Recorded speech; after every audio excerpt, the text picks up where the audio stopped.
Oh! Hello, hello everyone. Sorry about that. That was a technical error. Welcome to this Daniel Craig, well, re-reflection, I suppose you could say, because with the release of Spectre, we thought it best to cover new ground.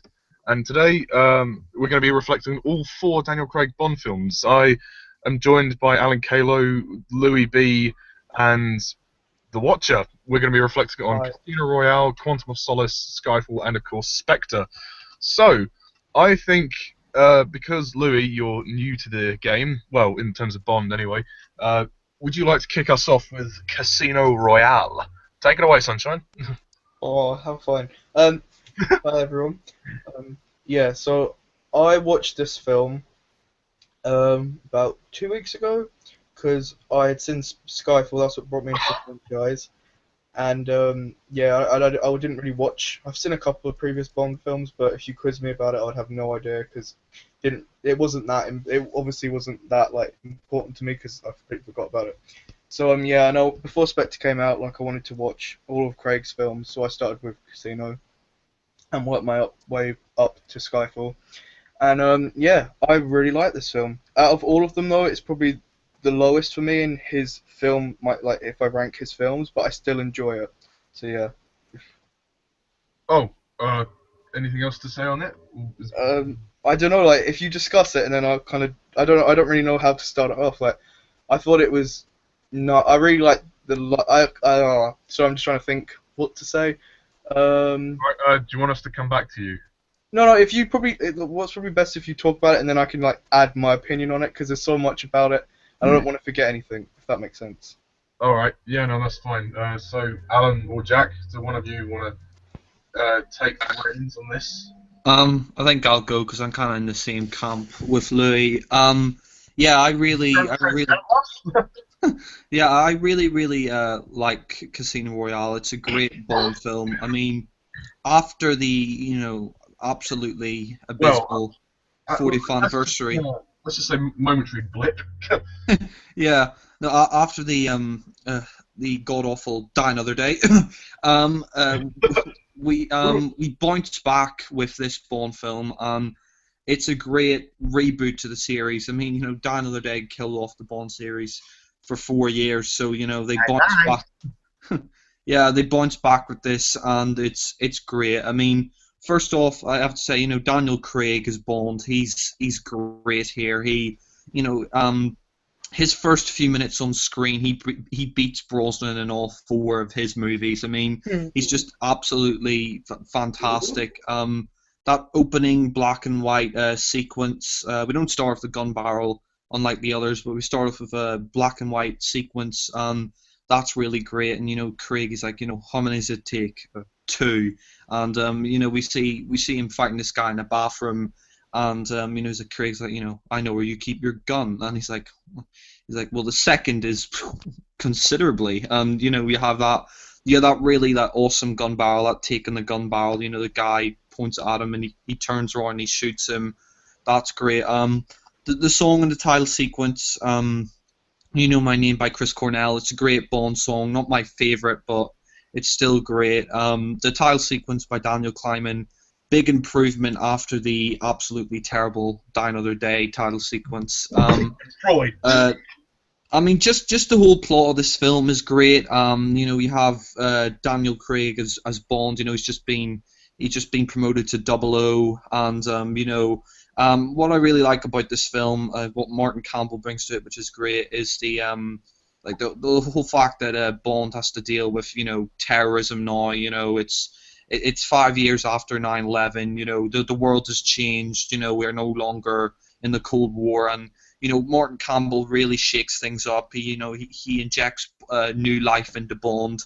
I think it was 10 years. Like it was over 10 years since GoldenEye with Pierce Brosnan, and I'm not a huge fan of that, but I think here in Casino Royale, he's really matured as a director. He's really he's really upped his game. He's just really got his act together with this film. He knows what he wants to do, and his direction here is fantastic. we have the main plot Bond, and Le Chiffre, the villain, played by Mads Mikkelsen, and he's great as Le Chiffre. That eye that drips blood. That's awesome. You have the plot that he's gonna they're gonna have this high stakes poker game in Montenegro, and Bond's gonna cash in, and and they're gonna try and get Le Chiffre and give them so he can give up the information, and and he has to go and play this high stakes poker game, and if he loses, then he basically funds global terrorism. Money must be funny. Yeah. Hey, it's a hit. Yeah, I mean, the opening scene after the title sequence is just fantastic. You're in Madagascar. I mean, Carter, the agent, he's just a fucking idiot. I mean. Yeah. I remember that. By the way, we'll try and make this hangout not like 3 hours long. No, we're not gonna. Yeah. Nice. Yeah. No, I mean, I've been. Hours. Yeah, I mean, I've been going through this pretty quickly anyway so far. But the opening scene, where you have the ellipsis, and Bond is. That sounds like a really bad eye seizure for some reason. No, I'm thinking of epilepsy. Sorry. I thought that was Oh, sorry. No, but the chase at the start is really awesome. The parkour chase with Bond and the terrorist bomber. It's really awesome. Bond gets in a a digger, and then he goes on. They're jumping from crane to crane. I mean, the stunts here are so good. I mean, after Die Another Day, which is all just CGI shit. This is real practical stunts, and it's just awesome to watch. I mean, the whole action scene itself, Bond chasing this terrorist, is just so awesome. And and when Craig he goes into the Nigerian embassy, whatever it is, and he blows it up, and I mean, it's great to see Judi Dench back as that's great. We also have this is like the first Bond film not to have Q and Moneypenny, which it's understandable after Die Another Day, where they just went so over the top with the gadgets. I mean, it's great. I mean, it's refreshing, here in Casino Royale that Bond doesn't have all these stupid, gadgets. I mean, it's kind of a slight nitpick for me. I would have liked to see Q and Moneypenny, but because of Die Another Day, it's understandable. So many great references in here. You got the great Bond girl, like the wife of Dimitrios. She's great. The whole terrorist organization itself is really great. We see, the card game. The card game in this film is just really great. I mean, Mark Campbell. I mean, I don't know how to play poker, but he makes the poker scenes interesting. And I mean, you're actually, you're looking back and forth between Craig and the Chief, and it's great to see those two. I mean, he really creates tension, and you're invested in these poker scenes. You also have Le Chiffre as a villain. He's great. I mean, he does later on. He does do have a quite intense torture scene. But I mean, Craig has some really funny lines here. I won't consider myself in trouble and stuff. I mean, you have to sort of cover your balls when you watch that scene. I was not expecting that. When I saw that, I was just like, what the I was like, because I watched it online, I was like, has another thing popped up? And I was like, oh god, what am I watching? But I thought that was sorry, just to interrupt, but I thought that was for me, that was the moment I was like, oh my god, this is actually really, really intense, and I really like that scene. Yeah. Yeah, because you're fully exposed to bollocks. Yeah. It kind of shows how tough. Great Oscar-winning, deserved an Oscar just the acting in that scene between the two guys. The way Craig just kind of reacts to that, And he laughs. laughing. He's just taking it. He's not threatening. Not the gun drops, not the gun drop buttons. I think that's his defining moment. Yeah, it's like the whole world's gonna know you died scratching my balls. Yeah, I mean, even though the guy's his manhood's getting smashed in, he's still making these funny quips, and he doesn't care. I mean, seeing old man Pierce Brosnan in that scene. Oh god, they get scorpions on his balls. Oh god. Sorry, carry on. I mean, it's just but I mean that scene itself is just really dark. I mean, for a 12, that's a really dark scene. I mean, it doesn't last It's really funny long. because the Blu-ray that I've got is a 15. They bumped it up to 15 because of the torture scene. So I don't know why they probably like when it came out, wasn't it a 12A when it came out in cinema? Like, Yeah, sometimes they change it. Like, Yeah, cut some of it down for the theatrical release, or did they leave it uncut?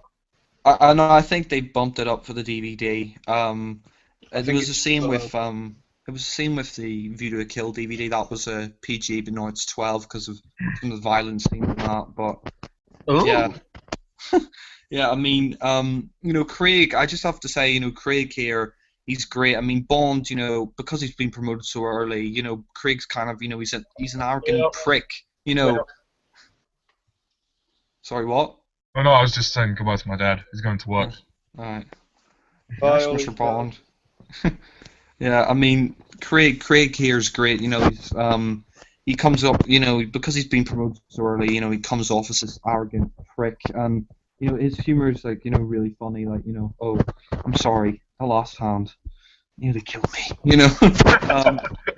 And the way he acts, like he's just so overconfident in himself, but like not in the way that you hate him, but he is kind of a bit of an arrogant prick. But I mean that scene, he goes in with Vesper into the Casino Royale, and he's like, oh yeah, the name's Bond. You'll find a reservation under beach, and I mean the one thing I do have to say that for me. I mean, we're talking about the positive stuff here now. I mean, the one thing for me that kind of brings down the film, doesn't make it like the best of Craig's era for me, is the love story. Eva Aaron, you Green. said positive, didn't you?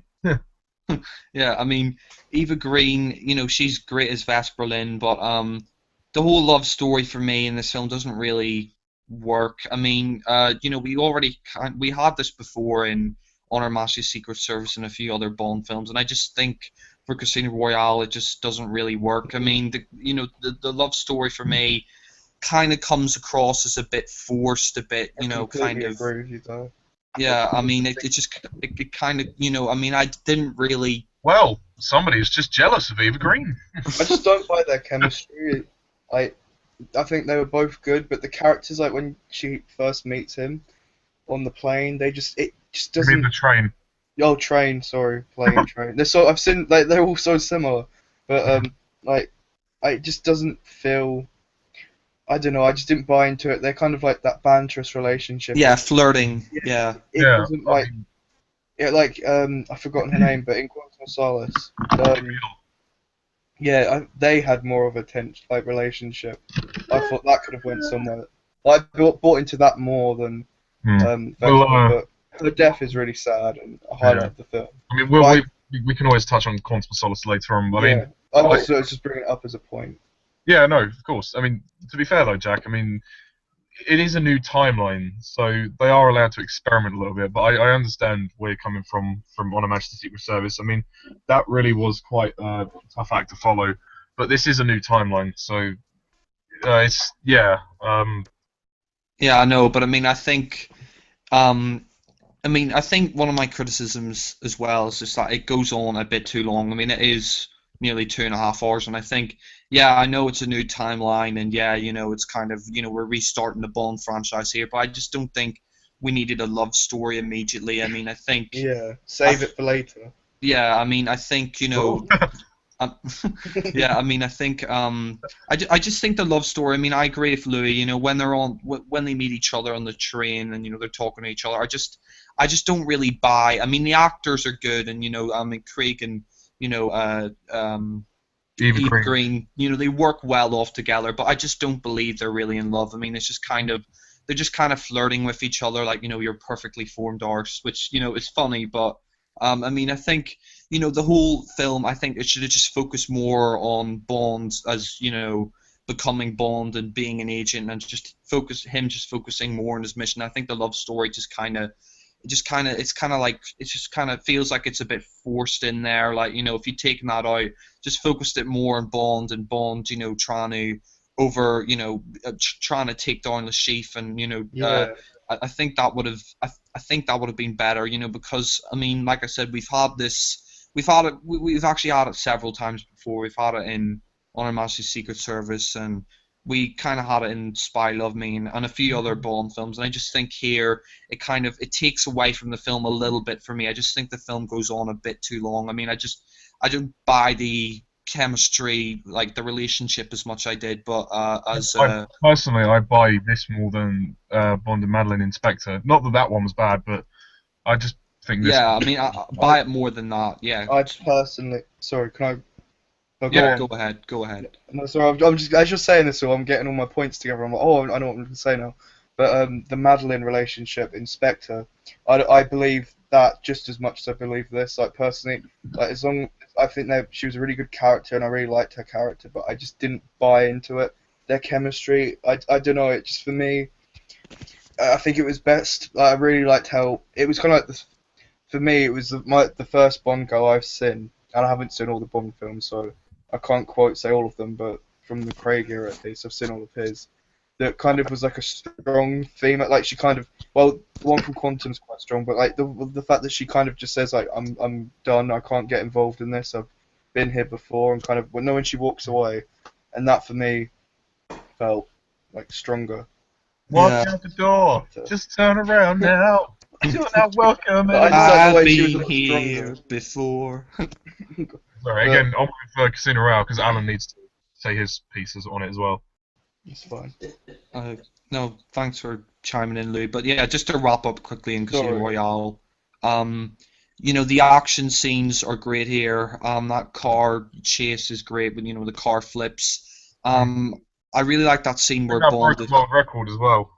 Yeah, it did, yeah. And I really like the scene where the car, flips on its side. That was really awesome. You also have some. I mean, there's one action scene I can't. I have to mention.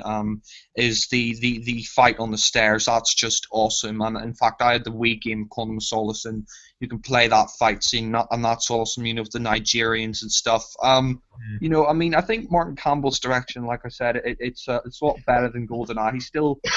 He still likes to zoom in a lot and like shift the camera, but that's not a bad thing. I mean, it was weird in GoldenEye, but here it works. Craig, like I said, he's great. Like that scene, like when he wins the money, is great.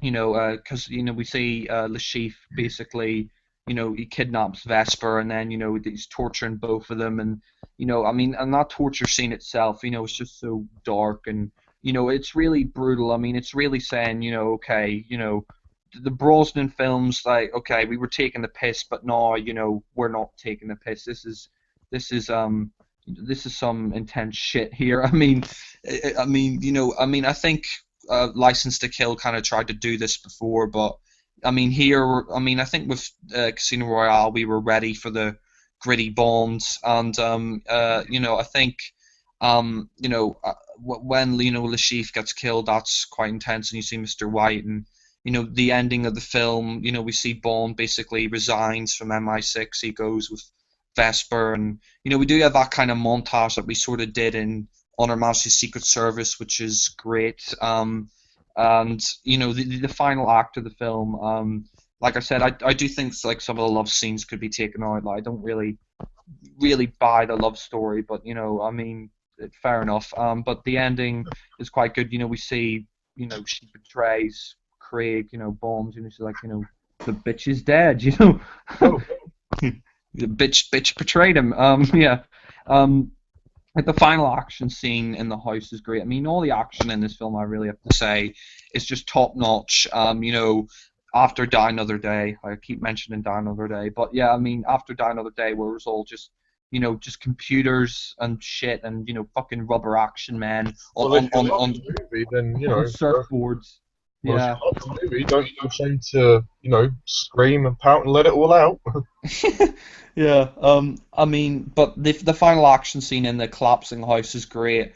We see Vesper's sort of, she did it to help Bond, to save Bond, and we see earlier she had her own boyfriend, but she got over it. But yeah, the final scene, where Vesper dies. I mean, Vesper's got problems.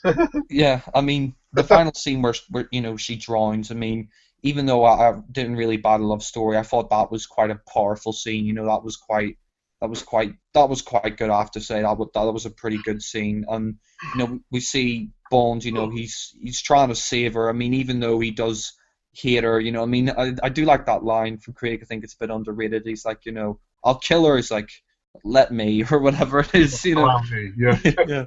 I mean, yeah. And you know, I just think the final scene is quite sad. You know, Bond is trying to find out what happened, and you know, we see Mr. White, who will return in the next film. And you know, he's great. He's a great villain in the film, and you know, the way that it's like all linked to, you know, this organization, which we'll get to in the next film. And the film, a couple of films after that as well. Yeah, I mean, it's just it's really great, and you know, the ending's powerful, you know, and I have to mention, you know, at the end, Mr. White, you know, he gets shot, and he's like, you know, the name's Bond, James Bond. You know, that's just so classic. I mean, they saved it to the end of the film, and that's awesome. And I have to mention just briefly as well, the vodka martini, shaken not stirred. Do I look like I give a damn? You know. Yeah, I mean, Hilarious. but yeah, Casino Royale, overall a great Bond film, a great reboot to the series. You know, a breath of fresh air after the toxic Die Another Day. You know, Yeah. like I Ollie think- said, you know, yeah. they Yeah. like Ollie said, they unblocked the toilet, they sprayed the air freshener. I think we had a bit of a laxative issue with the Yeah, we had a bit of like someone, you know, couldn't quite get the thing to flush. I think It there were some unbound chemicals that were Yeah, mixed in the wrong places. someone had the skids. But, Yeah, you know, it turns out Fran Sanchez's drugging plot was actually for, you know, Die Another Day, and it worked. yeah, but yeah, like I said, overall, Casino Royale, such a great reboot to the series. Martin Campbell, you know, he redeemed himself with this film. You know, GoldenEye was okay, but not great. But here, you know, he really, you know, he shook up the formula. He brought back Bond. He grounded in reality. It's probably one of the most faithful films to the book. Daniel Craig is absolutely awesome. He's fantastic as Bond. You know, he's gritty, he's tough, and you know, he has his funny moments as well. You know, Eva Green is great as Vesper. You know, the rest, like the MI6 regulars, are great. I mean, you know, we're missing Q and Moneypenny, but you know, it's not a huge problem. But yeah, and just overall, you know, the action in the film's great, the plot's great, the villain's great. You know, everything about it is just such a great reboot to the Bond series. You know, it brought back Bond, you know, after a 4-year hiatus, you know, where we thought it was dead, but you know, it brought back Bond. It showed us that Bond was still alive, still kicking, and you know, I mean, the only criticism I have is that, you know, the love story. It could have been, you know, it could have been taken out. I didn't really buy it. I just didn't. It didn't add a lot to the film for me. And you could have had the MI6 regulars. Like, it would have been nice to see Q and Moneypenny. But you know, overall, Casino Royale, great reboot, great Bond film. But I'd say it's probably, for me anyway, still the weakest of the Daniel Craig Bond films. Still the weakest of his era. But that's not a bad thing at all. I mean, it's still a great Bond movie. It's still a great, you know, action movie as well. So, you know, Out of 10, what would you score it? probably give this film a very respectable 8 out of 10. Whoa, very well. So, Alan. Who, me? Yeah. Okay. Just a moment here to preparing my notes. Okay. Well, Casino Royale, man. I mean, it's a classic. I think it's one of the very best Bond movies. It is definitely my favorite of the 4 Daniel Craig movies that we have so far. What I really loved about Casino Royale is that it was such a groundbreaking game changer for the James Bond series. I mean, yeah, I have to follow Jack's lead and say, you know, after Die Another Day,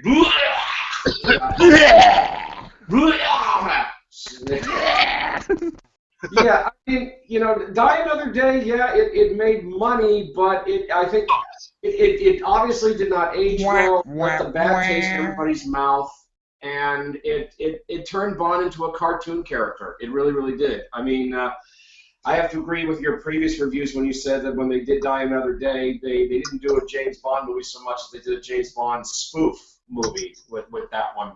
And it's like nobody could take James Bond seriously anymore. Well, you know what they say, nobody does it better. Yeah, really.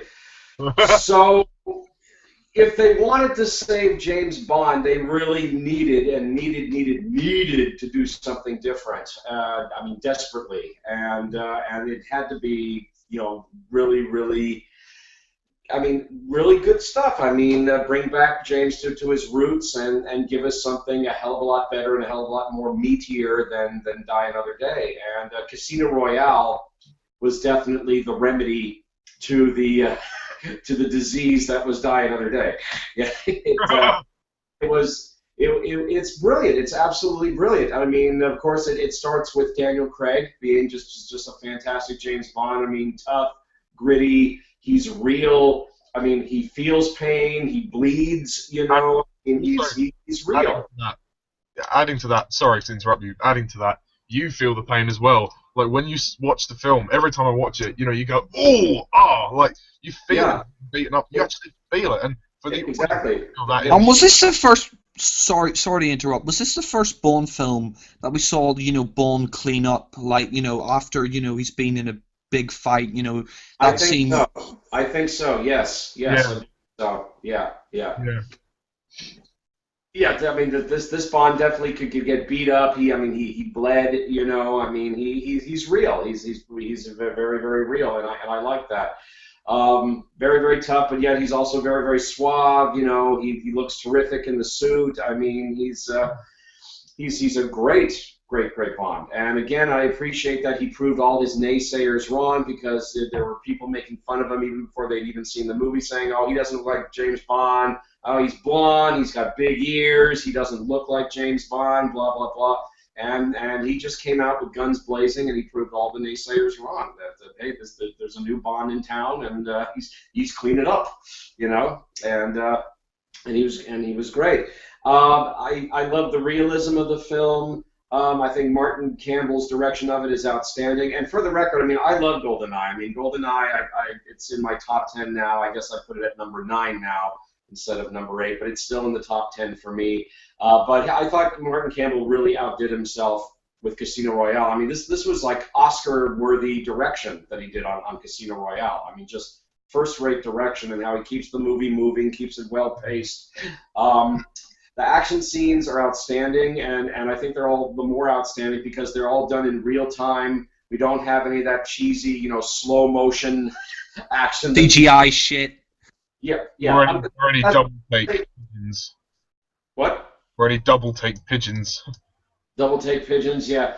I mean, that's not to say you can't use slow mo in action scenes, but for me, it just looks kind of silly. I mean, we don't need to see the explosion in slow motion.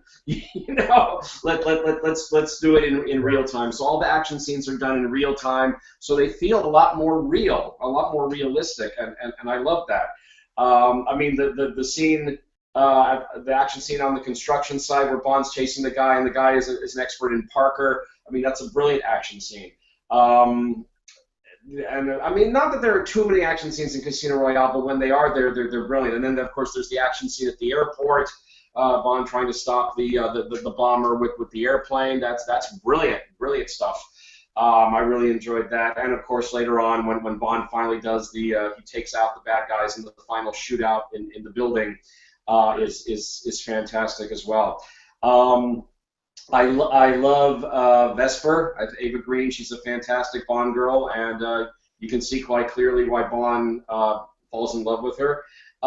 That's another thing that I appreciate about Casino Royale, is that this movie, as it's been said before, Casino Royale shows us how James became Bond, so to speak. Because when the movie starts off, he's a very cocky, agent, and doesn't have too many manners about him, so to speak. Yeah. But by the end of the movie, I mean, he's transformed. I mean, he's Bond. Alan, Yeah.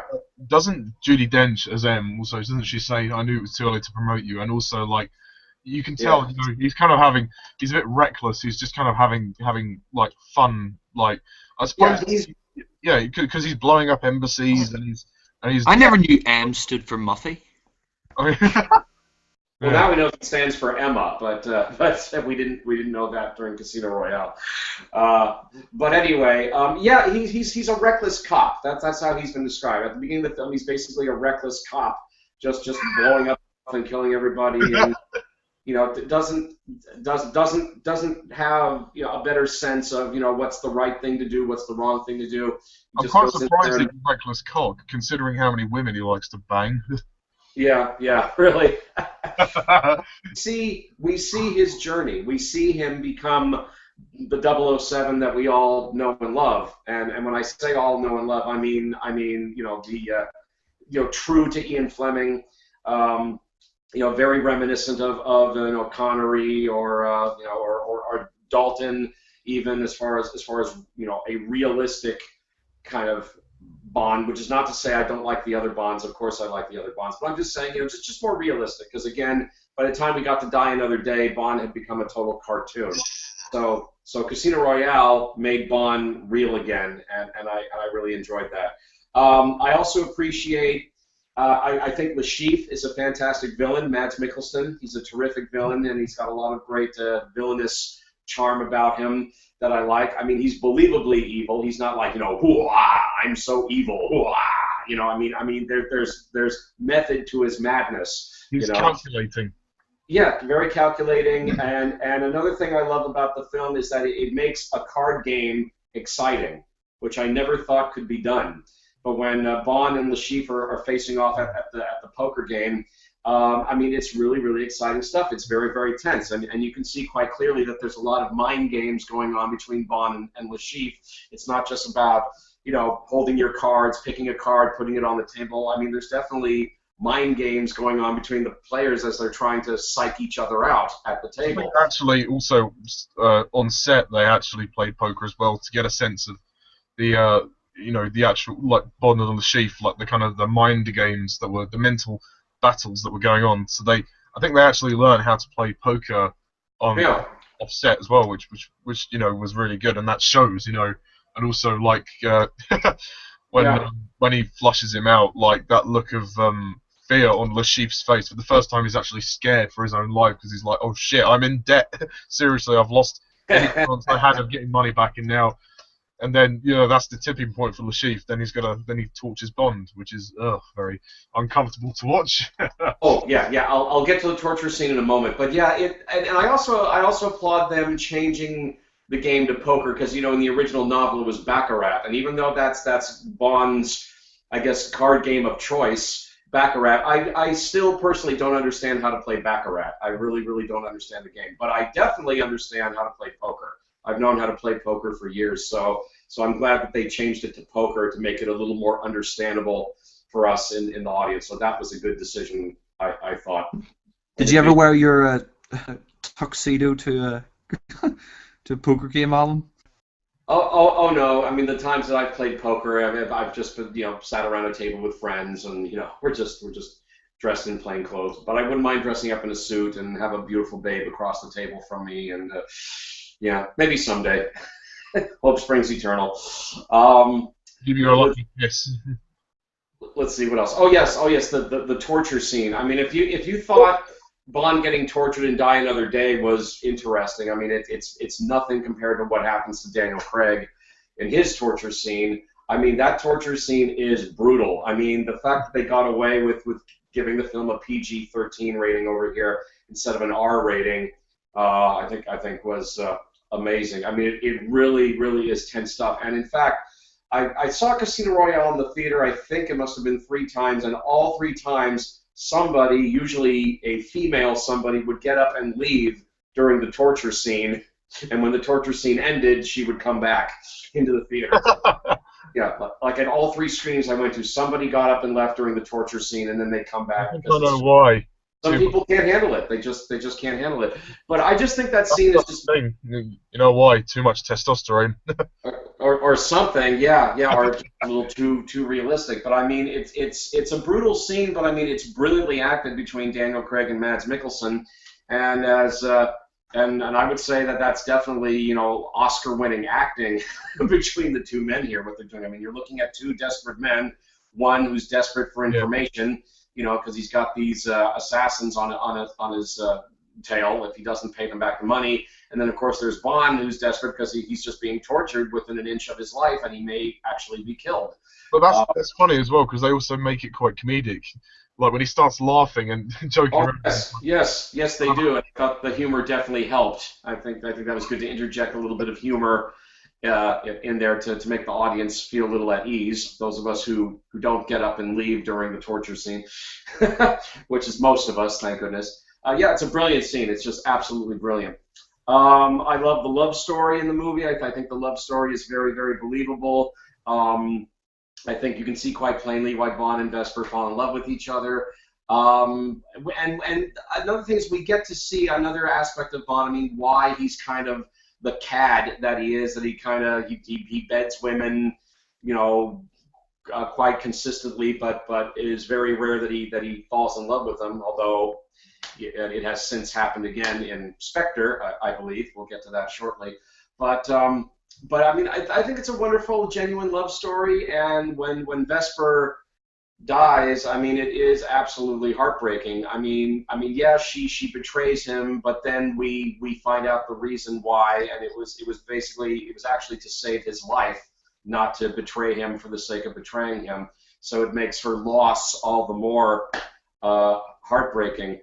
And then finally, you get to the very end of the movie with Mr. White, him shooting Mr. White, and then he finally says, "My name's Bond, James Bond," and we finally hear da da da da, the classic Bond theme for the first time. And I'm just sitting there going, man, I've just watched a classic. This is an instant classic. So Casino Royale, it's a phenomenal Bond movie. It's right up there. It's top tier Bond for me. It's a brilliant game changer, and it's a landmark Bond movie, I think. And for me, personally, it remains my favorite of the Daniel Craig Bond movies. And I rate it a perfect 10 out of 10. And ranking all the 24 Bond movies, I put Casino Royale at number 2. Wow, that's great. Yeah, love it. Yeah. Well, to be honest, I'm pretty much in agreement with Alan. I mean, what a way to reboot a franchise. I don't think I've seen a greater reboot. I mean, after the slight off-the-radar attempt at a Bond film with the previous film. Die Another Day. Cough. But, I think the producers realised, we fucked up. So I think it was, they had a bit of 4 years to kind of just recuperate and think about what to do, and I think replacing Brosnan and starting again was a good move. I mean, I have respect for the Brosnan fans, and I'm really sorry for them that they have to see him go out like that. But I think it was definitely time for someone else. And Daniel Craig just came in and bam, Casino Royale for me is, like Alan, I agree, is an instant classic, and it really is the start of a new era. And it's up there. It's one of my favorite Bond movies. I love the fact that this is some kind of great origin story about Bond becoming, Bond, and it's great to see a kind of darker, grittier kind of tone. This character is, you're building up to kind of, it's basically the build-up, and it's really well done. I mean, I love the beginning of the film where we have this great opening sequence with the black and white. It gives you that really kind of it sets the tone and the atmosphere right away, and showing us that Daniel Craig is going to be a much more kind of gritty, harsher kind of Bond, and he gets his license to kill. This is something we have never seen before with any of the other previous actors. And I think you'll agree, Ollie, that his first few minutes on screen, he just outdoes Brosnan in all four. Yeah. But I love how Craig doesn't actually say much as well in that scene as well. Like, all he says is a couple lines like, His first line, his first ever line is like, "M doesn't mind you earning a little money on the side. She wouldn't prefer it if you just weren't selling secrets." Like, and it's when he kills the guy, he says, "Yes, considerably." And I love how it goes into the gun barrel, which is awesome, and then the blood comes down, and then we go into the title sequence. It's so cleverly directed. I mean, Martin Campbell. I mean, I wasn't a huge fan of GoldenEye. I thought it was all right. I mean, I give respect to Martin Campbell for trying to direct GoldenEye, even though I didn't think everything was there. But for here, I think he directs Daniel Craig much better, and this is just flawless. I mean, the title sequence has got to be probably my favorite of the series. It's just beautiful. I mean, the whole the ideas are just so colourful and clever, and it's pretty much Casino. That's what it is, a casino, and it's the most beautiful thing I've ever seen in a title sequence. It's just so good. I mean, and how it ends with Daniel Craig kind of walking into the camera. I mean, you see silhouettes of Bond fighting guys, and the song "You Know My Name" as well that accompanies it is very good. I love Chris Cornell's song. It's up there in the top 10 Bond songs for me. It's probably not my favorite, but I do put it in the top 10. I rank it really high. I think even from a storytelling standpoint, this has one of the best plots of any Bond movie. Just not just the origin story, but Bond going to the casino and trying to play poker and stop Le Chiffre from getting his debts paid so he can fund terrorism. It's a really interesting plot, and I really like Vesper as well. She's great. Eva Green does a great job. I'll talk more about the love story in a minute. I probably should mention more about Daniel Craig. Daniel Craig is a great Bond. He's my favourite Bond, and what a performance! I mean, wow, the guy is just relentless. I mean, he's gritty, he's tough, he's cold. He's the closest actor for me that has got to Fleming's Bond, to the original character that Fleming wrote. He is the closest actor to me that delivers on that. But with a little touch of humour as well. He adds his own little bit of humour. Like, after he comes back from being poisoned, he's like, "Oh, I'm sorry. That last hand, that nearly killed me." It's just so dry, and it works so well. Also, is like when Le Chiffre, when he comes back after being in the shower with Vesper, and then he says, "Oh, you changed your shirt, Mr. Bond. Oh, I hope our little game isn't causing you to perspire a little. I wouldn't consider myself to be in trouble until I start weeping blood." It's funny. Yeah. It's great lines, and also during the torture scene as well, he's hilarious. Like, he's like, the whole world's "You died scratching my balls." He's just laughing his way through it, and he's like, "I've got a little itch down there. Would you mind?" It's just, you don't expect something like that to come from a guy like that, but it just kind of also shows. I mean, this film he's very different to his other films. I mean, because he's not Bond yet. He's kind of he's this new agent. He's kind of cocky, arrogant, kind of full of very full of himself in this film. But I kind of like that, how he's just showing off to Vesper, and Daniel Craig and Eva Green have great chemistry together. I think they're really good, and the love story it works for me. I do respect Jack and Louie's opinions, but I personally don't see how you could not think it's integral to the plot, because Here. I'm with Ollie. I never said that. Oh no, fair enough. Sorry, but I don't see how that's it's sorry, but I don't see it's integral to the plot, because it's just, I know it's Bond becoming Bond, but I didn't buy it. I'm sorry, but that's my opinion. Yeah, well, I think it is, because you have to kind of humanize Bond. You can't just show him being this cold killer guy from the beginning. There has to be some kind of event that will lead to him, becoming. Yeah, I understand that. It is. I guess it is necessary for the plot, but I just don't think.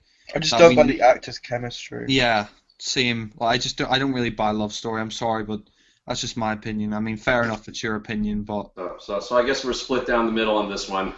No. I still really like Casino Royale, but I just don't think. Like, I give it 10 out of 10, like Alan or Ollie, but it's still a great Bond film. But anyway, go on. Yeah. Anyway, I do like the love story. I mean, I think they have a nice chemistry. Yeah, their relationship. I mean, they start off with kind of like a banterous conversation on the train, and then throughout the film, you gradually see he's kind of showing off to Vesper at first, but she's not buying it because she thinks he has a massive ego. But I think after the through the sort of events of winning the game and kind of like, and him comforting her in the shower, and then the torture scene, she kind of realizes that, oh, she actually falls for him, and I think she kind of regrets betraying him then after that. But there is a chemistry there. Maybe not as much as Tracy and Bond in On Her Majesty's Secret Service, but there is something there, and it is rather nice. I mean, I think the scenes are really lovely, and it leads nicely into the kind of the climax of the film. I do have to say, I did really like that line. It's like, if there was only you and your little finger left, then you'd be more the man than anyone else. That's because you know what I can do with my little finger. Oh god, that scene did have a lot of squishy lines, if you know what I mean. Very kind of Jesus lines, but yeah, that line, that's because you know what I can do with my little finger. It's can be misleading, but it's quite funny nonetheless.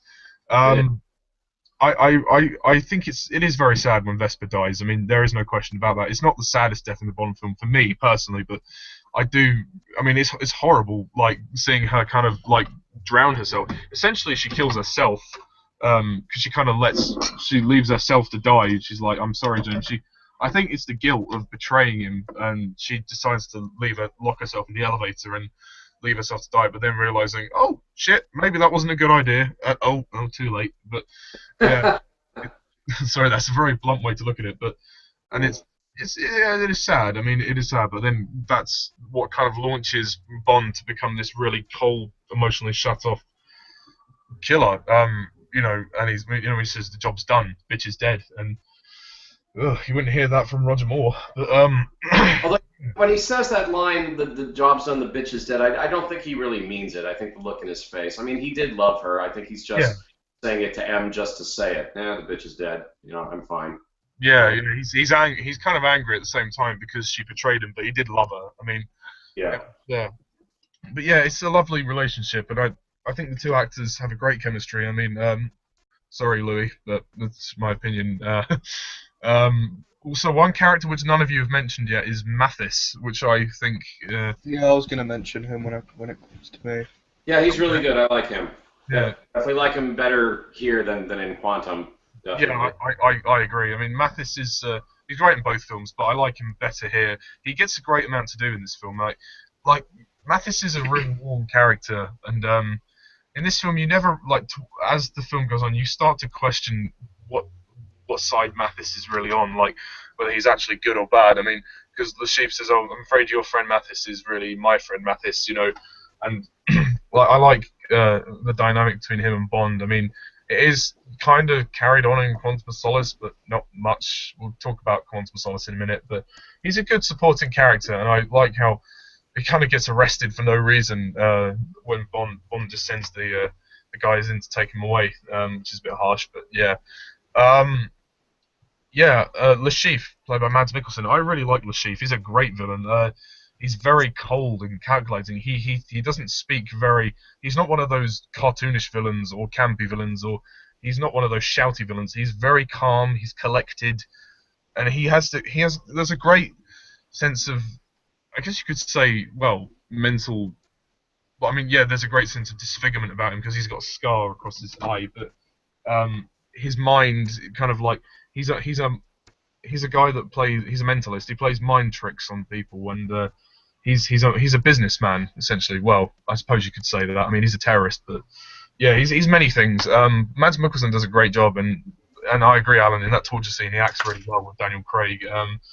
Very very brutal scene, but very well acted scene, and it's done. Sorry. Definitely, I agree with you all the way. Yeah. Yeah, and his demise is quite.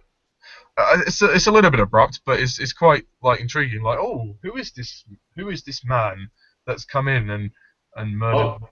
No, it works for me. Yeah, when when Mr. White comes in and shoots him, and we just see that close up of Lashif just falling to the ground with a bullet hole in his head. I was like, yeah, got what you deserved, asshole. It's a great moment. I agree with Alan though. I was a bit like, yes, he's dead. Yeah. I mean, because he is a prick. I mean, Yeah. It was a bit underwhelming, I suppose, but it kind of got to the point where I was just like, hurry up and kill him. So. Yeah, I didn't really think it was that underwhelming. I just thought, oh, okay, it just happened very quickly, but it was good. Yeah. It was a good it was a good way for him to go. So Yeah. double achieve. And the action sequences are also very good.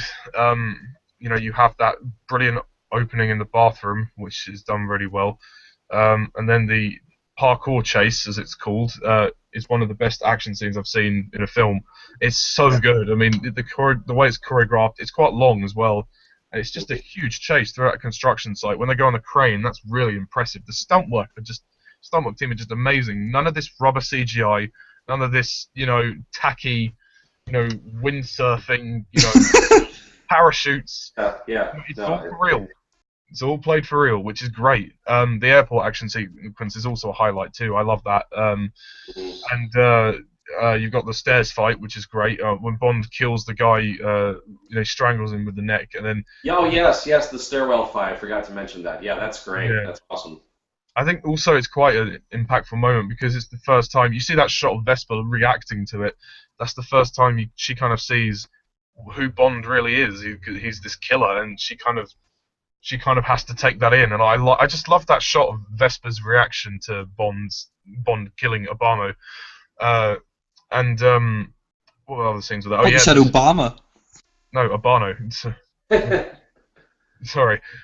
Anyway. And then there's the sinking house at the end, which is really good. I love that's one of the best climaxes in a Bond film. It's so intense and it's really well done. It's just the action is just incredible all around. It really makes up for the abominably cheesy ass shit wipe that was Die Another Day.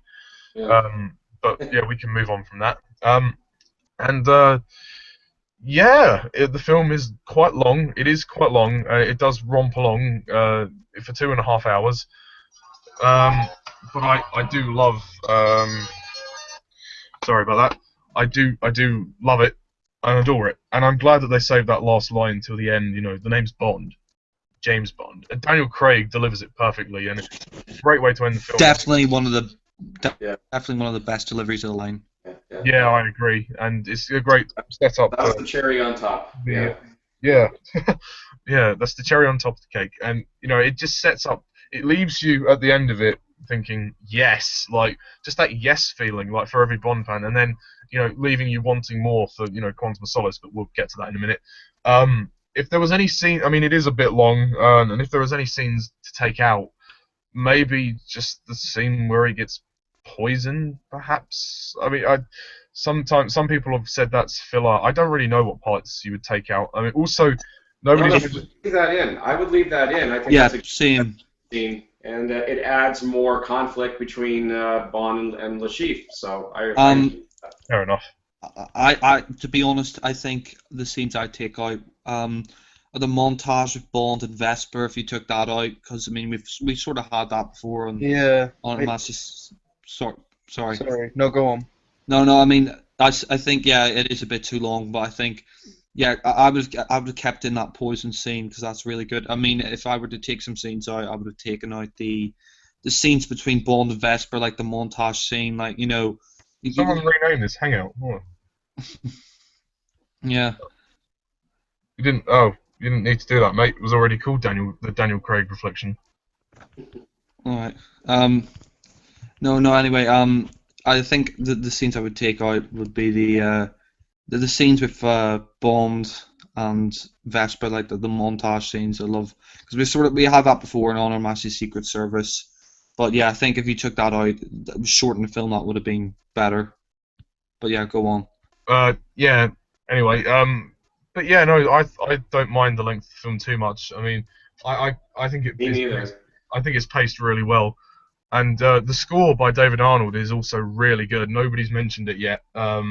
It's really, really good, and it incorporates a lot of the tune from the song as well. The dun dun dun dun dun dun dun dun. It's really good, and the Vesper theme is nice. Like for the love story. Dun dun dun dun dun dun. Also, I feel that Jeffrey Wright as Felix Leiter should have had a bit more to do. He was good, like for the small cameo. I forgot to mention him. Yeah.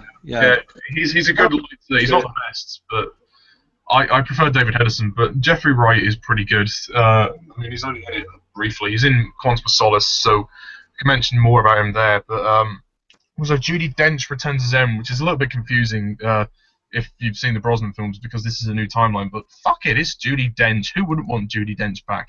And you know, yeah, the absence of Q and Moneypenny is kind of a shame, but let's be honest, I think it's good to have a bit of a break after the Die Another Day mess that we had. You know, after the Invisible Car, I think people were sick and tired of the gadgets, so probably best to just, you know, the only gadget really that Bond gets is It's gone. There's an invisible car. not for this film. No, I know that it's not for this film, but for... Oh god, I probably already... Oh god. Well, the only gadget Bond really gets is like the tracking device to go. Yeah. But yeah, as for Casino Royale, that's really all I've got to say about it. It's a masterpiece of a Bond film. I love it. I adore it, and it's probably my second favorite of the Daniel Craig Bond films. But I love most of the films in this era anyway. So yeah, I'm with Alan on this one. 10 out of 10 all the way. So Louie. Yeah. Sorry, did you say me? Yeah. Oh, cool. Yeah. So I really like the title sequence, like, because I watched it online, and before Spectre, like, I thought so it was black and white. And I was like, oh, is it supposed to be like this? Or I was like, oh, whatever. But I thought it added tension, even though it wasn't really supposed to. But it just kind of threw you in at the beginning. Really liked it, and I liked how like sulky he was. He was serious, but with like he was quite cool about being serious. He wasn't just like a grunt, like a serious grunt. He was quite cool. The like the parkour scene, really, like, you just want to see. You just want to like, oh my god, how's he gonna get out of this one? Like, it's crazy, and the effects are really good. Like, it looks like they just filmed him doing it all. Like, it didn't look like there was stunt doubles or anything like that or CGI. So it was believable. So I really liked that. I'm trying to think. The casino scenes were good. For me, there's it kind of, I don't know. Like, I kind of agree with Jack. Not that it was too long, but I think the casino scenes kind of got a bit repetitive. That's why I really like the when he gets poisoned, it kind of changes it a bit. And when is it Lashif when like he tricks Bond into thinking he's like Bond thinks he's got his poker face wrong, and like, I really like that bit because it's kind of like, oh my god, he actually it's kind Poker of like face. oh Lady god. Gaga. It's kind of like, oh, it's a bit of a shock. I like Felix in this. I think if they had too much Felix, it kind of took it away from Bond a bit. So I kind of like how he's there as a friend, and I think if he wasn't to reappear again, then maybe I'd be a bit like, oh, he should come back. But now he's like, now you know, like in later films he returns. So for me, it's not that big of a problem. But trying to think. Sheaf, really cool villain. Like, for me, he kind of looked like the stereotypical Bond villain, probably because of the scar like Blofeld, but I thought he was really cool. I love the fact that his eye kind of bled, and kind of gave him that edge, I suppose. And I like the way that he said he didn't scream and shout, he was kind of tactical, very calm. And I really like that scene where the guys come and beat up, like they go and try to cut off his girlfriend's hand. That was tense. That made me like, oh my god, what the hell's going on? Really like that. And like you kind of see how Vesper doesn't like all the killing and stuff, and she feels guilty. Then you have the shower scene, and then it just ruined it when he started sucking her fingers. Like, I know it was supposed to be sexual and everything, but for me, I was just like, it was such a beautiful like written scene, like filmed scene. Everything was great about it. And then he started sucking her fingers, and I was like... That was a bit weird, I was so tempted just to turn off. I was just like... Oh, I wouldn't say it ruins it, personally. It doesn't ruin the film, it just ruins the scene. It just kind of dampens it a bit. Like, I wouldn't even say it ruins the scene. It just kind of feels a bit... It is a bit weird. You're like, oh, okay, right? But I think... I laugh if Craig, like, bit her fingers off. I'll make you stop bleeding. She's like, there's blood on my hands, it's not coming off, and he's like, let me see. And it does it for no reason. Originally, in the early drafts, she was going to be naked, but they don't agree to keep her dress on, because, you know, she just killed people, you know. She's not going to think about changing her clothes or undressing just yet. Yeah. But, Yeah, like the casino scenes, like, as much as I enjoyed them, I think at times it got a bit like repetitive. It's probably only me that thought that, but just I Yeah, don't know. I do understand that. I really liked the poker scene, but I liked it it. did go on a Yeah, little bit too long. I do agree. yeah, and it just felt like one minute he was winning, the next minute he was. It felt like you'd miss stuff out, but I don't know. Is it Memphis? Memphis? I can't say his name, so I've only seen it once. Yeah, I really liked him in this. He's kind of that warm, friendly character. Kind of, he's more Bond a bit Basically, more. he's the teddy bear of the film. Yeah, and he was nice. Like, at the end, when it turned out he was like a traitor or not. Oh Like, yeah, I forgot to mention that, like the chief that he tricks Bond into thinking that Mathis. Mathis yeah, was that the pissed me traitor. off because I was just like, oh. But then when I saw Quantum, I was like, ah. So yeah, You can't have my teddy bear! and the bit where he had like the poison, I thought that was really cool. I like that. It was kind of like, I think at that point of the film, I was kind of not losing interest, but it's kind of like I thought I knew where the story was going. So that kind of was like a twist, and I was like, oh, cool. And then when Vesper gets like kidnapped and she's in the road and he's driving, and like you think I thought he was like that was like oh my god, like, I kind of wanted to look but not look when I thought he was going to run her over. So I thought that was really good. And the torture scene, as we've all said, is like probably the highlight of the film for me. Not it was not only because it was funny, but I think it just summed up the film. Kind of like he says that he's going to kill Vesper, and he's just kind of like, I'm not giving you the information, and he's just laughing. The filmmakers making a statement of the tone of the movie. Yeah, no, it's a highlight of the film. It sums up the film. We're not taking the piss. Literally, his balls getting whacked in. Yeah. Yeah, it's like this is like cold as ice kind of thing. Like license to kill means like you have no conscience when you're in this game. And when you hear her scream and stuff, it's quite dark. Scream and pout and let it all out. Oh, but like I kind of think that his death, although it was I don't know, I kind of was expecting something more. I think the subtlety of it was very nice. I think like Alan said, like you're just kind of like, yes, he's dead. So I really like that. Then it just cuts into the whole love thing, and it just felt so out of place for me. Like I think it'd have been such better if he kind of just like walked out, like without Vesper, kind of just like she was a thing. Like, shows how cold. Yeah. He is. Do you agree with me, Jack? I would say that Yeah, I agree. I mean, I think Like he think just that's. walked out of there, like his balls all like swollen. I mean, I didn't understand that as well. Yeah, I mean, like, his balls have been whacked in. He's already fucking her. You know, I mean, I do. I mean, It's been a couple of weeks at least, 2 or 3 weeks since that happened. She made Yeah, but I mean- better. Yeah, I mean, but I do agree with you that, I mean, I know Ollie and Alan are going to disagree, but I do agree, like, that stuff, like, after you're like, come on, just pick up the pace. Like, I think if you took those scenes out, that, I mean, the film would have been a lot tighter. I mean, I think that scene, like, towards the middle of the film, it's just, well, towards the end, it just slows down the film a It bit. felt You're like, out of place. yeah, and it felt a bit out of place, yeah, but go on, what were you saying? Well, I was gonna say, for me, the scene would have been brilliant if like the whatever, like thingy died, then like he just gets up and walks out. He doesn't go back for thingy, and it's just kind of like he's Bond. He's unfazed. Like someone can like rip his balls off and he wouldn't give a shit. It's just like he gets his job done and he goes. But I can see why. Like I agree with Ollie and Alan. Like I can see why you think it does build up his character and kind of shows throughout the rest of the series, this reboot, like why he's so like he's so cold and like he hasn't got much of a conscience, and I can see that. But for me, I think they, like Jack said, maybe like they could have saved it for Quantum or Skyfall or sort of another film down the line, because I Yeah. think it would have been best just to introduce this version of Bond, then get to that stuff later. But that's just my opinion, and obviously everyone has their own opinion. Yeah, and actually, sorry, thinking about that, he's just been promoted to 00 and then he resigns. Like, yeah, you could have saved that for maybe the next couple. Yeah, and he kind of does it in films down the Spectre as line. well. Yeah, I mean, I do have to agree that, I mean, I agree with Alan and Ollie, I mean, I can understand, the love story, it does sort of, it paves the way for Bond, we see why he becomes Bond, like, and why he's so emotionally shut off, but I agree. Like, I just didn't really find like a huge amount of chemistry between them, and it is. I guess it is sort of integral to the plot. It does make sense towards the plot, but I think they could have saved that for the next Bond films. But go on. Um, Sorry if anyone wants to say anything. no, it's fine.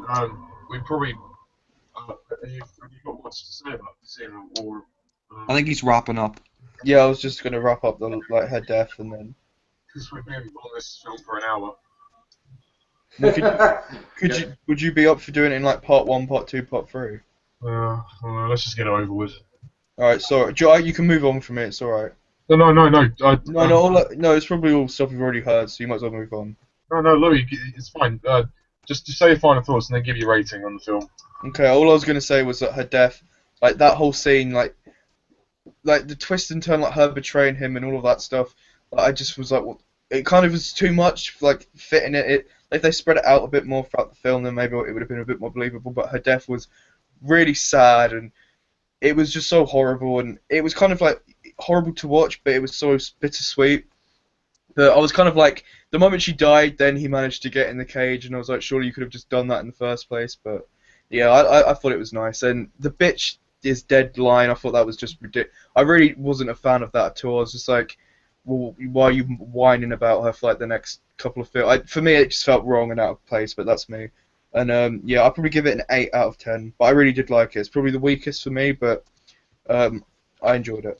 Yeah, so I guess it's a 50-50 split for Casino Royale. Like, Yeah. For me and you, it's the weakest, but for Ollie and Alan, it's one of the strongest. But there we go. Yeah, well, the story doesn't end there, as now we move on. We all like it. That's the bottom line. We all like it. Yeah, as long as none of us hate it. But yeah, as I said, the story doesn't end there, so we now move on to Quantum of Solace at long last. So I think I'm going to let Alan start, because he's got the... Must I? I think this is going to be a fairly one-sided argument here. So... well, let's see. Am I going to be the lone dissenter in the room? I mean, Louie, are you with me or are you not with me? I don't know what your opinion is yet, but I know what mine is. Okay, I don't know. I could be the lone dissenter in the room, but I think I've got public opinion on my side and the majority of 007 fans on my side, and maybe that doesn't amount to anything in the long run. But anyway, Quantum of Solace. Okay, well... Guys, I'm sorry. In my opinion, Quantum of Solace is the lone crap movie in Daniel Craig's era. It's your opinion. This movie was a total rush job.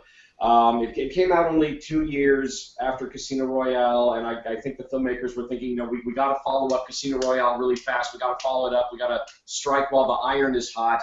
But unfortunately.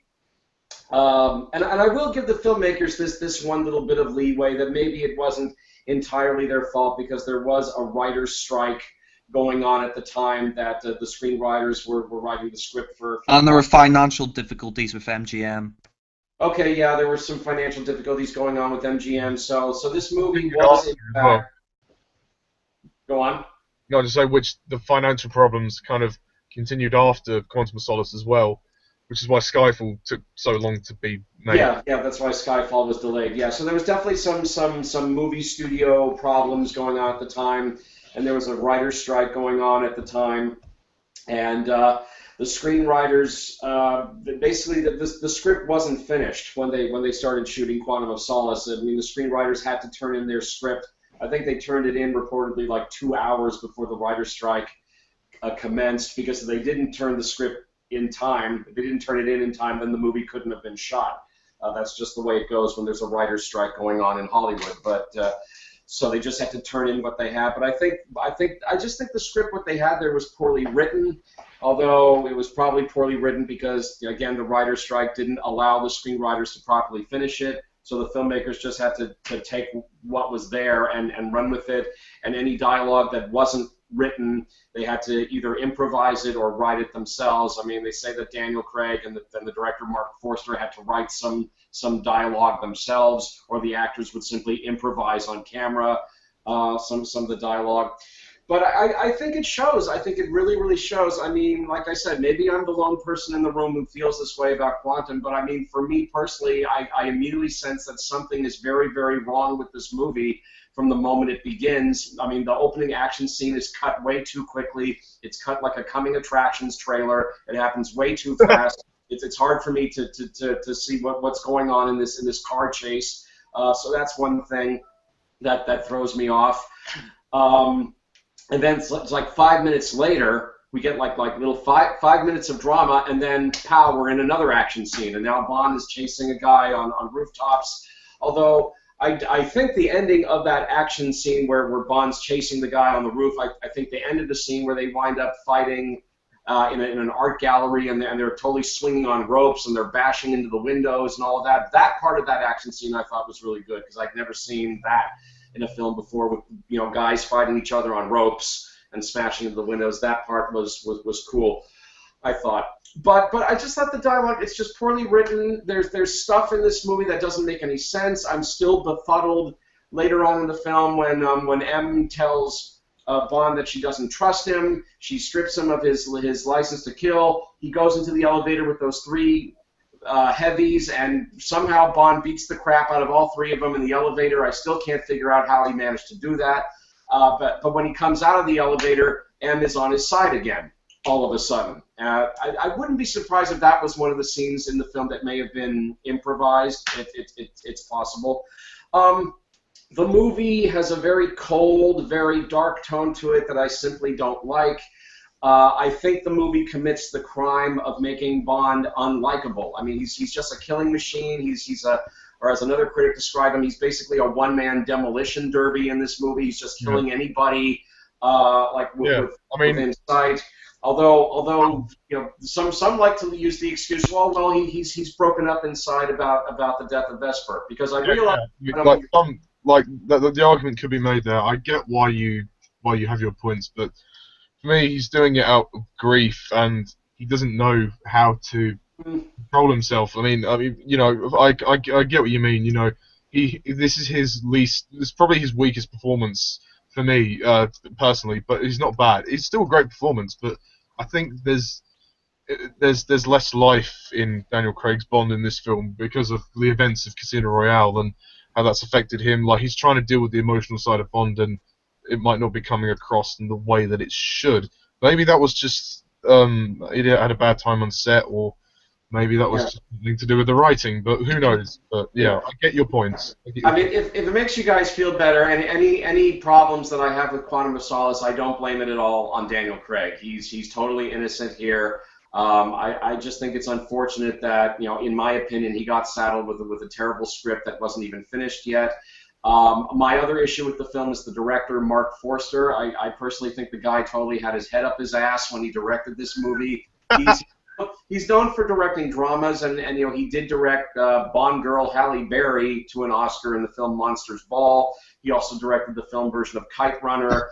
So by all accounts, Marc Forster, he knows a thing or two about directing dramas, but he had never directed an action film before, and I think it shows. I think it shows quite clearly in this movie that he really doesn't. He's doing. Correct me if I'm wrong, but why is Quantum of Solace? I mean, I do like the film, but why is it edited in such a way that looks like an art house kind of film? Like, particularly with the opera scene, and also when Bond is stripped of his license to kill, they have so many crossfades in this film, which is something I've never really seen happen in a Bond film very often. Yeah, there's a lot of crossfades. There's way too many fast cuts during the action scenes. Although when I watched it again, about a year or so ago to do my review video for it, I mean, okay, maybe the action scene with the airplane, that's pretty much cut the way it should be cut. But I do think that opening car chase is cut much too quickly. And then I thought we got into the action scene with Bond chasing the guy on the roof much too quickly. And again, stuff in this movie, there's stuff that happens in this movie that doesn't make any sense. I'm also disappointed that the film doesn't allow him to have a genuine dalliance, not necessarily a love story, but a dalliance with the main Bond girl, played by Olga Kurylenko. Although I understand it's because she's playing a character who has her own agenda, that she's trying to avenge the death of her family. And Very so, reminiscent of Melina from For Your Eyes Only. yeah, yeah. So I mean, there's and because the movie is short, I mean, this is what, the shortest or one of the shortest of the Bond movies. Can you confirm this? But it's the shortest. I think it's 106 minutes, so it's 1 hour 45 minutes. It's like it's funny because at the time, Casino Royale was the longest Bond film, then followed with the shortest Bond film.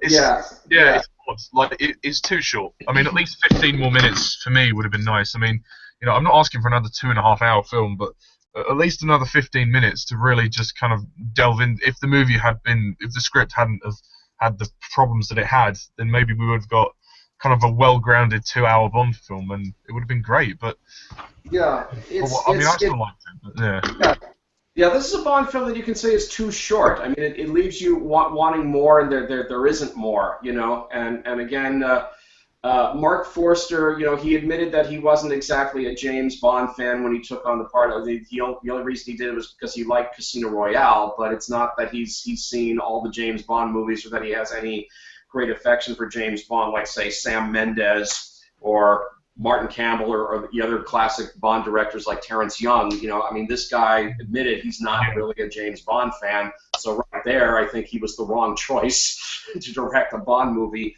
But again, he had never directed an action film before, so that's another thing that I think counts against him. The villain is terrible. I mean, Dominic Green, he's by far the worst villain in the Daniel Craig era.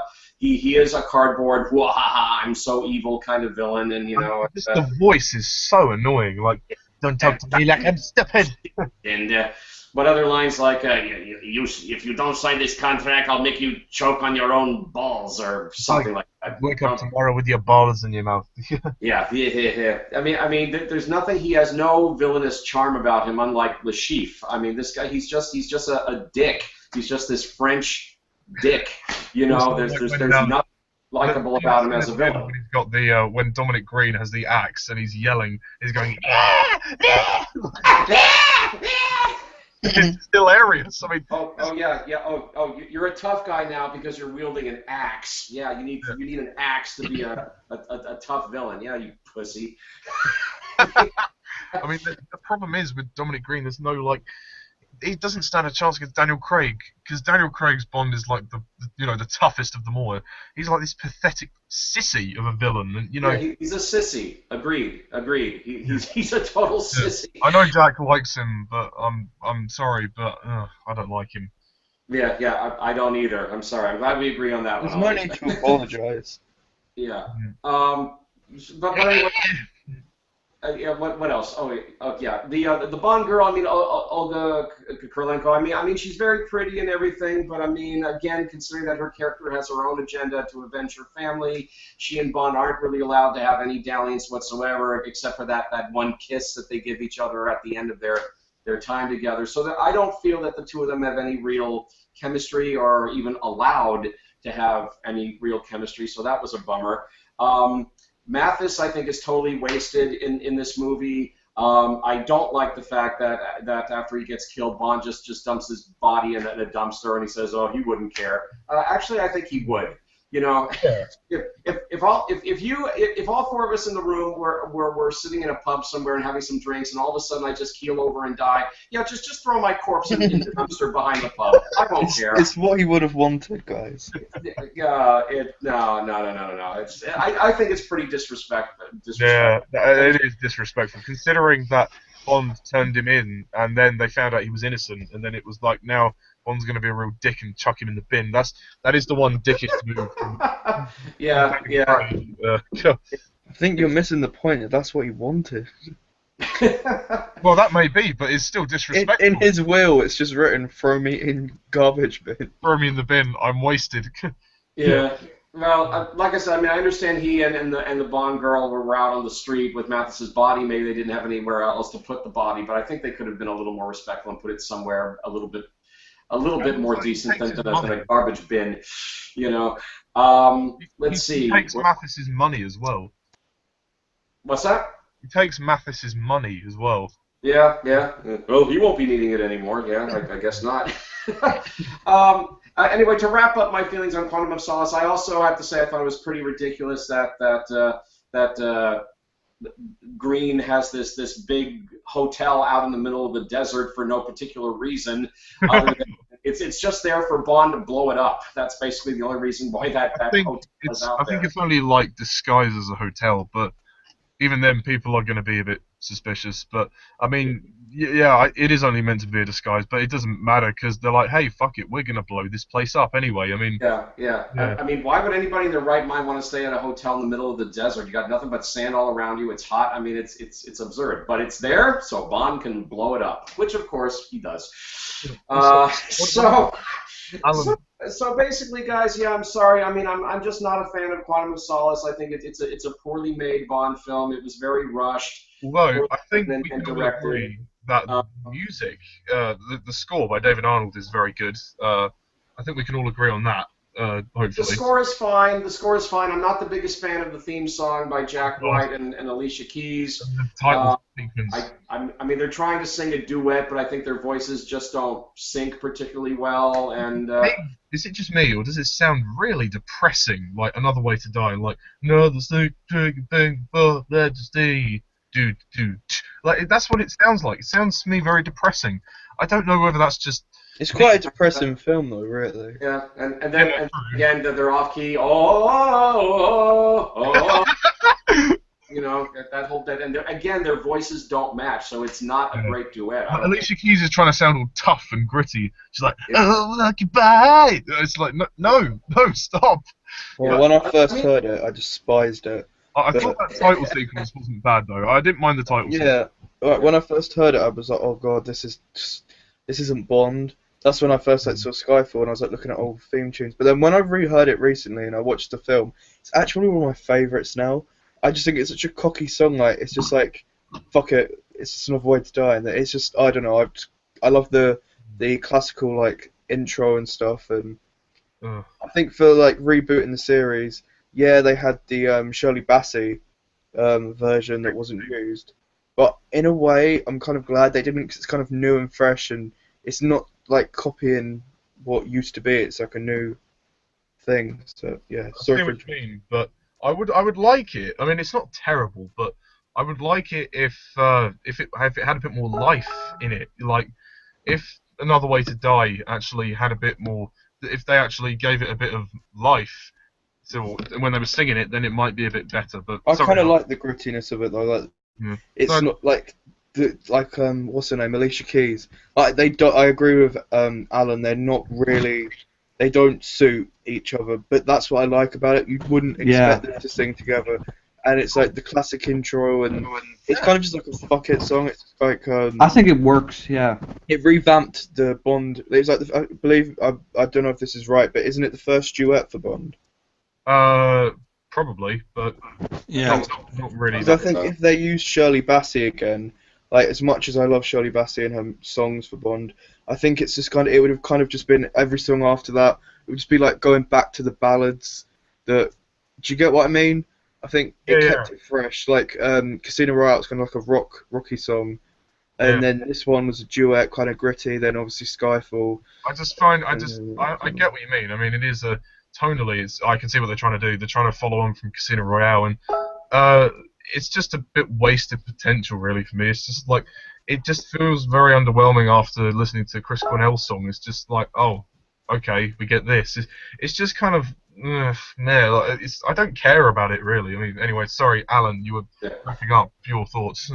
Yeah, I'm just gonna wrap up. So to make a long story short, I'm no fan of Quantum of Solace. I think it's the only bad Bond film in Daniel Craig's era. Although, for what it's worth, Daniel Craig is not to blame. I think he is totally innocent of this mess here. I just think the movie that surrounds him this time around is a complete mess. At least to me, it is. So I rank this one definitely at the bottom of Daniel Craig's 4 Bond movies. I mean, no contest.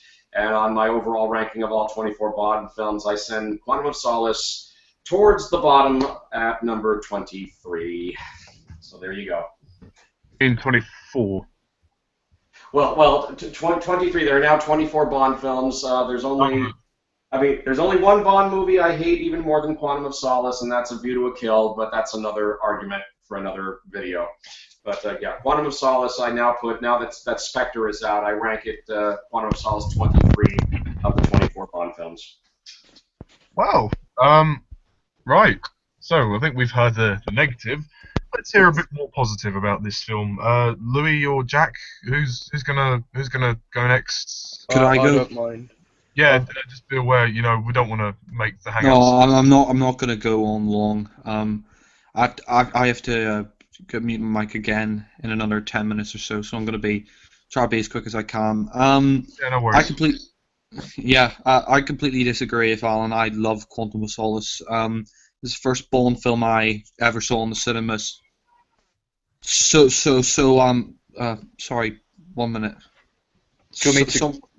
No, I don't need to go. I just need to do something. It'll only take a sec. I'll be back. Just gonna mute my mic for a sec, but I will be back.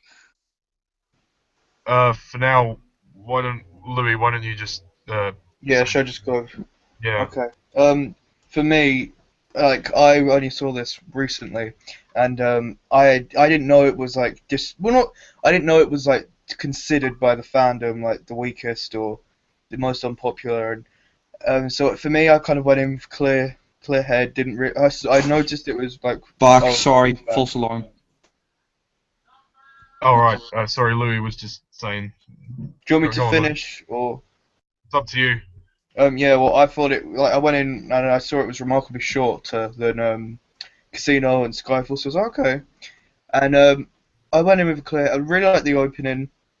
I kind of agree with Alan. It was cut a bit short, but I kind of liked that about it. It was different, and the interrogation scene was great, which obviously leads on to future movies and stuff. I really like the Bond girl. I'm really sorry I've forgotten her. I need to rewatch it a couple of times. So I'm really sorry I don't know her name right now. My name's Camille. Camille. Yeah, I really liked her. I kind of like the fact they didn't have a romance. I think it was a lot better. I think for a 21st century Bond, like I'm not a big fan of the whole sexist, feminist, like political statements, like all of that stuff, political awareness, whatever you want to call it. But I think the Bond girls sometimes they can be a bit sexistly portrayed, if that makes sense. And I kind of like she has like that. She's got her own agenda. She's kind of like an ally for Bond as Bond is for her. She's Jane Bond. Yeah, and I like how they kind of have that partnership, like they're partners in crime, and they're both after the same people. Is it? Oh, sorry, I'm really can't say it. Is it Mathis? Mathis, yeah. Yeah, Mathis. His death, like I wasn't expecting that, and for me it was the highlight of the film. I thought it was so sad, and like once you see Skyfall, you see how different it is, like how he respects M when she dies, like nice and doesn't throw her in a dustbin, but Yeah. like Yeah.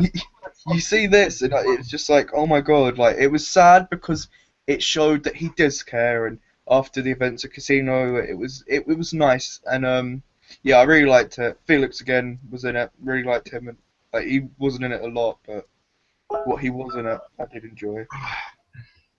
But oh sorry, Jack, do you want to go? Yeah, sorry, Can I pick up after Jack? Yeah. As long as we can kind of keep going. Otherwise, you don't want to keep You going. know, it's just because I have to go in another 10 minutes. I'm not like leaving, but I have to help my brother with some homework in another 10 minutes. So I just kind of want to. Sorry, I interrupt Louis halfway through his thoughts, but Oh, that's all right. Go on. Quantum of Solace. I mean, I love this Bond film. It was the first Bond film I ever saw in the cinema, so naturally I'm gonna have a lot of affection for it. I have to say, for me anyway, you know, it's a step up over Casino Royale. I know, for some people like Ollie and Alan, it's a step down. But anyway, you know, I really enjoy the opening sequence. I love that opening car chase. We don't love the gun barrel again, which is a bit weird, but fair enough. The opening car chase, so it's so awesome. I love it so much. Definitely, probably one of my favorite Bond pre-opening title sequences. You know, you have Craig in the car, and you know, he's being chased by all these other guys, and there's like so many references to other past Bond car chases, and at the end, we see, he arrives in Siena, and then, he opens up the boot and he's like, Mr. White's there, and he's like, okay, Mr. White, it's time to get out. And, I think that's just a great pre-opening title sequence, probably my favorite. The title sequence itself and the song, title sequence, I think, is really good. Really awesome. You have the bullet and it says Quantum of Solace, and he's walking through the desert, and that's really cool. The title sequence, the song by Jack White and Alicia Keys, Another Way to Die. I really like it. I think it's a really great Bond song, really underrated. I love the start of it. The just so awesome. The song itself, I think, is really good. I think as a duet, they're kind of an odd pairing, but they I think their songs, their voices work together, and it's a great song. The plot to Quantum. You have Dominic Green, who's he's basically he's in the middle of Bolivia in the desert, and they think that he's looking for oil, but it turns out he wants Bolivia's water supply. Like and then we have the other kind of side villain, Meldrano, and he's like he's going to put him as a dictator of Bolivia, and he's going to take up 60% of the water supply. So basically, he can control a country, and I think it's a really interesting plot, and definitely one of the best Bond plots. Bond himself, Daniel Craig, he's great here. I think he's even better than he is in Quantum of Solace. He's a lot more. What? You said he's better than he is in Quantum of Solace. That's the one we're talking about. Sorry, Casino Royale. Sorry. I think Daniel Craig here is great. You see, I think Bond here, you could tell he's kind of he's being affected by Vesper's death, even though he tries to brush it off. You could tell he's quite clearly affected by Vesper's death, and I think the way they carry it through this film is great. I think he has a lot more. Like, even though it's a darker film, he does have a few good one-liners. Like maybe even a bit more than Casino. Like CIA wanted to bring back the chief, not his body. Well, if they wanted his soul, they should have made a deal for priests. One thing you can't deny is Craig does have some good one-liners here. I like the fact that M gets a lot more doing this. She's in the field more.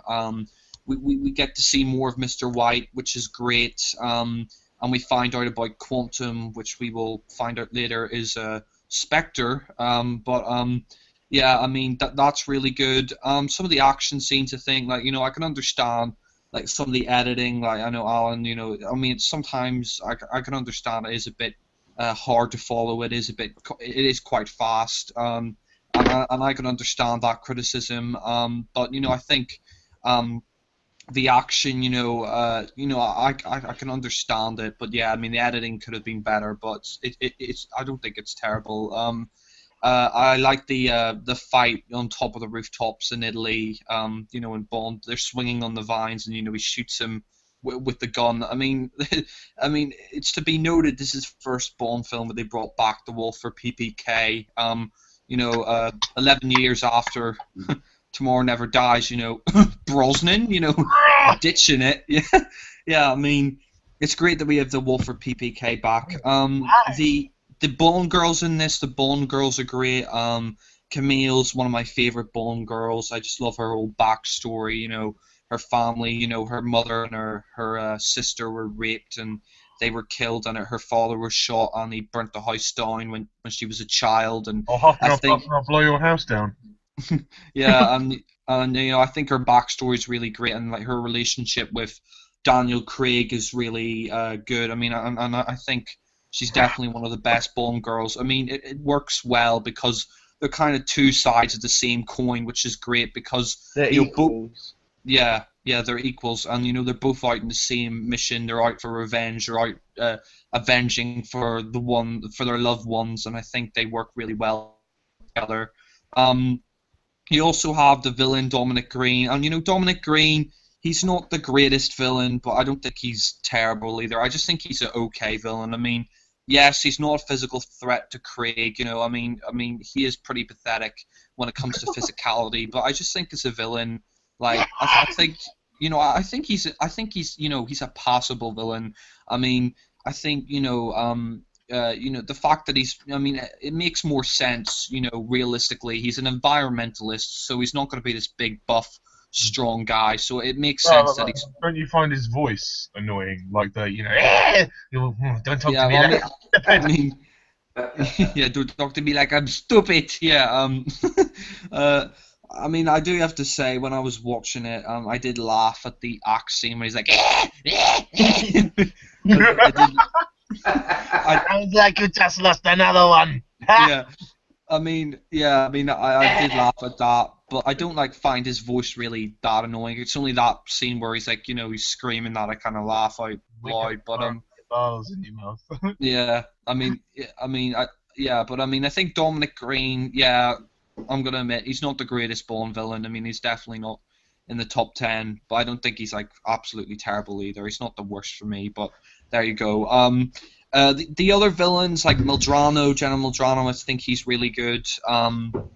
He's a really fucking sick bastard. I mean, Camille, he raped her mother and her sister, and then set light to the whole fucking house. I mean, the guy's obviously a twisted. He's fucked up. I mean, and I think he's really good. His backstory is interesting, and why Camille wants to go after him.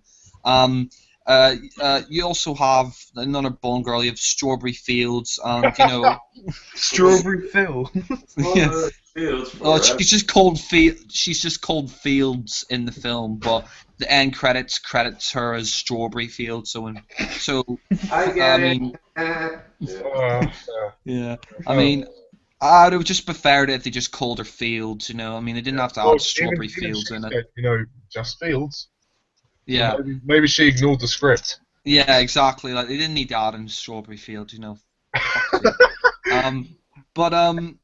I mean, her death is just a bit kind of. Pointless. It's a bit lame. It's just a Goldfinger. It's a cop out. It's a Goldfinger ripoff. Oh yeah, we're covering her in oil.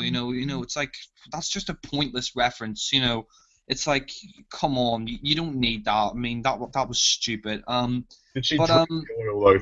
Yeah, I mean, I have to admit, Fields. I mean, the actress is good, but she's just kind of wasted. The other characters in the film, like you have Felix Leiter return. I mean, played by Jeffrey Wright. And again, he does a decent job, but he gets more to do in here, which I like. It's interesting. I mean, it's interesting that the CIA are making a deal with Dominic Green, and he's basically told to keep Bond out of it, or just take Bond out, and because Bond's his friend, he's not going to do that, and it's interesting to see their dynamic.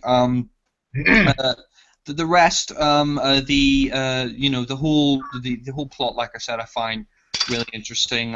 Some of the action scenes, like I said, I can understand the criticism.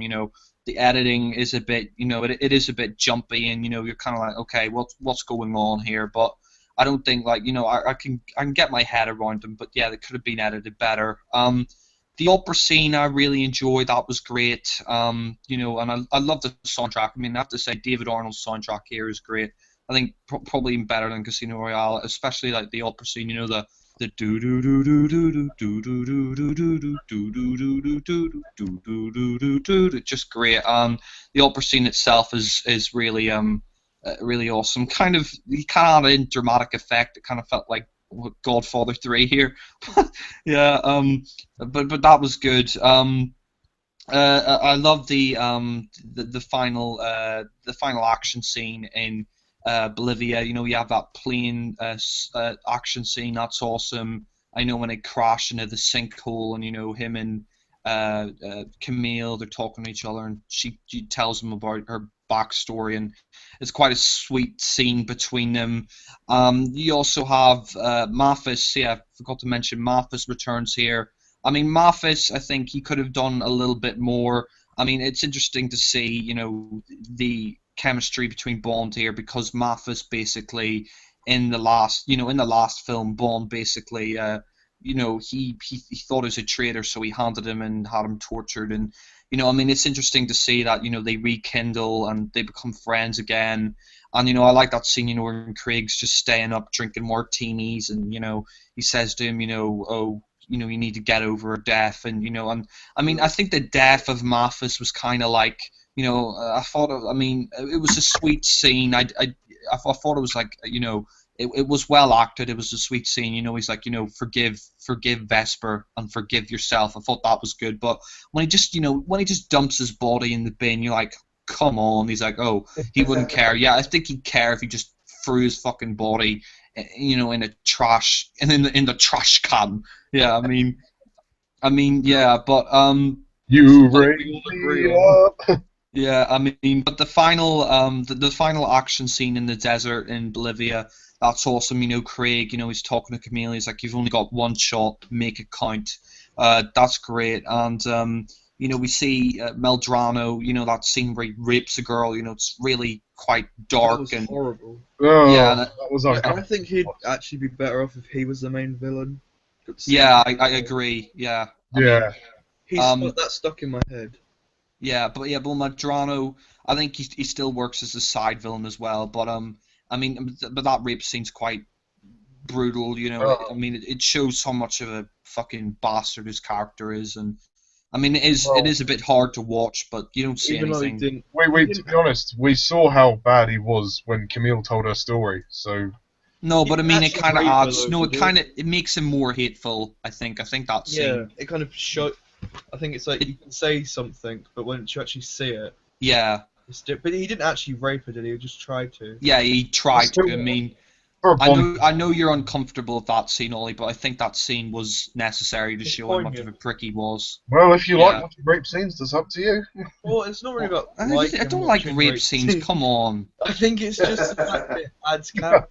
Like, Just joking, Jack. Don't worry, mate. No, but I'm just saying. No, I think it was Oh. necessary to show how evil his character was. You didn't see anything anyway. You didn't get a chance to rape her. Oh. But I just think yeah, like Louie said, you could say something about a character, but it's not until you actually see it on screen that you're like, oh, this is dark and this character is a bastard. But the final fight, I mean, I think it's really awesome. Craig, he lands on the car. He's like, you and I are mutual friends. I mean, I always laugh at that line for some reason. But the final act scene, it kind of looked like they were trying to do like Max Zorn, A View to a Kill in a way, like I mean, Dominic Green, I mean, I do like him as a villain, but I do agree that he's just no match for Bond. He's just kind of a weakling, like, and when he's swinging around the axe, he's going, that is pretty that is pretty laughable. I did laugh at that. But the final scene was like, looks like you just lost another one, and Craig, they get out, and I mean, I really love that scene. With Camille, when she's fighting Meldrano, and she cuts him, and she tries to he tries to fight back, and he tries to come on to her, and you really see how like fucking like disgusting this guy is. And I just love that scene, like the flames are surrounding her, like all the flames are surrounding her, and like she's frightened. I thought that was like a really great scene. That was really well directed. Probably the highlight of the film for me, that scene, just so emotional and really well shot by Marc Forster. And the final scene, where Dominic Green, he's kind of limping out of that hotel. I mean, I know Alan says it's a bit ridiculous having a hotel in the middle of the desert, but I mean, come on. I mean, we've had huge space stations in space. We've had underwater. We've had huge cities under the sea. Ice hotels, satellites. So it's not really a major complaint for me, but with the final scene with Dominic Green, he's limping there, and Craig, he doesn't kill him, he just throws him that can of petrol. He's like, I consider you making it 20 miles before you drink that. Goodbye, Mr. Green. I mean, that's great, and the final scene, with Vesper, he sits down with her ex-boyfriend, and he tells her it's the same locket that he gave her, and I thought that scene was really great, and Craig acted it well. Sit down, and I just thought it brought a lot of closure to the story, and I thought that was great. And when he says, Bond, I need you back, he's like, I never left. I mean, I know Alan says, that scene between M and Bond doesn't make any sense. Like, it's like 1 minute she's on his side, the next minute, 1 minute she's against him, the next minute she's not. I think if you rewatch the film, it makes sense, because there is a scene where, one of the ministers says to M, basically, you're going to have to, talk to Bond, you're going to have to revoke his license, or the CIA will take him in. So, I mean, she had to be against him, but, when she escaped, she realized that he needed vengeance. So I think that makes sense. I think that does make sense. But the ending, it's great, and he leaves the locket in the snow, and you have the Bond theme. And yeah, I mean, Quantum of Solace, I just think it's definitely, for me, it's definitely improvement over Casino Royale. I mean, I think it is probably the most underrated Bond film in the entire series. I think it's a very misunderstood film. Yeah, I can understand, some of the editing, and like people couldn't really, follow some of the editing, like with some of the action scenes, and that's understandable. But I think overall the film, it's a really satisfying wrap up to the whole Vesper storyline.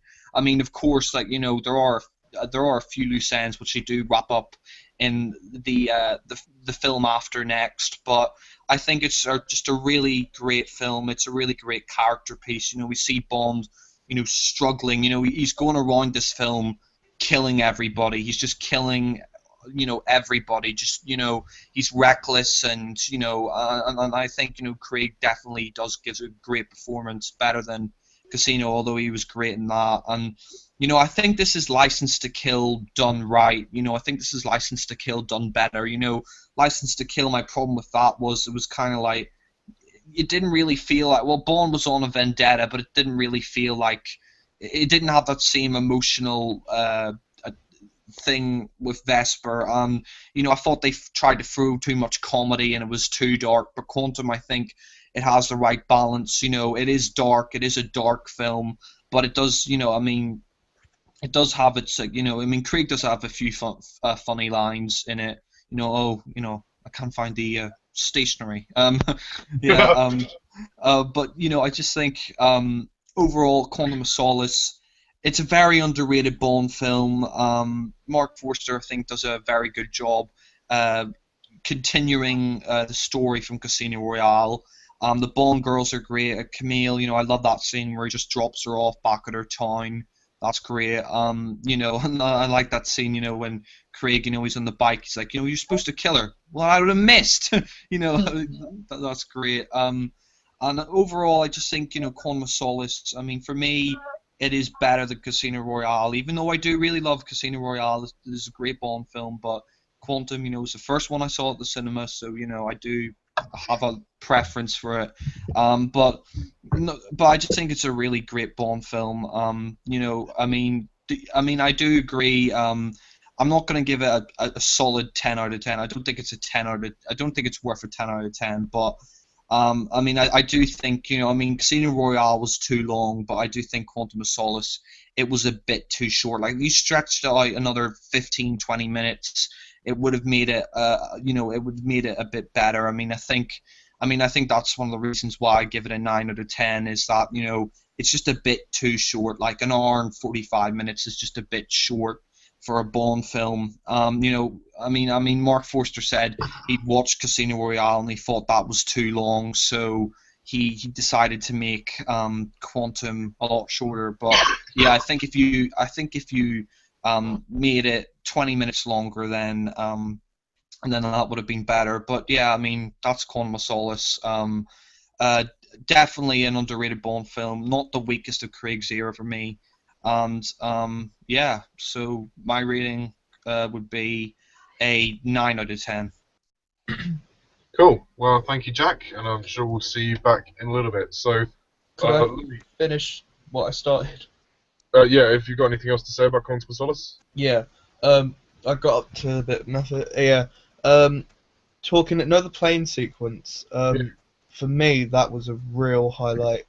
I thought just as the plot kind of dies down a bit, it kind of gripped me again. I was like, "Holy crap, this is big!" I really liked the tension in that scene. Like, how the hell are they going to get out this one? So yeah, that was really good. It's good CGI as well. I actually preferred it to the Spectre helicopter thing in the pre-titles. But yeah, and the bit where Fields is dead and M's in the room, Hmm. and then like those guys are after, like he has to like hide from, like him and M can't talk together, and he's kind of like on the run. I really like the way he kind of hides back, like he kind of jumps on the what would you call it? Like the side wall or something. I don't really know the name for it, but I like that. Oh, the over the thing. Banister thing. Yeah. Over the banister when he's walking. Yeah, that's it. I thought that was quite cool, quite Bondy. Yeah. I kind of agree with Alan on Mr. Green. Like, what is it with all their names named after colour, like Mr. White, Mr. Green?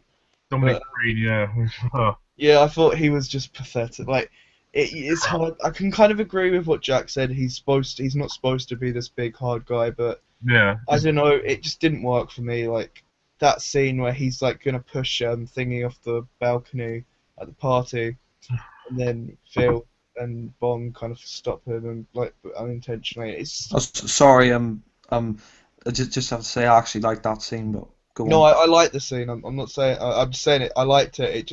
It kind of made me like how he's just a little weed, really. Great. He kind That's of what I like. He's kind of like a weasel. That's Yeah, what I that's like. what I mean. That's what I mean. I kind of he's pathetic, but I can kind of see why I like him. I think the other guy, I've forgotten his name. Was she? Yeah, I think he would have been a much better like the main villain, or maybe if he was the main. Actually, maybe Mr. White would have been better. Yeah. Mr. White should have been the main villain for Quantum, but they kind of Yeah. made up for it in Spectre, but we'll get to that eventually. Sorry, Louis, you were saying. That's right. Yeah, and yeah, I just thought that guy was a complete dick. Like when he was about to rape her, and he said something like about her mum, Oh, and yeah. it was just. Well, I can completely understand why you don't like it or like feel uncomfortable with it, and it made me feel it's stuck in my head. But I think it kind of hits a nerve, and that's what films should do. It should Yeah. be something. Yeah. And I get that, but it's just not right for a Bond film. There are other ways to show how Madrono's evil. I mean, I know that's part of his character, but you know, I think it works though because we haven't seen him do anything really evil before yeah, that. he's just a big fat dick. Yeah. I mean, like she says he did all this stuff, but it's not really until he does that you see him for the monster he is.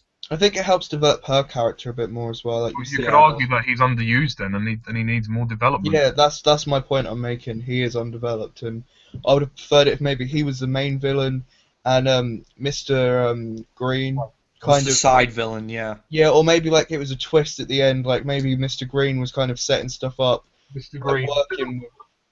working with the Secret Service, maybe trying to, and then like it turns out in the end, like plot twist, he's behind it all. Maybe that for me, that I don't know. I just really I kind of like how he his death. You don't see it. It's just like what Jack said about the petrol, and they say, oh, he found him with 2 bullets in his head and half a Can of oil in his Yeah. stomach, yeah. yeah. Do you know anything about that? We wish I could help. But I think the explosion, the hotel explosion, the fire, it probably is the best explosion I've ever like that for me. It kind of I wasn't expecting this film to be anything. I didn't know it was like the least popular Craig film. I thought it was. I never really like read up on its fan status, but for me, like it blew me away, and it does have its faults. Like I think the plot. It's the timing, like the plot. It needs to be expanded a bit more. And I think if it wasn't for the strike and the cuts, I think this could have probably been the greatest Bond film if it was done right. But I can see where it was going. I can see the points it was supposed to make, and I think it is technically a continuation from Casino. It's kind of like the second part. Yeah. So, and it kind of, for me, like I agree with Jack. It's kind of moving forward, and for me, it's a step up. And I think it kind of shows the bereavement and stuff, the bereavement and of Vesper's death, and the scene at the end where he drops the locket in the snow. I think it's kind of like he's gotten over it, and it's time to move forward into the next film, Skyfall. Yeah, and yeah, sorry. I mean, you even see that in Spectre. Like, look, well, I mean, we'll get onto that in a while, Yeah, but he's you kind even of- see that in Spectre. Like when he finds a videotape, he just, he leaves it. He doesn't watch it. He's gotten over it.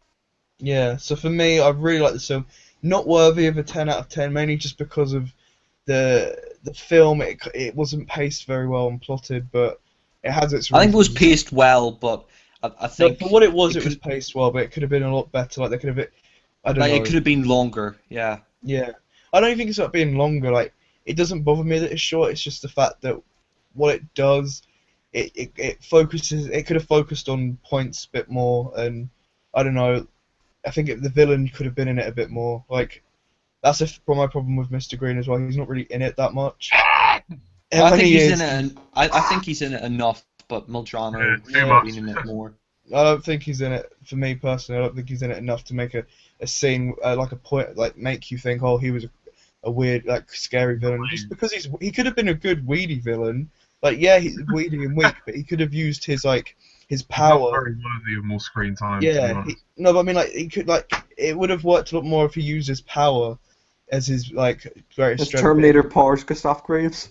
Instead of just coming whenever he's on screen, all he did was go "Ah, ah, ah," and it was just he looked weedy. So for me, yeah, that put it down. But the fire explosion at the end, the glass breaking, it That was was just awesome. shot beautifully. And for me, I'd give it a strong 9 out of 10.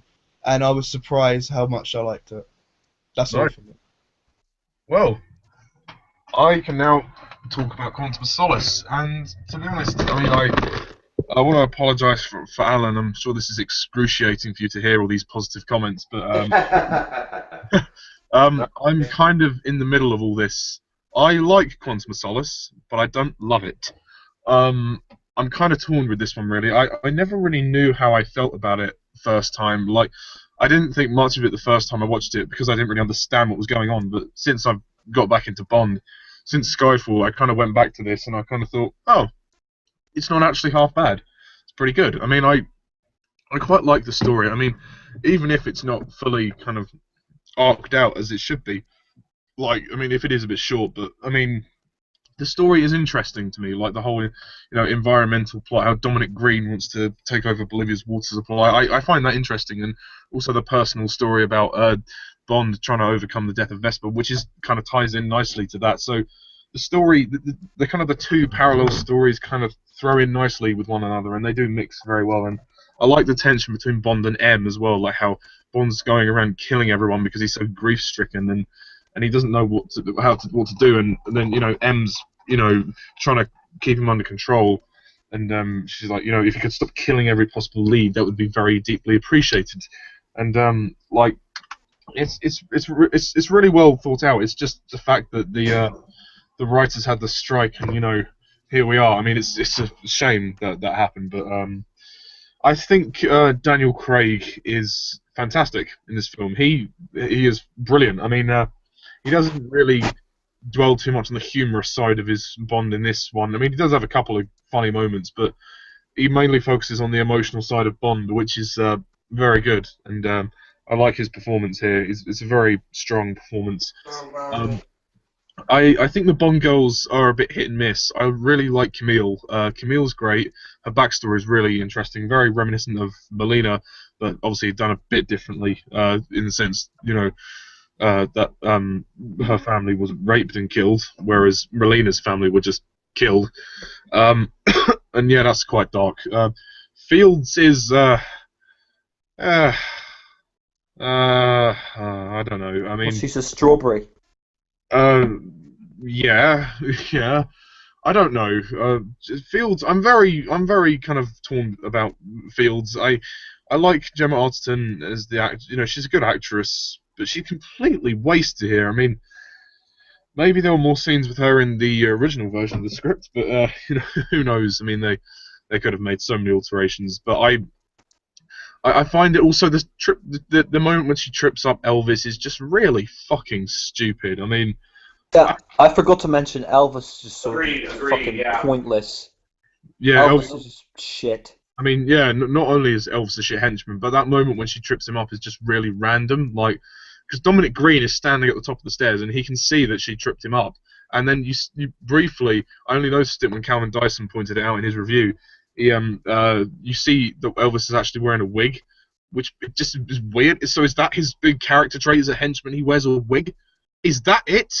Jesus Christ! I mean, oh god, it's not even worth talking about. I mean, excuse me. I mean, I'm sorry, but Dominic Green is a terrible villain. Yeah. I don't hate the actor's performance, but it's just he comes across as a complete sissy. Like he's speaking in that whiny voice, which is really annoying. Just please don't talk to me like I'm stupid. Or Yeah. oh you don't. When he's yelling. He reminds me, Ollie. Yeah. He reminds me for Primeval fans like Oliver Luke. Oh god. Like really kind of like he's never had power, but he's never gonna get it, and so pathetic. Yeah. I mean, he's just this pathetic old weasel, and I do like when Bond leaves him in the desert with a can of motor oil. That was quite good. But as a villain, I just have no interest in him whatsoever, and he just really. He's the weakest villain of the Craig era by far, and he's just very pathetic. Like, I mean, he just doesn't really. It's not the fact that isn't a physical being. I mean, fair enough. I mean, I don't mind that. It's just that he poses no threat, physically or mentally, towards Daniel Craig as Bond. Yeah. And that fight is kind of embarrassing, really, when he's yelling and with the axe, he's like, yeah. I mean, it's well choreographed and it's an entertaining fight, but you're just like. There's no tension here, like, because, Bond's going to kick his ass. Craig would snap him like a stick. Yeah. But the other villain of the piece, I don't mind Medrano, although he's kind of underused. I don't really I mean, I like the fact I wish he was kind of the main villain, or Mr. White. I mean, Medrano is a prick, and I'm sorry, but there's no call for the rape scene. There's absolutely no need for it. I mean, No, I think I'm sorry. I mean, I know you find it uncomfortable, but I think there is a need for it. It's to show the fact that this guy is such a monster. I mean, we had hints of it before, but we never seen what he's done before that. So Ollie, I think it is necessary. So I was just gonna say I want to hear why you because I'm the same with Jack. I feel like it's not I think it's needed, necessary, but I want to hear your side. Well, let's put it this way. I mean, I think, I mean, that it's not just he just didn't rape her family. He actually brutally tortured them and murdered them, and so. And you see him, kind of fight Camille. I mean, I know they didn't completely show much of a fight, but they should have maybe they should have shown more of him kind of, torturing people. I mean, because we had the torture scene in Casino Royale, so, but I don't know. It's just not like this series is meant to be like a family series, and putting something like that in there just is really uncalled for. I mean, it's not a badly directed scene. It's just a really out of place scene. I respect why you think it's necessary for the character, for the film as a whole. It just doesn't work for me. Like, I just feel that it should have been left as a deleted scene. But I think you could show other ways of Medrano being evil, such as him beating people up and being aggressive. Like, I don't like the idea of a rapist. I mean, I respect your opinion, but I can see what you mean. I don't really know what it is you want to see, but no, I don't want to see her getting raped. Yeah, I don't want. I want to see, but I think it's one of those things where it's so bad. Like, if he went round hitting her or doing something like that, it's like anyone could do that. It takes a real nasty, vile.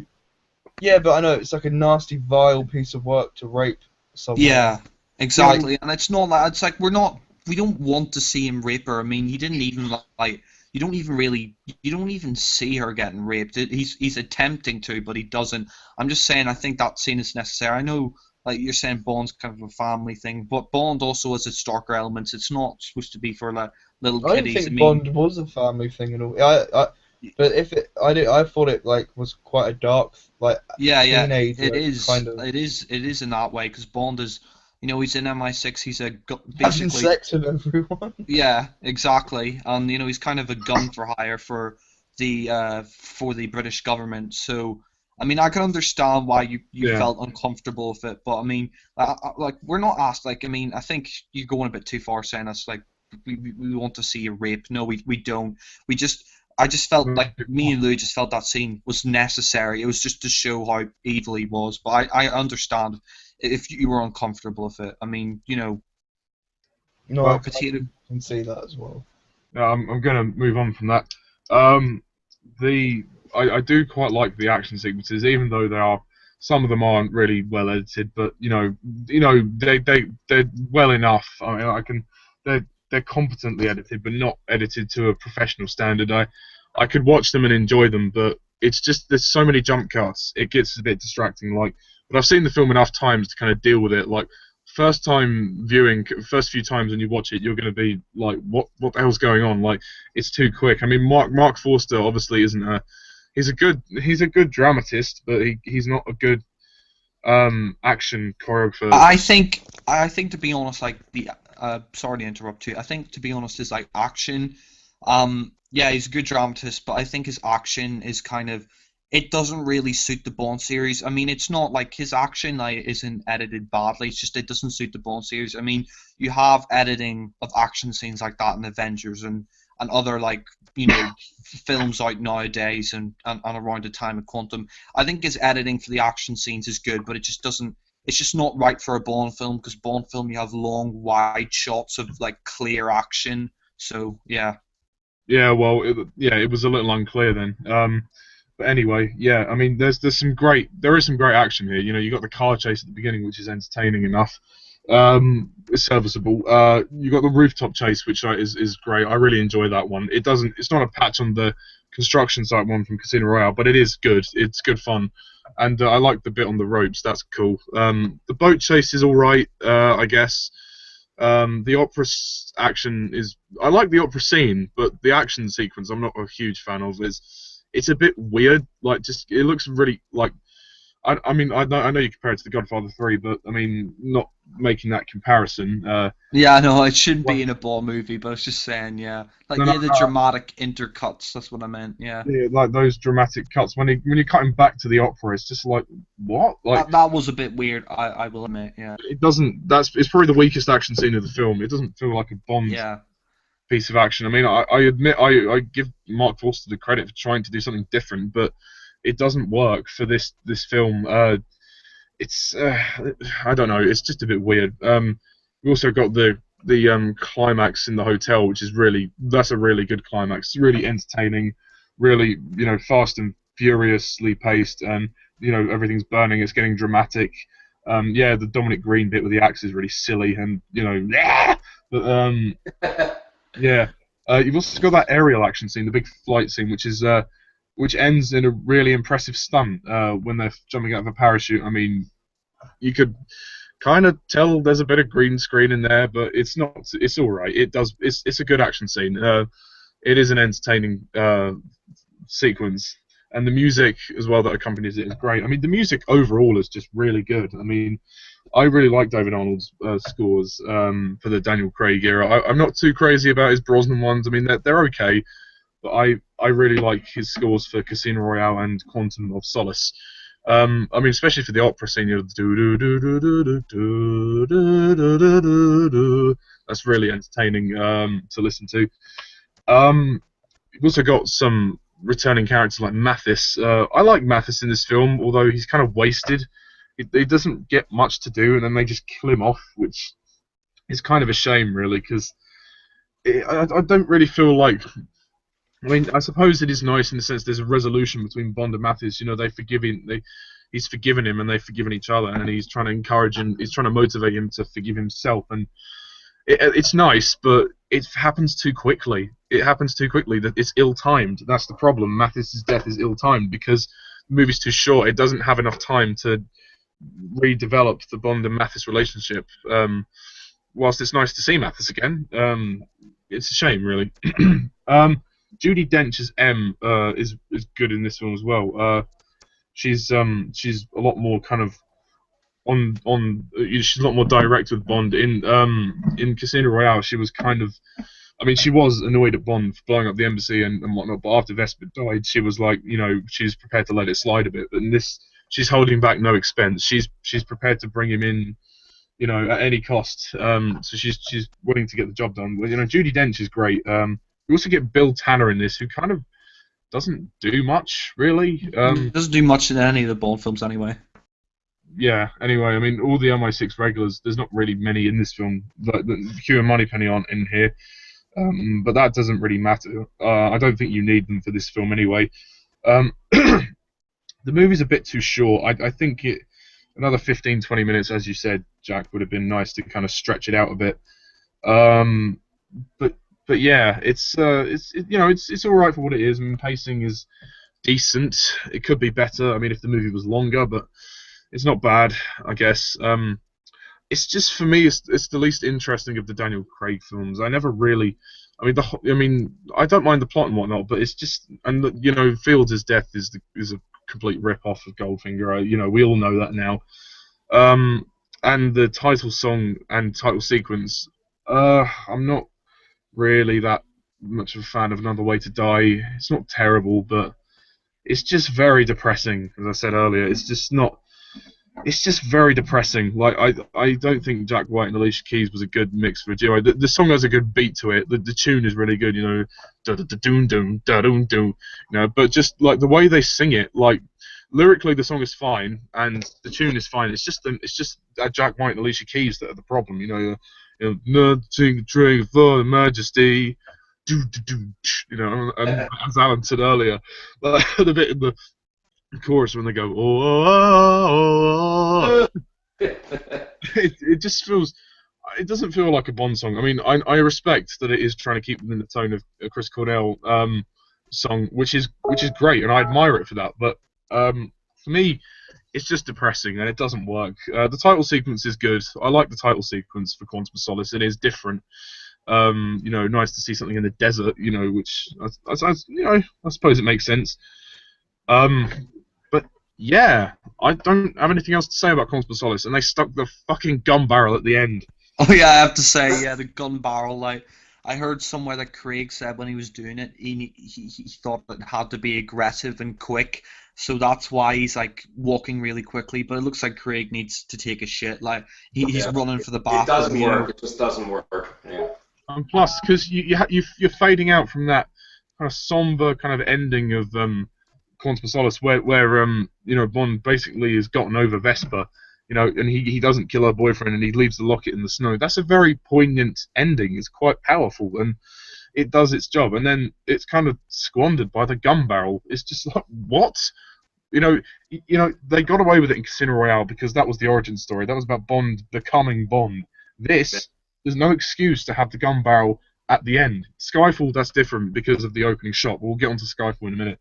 As for Quantum of Solace, my final rating for it, I'm probably going to give it an 8 out of 10. It does have some good storytelling moments, and Daniel Craig is fantastic. Some great action scenes, but technicality-wise, it kind of fails. I mean, technically the way it's edited and made isn't perfect. I mean, I'm not too fussed about the title cards. I know a lot of people complain about those, but I'm alright with them. Yeah, who gives a shit? Yeah. Yeah, parts of it are kind of wasted potential, but parts of it I think are underrated.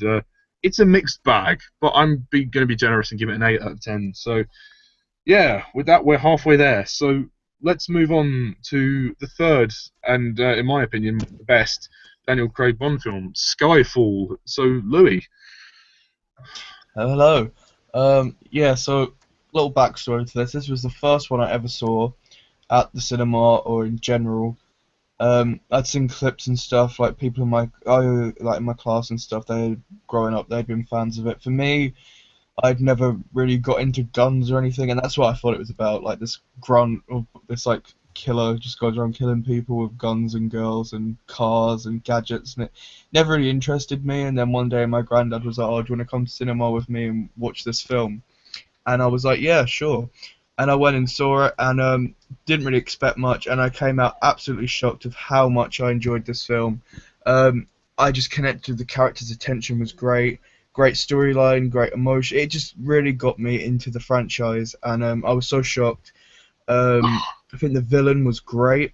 Silver, is that his name? Yeah. Yeah, he was awesome. I love his kind of how he used to be a good guy. Kind of like M betrayed him, and that it's kind of the Bond story. There's no Bond girl. There's not really any romance. There's that little quick scene where he has sex with that girl in the shower, but Ugh. yeah. Oh God. yeah. I mean, yeah. It's kind of creepy because she is an ex-prostitute. So. Thank God he didn't suck her fingers. Um, for me, it's more of an emotional story, and the fact that M dies, for me, a character that I've never seen before this film. I'm so surprised that I connected with her towards the end. I Yeah. don't know about you guys, but for me, it really just.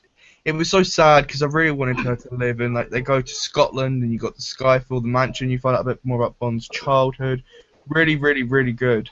I really like the bit where they're in the court and M's like being told off by the secret. I think it's the Secret Service. Correct me if I'm wrong. Like Well, she's not being told off. They're having that meeting about. yeah, like Bond. Like, she's being like the woman. She doesn't really like. Oh, the member of Parliament. Yeah. Yeah, and she's kind of like nagging at her a bit, like saying she didn't do her job right. But I really like that bit because I love the tension where Silver bursts through the doors. It's an epic gunfight. Moneypenny's there, Bond's there, M's there, and it's what the new M's there. I've forgotten his name. Really sorry. Sorry, what was that? Mallory. Yeah, he was there, and I thought it was Garth Mallory, yeah. that was that was the bit that really kicked up the film. It kind of was going a bit flat from there, like kind of just building up to it, and that was the bit that was kind of like you're thrown into the deep end, and it is awesome. That for me is the highlight of the film. Then the Skyfall battle obviously is awesome as well. So I can't really, it's just such a good film. It just makes me so happy to talk about it. It's such a great piece of cinema. Absolutely love it. 10 out of 10. I'm not really going to go into it because I'll be here all day. But yeah, so 10 out of 10 for me because I know you want to don't want to go on for hours rambling, but Yeah, no, that's fine. Is there anything else you want to say roughly like about the song title sequence? oh yeah, sorry, I was just thinking about everything. Yeah, that's fine. It was the first. Everyone's heard of Adele, so I heard the song before the film. That was kind of something that persuaded me to see it because I thought it was kind of a cool song. I saw the pre-title sequence. To talk about that was amazing. Like, I love the tension in it. Like, obviously we see Moneypenny. We don't know who she is, and she shoots him, and he falls off the train. And when he falls in, and then the title goes, and the song is so eerie, and it's such a sad song. Like, it's sad, eerie, and creepy, and ghost-like, and it's brilliant. Yeah, really, really nice. It fits the film so well. And like, you think Skyfall, what does that mean? It's like a metaphor, like the sky falls. But obviously, once you see the film, you're like, oh, it's the mansion. But really, really liked it. What was I going to say? Yeah, I know lots of people don't like the whole Moneypenny isn't revealed as Moneypenny until the end. But for me, I think that's a really stupid point because it's like saying if Bond didn't say his name throughout the whole film, then say it's still the character. So I don't see how people can moan about that. So yeah, but I'll let everyone else talk because I'll be here all day. All right, Alan, what do you think of Skyfall? Skyfall, yeah, Skyfall. Fantastic. Bond is back. Bond is back in a... 4 years of waiting. What's that? 4 years of excruciatingly waiting for this.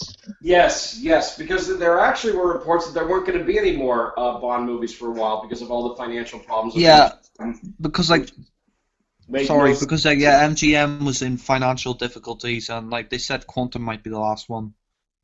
Yeah, which would have been awful for me if that really was the last one. But it just makes me wonder, just really briefly, I mean, where did all the money go? I don't fully understand what happened, and there's no time to talk about it in detail here. But I really think understand what the hell happened to all of MGM's money when James Oh Bond yeah, was a financial success. I don't get I it. know what happened.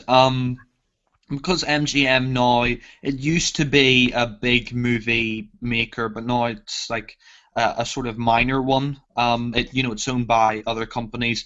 Over the years, it's been bought so many times. It's just like all these other companies had so much debt, and like the debt carried over each time it was bought over. So that's why all the money like was going, and that's why the MGM was like under a lot of pressure because over the years it had been bought, like all these different companies had so many, like had put so much debt on it. So yeah. Also, they were trying to make The Hobbit as well, like in joint kind of agreement with New Line Cinema and Warner Brothers. It was trying to fund The Hobbit as well. So there was, I think during after Quantum of Solace, when in 2010, I think The Hobbit was going to be going into production, but it was delayed. So yeah, It's because basically, like over the years, it's been bought over again and again. Like all these different companies have given like loads of, like it's been gathering loads of debt because all these different companies have been buying it over. So yeah.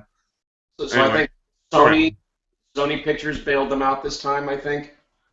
Yeah, that's right. Yeah.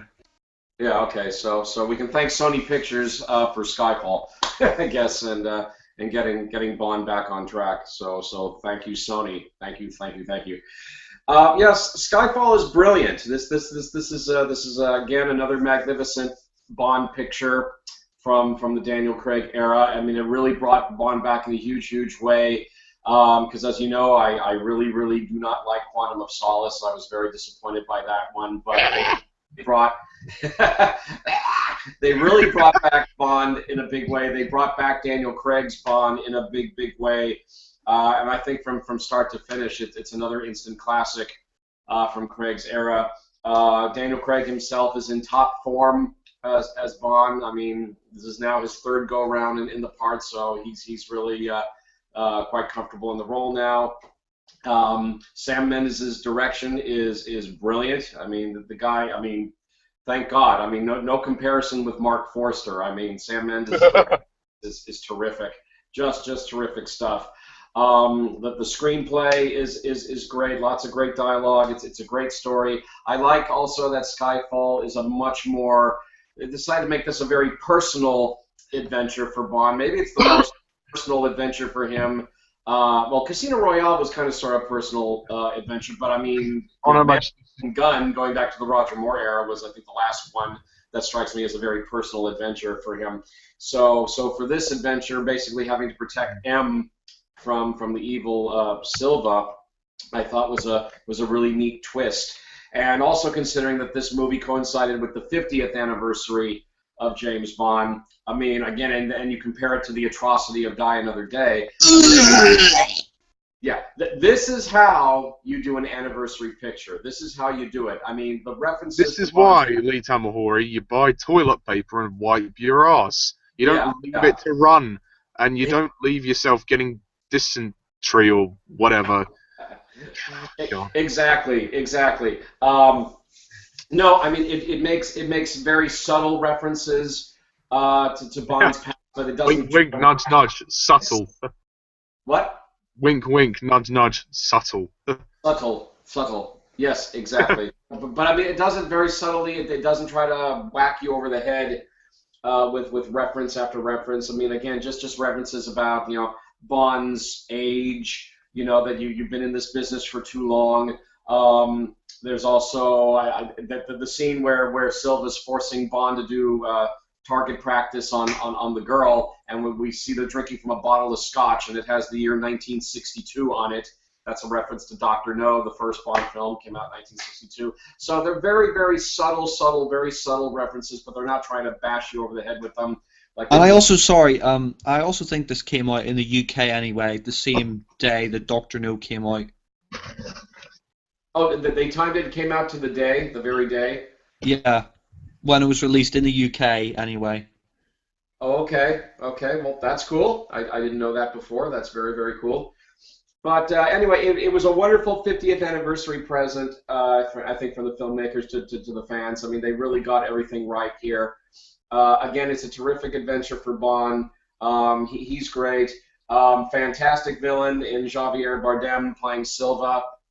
Very, very, villainous, charisma to burn, and I just love the whole angle on his villain and his connection to connection to M, excuse me, his connection to M, his connection to Bond, and how they play off each other there. And his connection to MI6. And Right, the MI6, right, because he And Spectre. and Spectre too, yes, definitely. The action scenes are terrific. I mean, that opening action scene that also involves Moneypenny, even though she's not revealed as Moneypenny just yet, where they're chasing the bad guy and the train and the bulldozer, as we call it here in America. That was really, really expertly done. The editing on it is just right. The music on it is great. There's definitely a sense of urgency in that scene. It's really, really great stuff. It's one of the best action scenes I think I've ever seen in the whole Bond series. It's just really, really well done. Leads into the title sequence. I mean, what needs to be said about Adele's theme song of Skyfall? It's a classic. The moment I heard the song, I said, this is a fantastic Bond theme. I said, this is the first Bond theme that's going to win an Oscar, and I didn't lose any money on my bet. It's now an Oscar winner. It's a fantastic song. I mean, Adele, she just hits all the right notes with it. I mean, musically, vocally, it's an instant classic Bond theme. I think the title sequence that goes along with it is one of the best title sequences I've ever seen in the Bond series, and the imagery of, we got the shots of the cemetery and Bond's house, the images of the women. You got to have beautiful women in every Bond title. The dripping blood as well. The blood, the fact that Bond has sunk into the water and he's like he's hallucinating in the water. The young Bond in Skyfall. I can't believe that song didn't reach #1. Yeah, I'm very surprised by that. I thought that would have been a #1 hit, but winning an Oscar is an achievement that, that either way, getting to #1 to them won't have mattered now because they got an Oscar for it. So yeah, exactly. So I mean, it's a terrific Bond theme. I mean, it's an instant classic. So it's right up there with anything by Shirley Bassey or Tune or all the greats. Let the sky fly. Yeah, exactly. I love the cast of this film, along, of course, with Daniel Craig and Javier Bardem. I really like Naomi Harris as the new Moneypenny, although it's not revealed to the very end that she's Moneypenny. But I just love how they introduce her, being out in the field with Bond and then basically being forced against her will to shoot. Didn't intend to shoot Bond, but the fact that M gives her the order, take the bloody shot, and so she has to shoot. I thought you said when M gives the Oreo. I was going to say. What did I said Oreo? I thought you said when M gives the Oreo. When M gives the order. Sorry, when M gives the order. That's all right. To shoot him. But anyway, I also like how she and Bond make up. I mean, he knows that she was under orders, and it wasn't anything personal. She just did what she was being ordered to do. So I like how they make up, and of course they have that later scene where she's giving him the shave in the hotel room. I thought that was really, really nice. So she's great. I love Ben Whishaw as the new Q. He's definitely a total reimagining of Q. I mean, now Q, instead of being an elderly man, he's now a young nerdy guy with glasses. But I still think he's great. I mean, I love that scene when they meet for the first time in the art gallery, and he gives Bond the only gadgets he's got for the movie. The gun with the palm print and the little radio transmitter. Oh yeah, and he says, "You kidding me? Christmas. You still got spots." Yeah, and of course they bring up the fact that these are the only two gadgets he's giving Bond. It's like, you were expecting an exploding pen. We don't go for that sort of thing anymore. Yeah, I've got to say he's really good in the film, and in Spectre, he was great. Yeah, I mean, God bless Desmond Llewellyn as the original Q, Lord rest his soul. But I mean, I really like how Ben Whishaw you know, he's a total reinvention of the character, and I really like that with Ben Whishaw on the part. They've given Q like a new, fresh coat of paint. And I also like the fact that with Skyfall, I guess from this point, the decision has been made to give Bond whatever gadgets Q gives him. You know, give Bond more realistic gadgets rather than the exploding pen or the invisible car. Yeah. Just give him. I mean, yeah. Sorry, John Cleese, but Yeah, I mean, you can. I mean, by all means, you can still give Bond gadgets, but just give him realistic gadgets. You know, so I appreciate that they're starting to do that with Skyfall. Ralph Fiennes is terrific. Ralph Fiennes has always been one of my my all-time favorite actors anyway. So to see him in the role as Mallory, and of course he will be the next M after Judi Dench, he's great in his part. Of course, the Great Dane Judi Dench. It has to be said, this is her last appearance or her last regular appearance as M. You know, she'll make that cameo via videotape in Spectre. But anyway, her last regular appearance as M. And she really goes out with a lot of great dignity and a lot of great honor. I mean, I've always enjoyed her M, going back to GoldenEye with Pierce Brosnan. And they give her a wonderful story. And again, that scene when she's in the courthouse and she reads the poetry. That's a great moment for her as well, and Also, I like her a lot. Sorry to interrupt you, Alan, but with Judi Dench, also it's worth mentioning that she gives a really great performance here. This is probably her best as well, because some of the shots that you see of her, like when she's at Skyfall with Bond and Kincaid, when she's looking out the window, she looks terrified. I mean, some of the expressions on her face are just like captivating, like how terrified she is of Silver. And also when he bursts through the doors of the Inquiry, and they have a shot of M, played by Judi Dench, and you just go, oh God, is she going to die? Like is he going to kill her? Like, really does keep that tension. I mean, and you know that's really helped by her acting, and she's just great in this film. She's practically the lead. Just as much the main as Bond him. girl. Yeah. It's just as much her film as it is his. Yeah, I mean, she's given so much to do it because I mean her character is such a central figure in this particular story, and Judi Dench plays it to the hilt. And yeah, I would have to say yes, this is definitely her best performance in Skyfall. I mean her death at the end is still sad, but I mean at least they let us know that it's coming. I mean she was wounded in the gunfight in the Skyfall mansion, so we know, and she's bleeding, and we can see it that she's bleeding, so we know it's coming. It's not that it came as a shock, but when it does finally come, I mean, I think she definitely goes out with a lot of dignity and a lot of honor, and I thought it was handled very, very well. And this is her best performance, I think, in the whole Bond series. So she definitely went out on the best, highest note that you could possibly ask for. I think I already mentioned I thought Javier Bardem was fantastic as Silva, and I like his whole story. Just that one long opening shot when he comes down the lift and he's going into his story about how he grew up on the island and how they dealt with the rats who were eating the coconuts, and how that story connects with him and Bond. I mean, just that one long tracking shot. We have another great long tracking shot here in the Bond series. I mean, we've got the one in Spectre coming up, and we've got this other great long shot with Silva delivering his monologue as he walks towards Bond, and that's a terrific moment for him as well. But yeah, he's just a great villain. I also like how he's a bit flamboyant. You know, there's definitely some gay tones in his villain, like when he's rubbing. Oh, Bond. Mr. Bond. Yeah. But he doesn't go overboard about it. He's not overly. He's all like Mr. Wint and Mr. Kidd. What makes you think this is my first? Yeah. Those two were a bit much. Yeah, for me, I never liked Mr. Wint, Mr. Kidd. But Javier Bardem, Javier Bardem, he hits it just right, you know, and he's definitely a classic Bond villain. I love the line from Bond when he says, "What makes you think this is my first time?" Yeah. That's a great scene. That's a really, really great scene. And also, let's see, Bernice Marlowe as Severin. She's the main Bond girl here, even though she's not on screen as much as I would like. But I'm telling you, she is, number one, she's drop dead gorgeous. I just cannot take my eyes off her when she's on screen.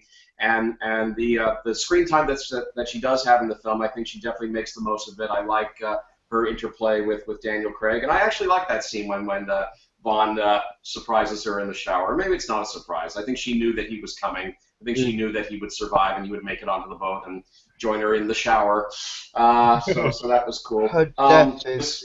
I was sad to see her go. With the target practice that Silva forces Bond to do with her, but still, what screen time she does have, I think she's a memorable Bond girl, and like I said, she's absolutely gorgeous. So I liked her. Let's see. I think that's all the main players in the cast. The action scenes are fantastic. The film is spectacularly shot. I mean, the cinematography was nominated for an Oscar. I'm pissed off that it didn't win. I don't remember which film won, but the cinematography on Skyfall is just immaculate. I mean, when Bond is going after the bad guy, and they're high atop the building, and they've got all the glass around them, and we see in the reflection of neon signs flashing or video monitors, reflecting in the glass, and then of course they finally start fighting, and glass is shattering all over the place.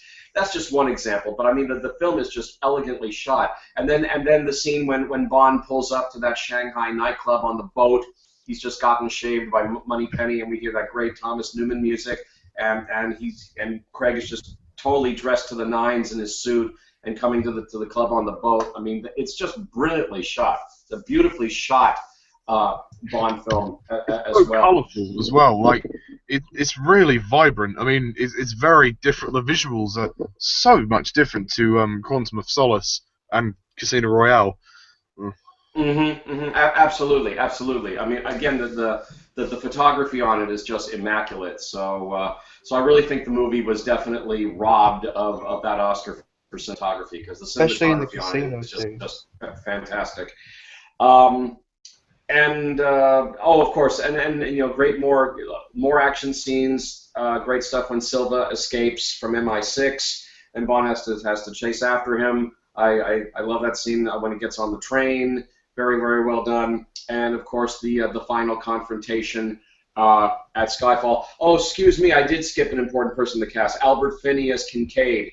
The gamekeeper. He's great in the role, and it has to be said that role was originally written for Sean Connery. They did have Sean Connery in mind to come back as Kincaid, but I think they did decide at the last minute that while it was a good idea on paper, to have Sean Connery there on screen, he definitely would have taken attention away from Daniel Craig. Yeah, I mean, I'm sorry to say this, Alan. I know you love Sean Connery, but thank God he wasn't cast as Kincaid. It's just been really weird.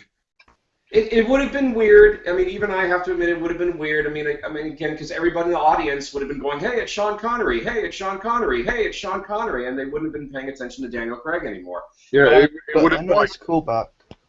But still, I mean, you can tell the role was written for Sean Connery. I mean, just in the dialogue that Albert Finney gets to say. Yeah, welcome to Scotland. Little shit. You can easily picture Connery going, "Welcome to Scotland," or I was ready before you even born. I mean, I can totally see Sean Connery saying those lines easily. I think also. You know this role was written with Sean Connery in mind, but okay, I do think it was a good decision not to put Connery in there, and I thought Albert Finney did a great job as Kincaid, and I just like him as being this very, very likable old man who helped raise Bond, and he gives really good support. That's the great thing about Kincaid, is that the fact that Sean Connery isn't in the role is because the audience would have been too distracted and they wouldn't have been able to focus on that kind of personal story, because Kincaid is an important person in Bond. And I think is Bond a code name? They think that. No, I mean, I was just saying with Kincaid, I think that people wouldn't have been interested in the kind of the backstory that he had. That when Kincaid says to M, "Oh, he hid down in there the night his parents died," and then when he came out, he wasn't a boy anymore. It's really interesting, kind of hearing the kind of the story of Bond's past from the perspective of Kincaid, and having Sean Connery in that role would have really attracted the audience, and it would have just been it would have really either pissed people off, or people would have been gawping at Sean Connery the whole time, and it would have been really stupid. Also, I don't know, there's something about the way Albert Finney looks as Kincaid, the costume and everything, the fact that he's a very nice man, and he's helping M. He gets her to safety from Chapel. I'm just glad he didn't die. And when she dies, he takes his hat off as a sign of respect. And so Right. you know, I have a lot of respect for Kincaid. So yeah, good for him. Me too. Oh yeah, yeah. No, I mean Albert Finney, he definitely did the job, and he was wonderful in the part, and I think that was a good decision to ultimately put Albert Finney in there instead of Connery. They made the wise decision on that one, and they were able to keep the focus then on Daniel Craig as Bond by doing that. So I think they made the right call. And of course, the final shootout at Skyfall Mansion is a fantastic action scene, which then of course leads to the final confrontation between Bond and M and Silva in the church. And again, that's really powerful. And it wraps everything up, but when we get to the final scene at MI6 and we're finally introduced properly to Moneypenny, and M's there, Ray Fiennes takes over as the new M, and the gang is all back on board in MI6, and M says to Bond, "You ready to get back to work?" Bond says, "With pleasure, M, with pleasure." And then we see the gun barrel, and it's a classic Bond movie all the way from start to finish. I mean, I do personally prefer Casino Royale just a teeny tiny bit more than Skyfall, because I think Casino Royale was a teeny tiny bit more groundbreaking, a little bit more of a game changer for Bond. And but nonetheless, I mean, Skyfall is still fantastic in its own right, and definitely one of the very best of the Daniel Craig Bond movies. For me, I rank it second of the Daniel Craig Bond films, and I do consider it top tier instant classic James Bond. So Skyfall, I give it a perfect ranking of 10 out of 10, and on my all-time list, I rank it at number 3. Yay! Yay! Yay! Love Skyfall. Yeah. Yeah. So, Jack, now will you be prepared to let the sky fall? Unless it's Chicken Little. The sky is falling. Yeah, I mean, Skyfall, I completely agree with everything Alan said. This is a instant classic Bond film. It's a great 50th anniversary. I mean, this is like Alan said, this is how you do a 50th anniversary, not like Die Another Day.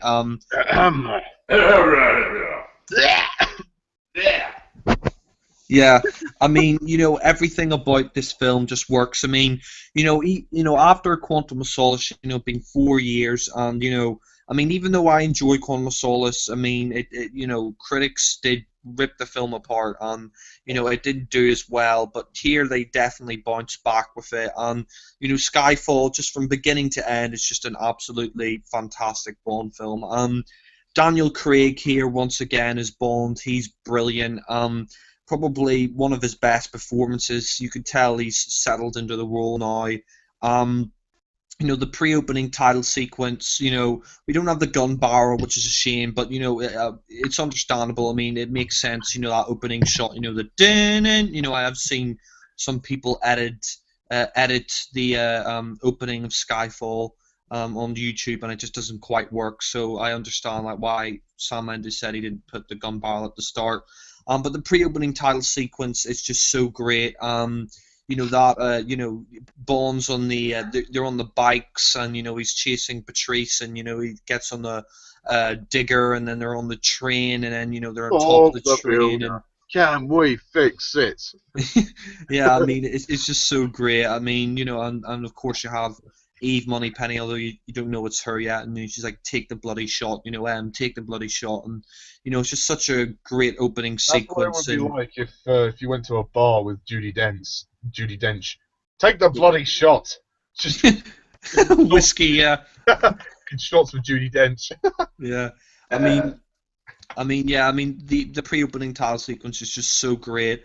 Unlike You Only Live Twice, where let's just cop out, let's have Bond die at the start, so it could be called You Only Live Twice.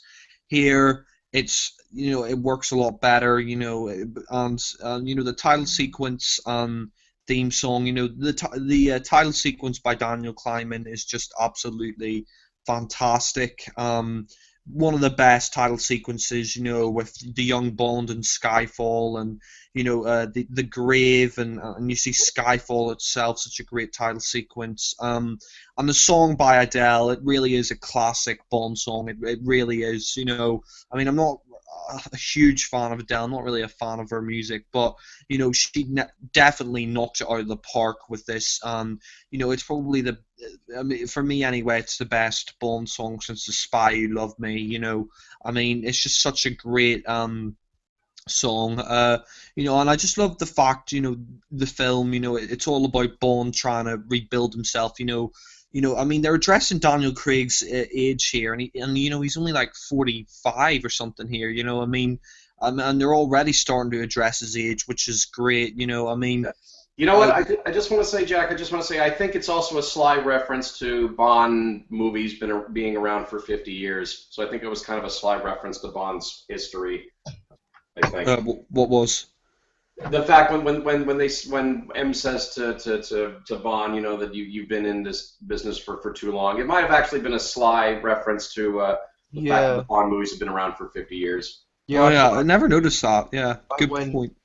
No, when Silver tells him he failed the test, and he says like you're like an alcoholic and you Yeah. couldn't keep up. I thought that was a reference as well. Yeah. No.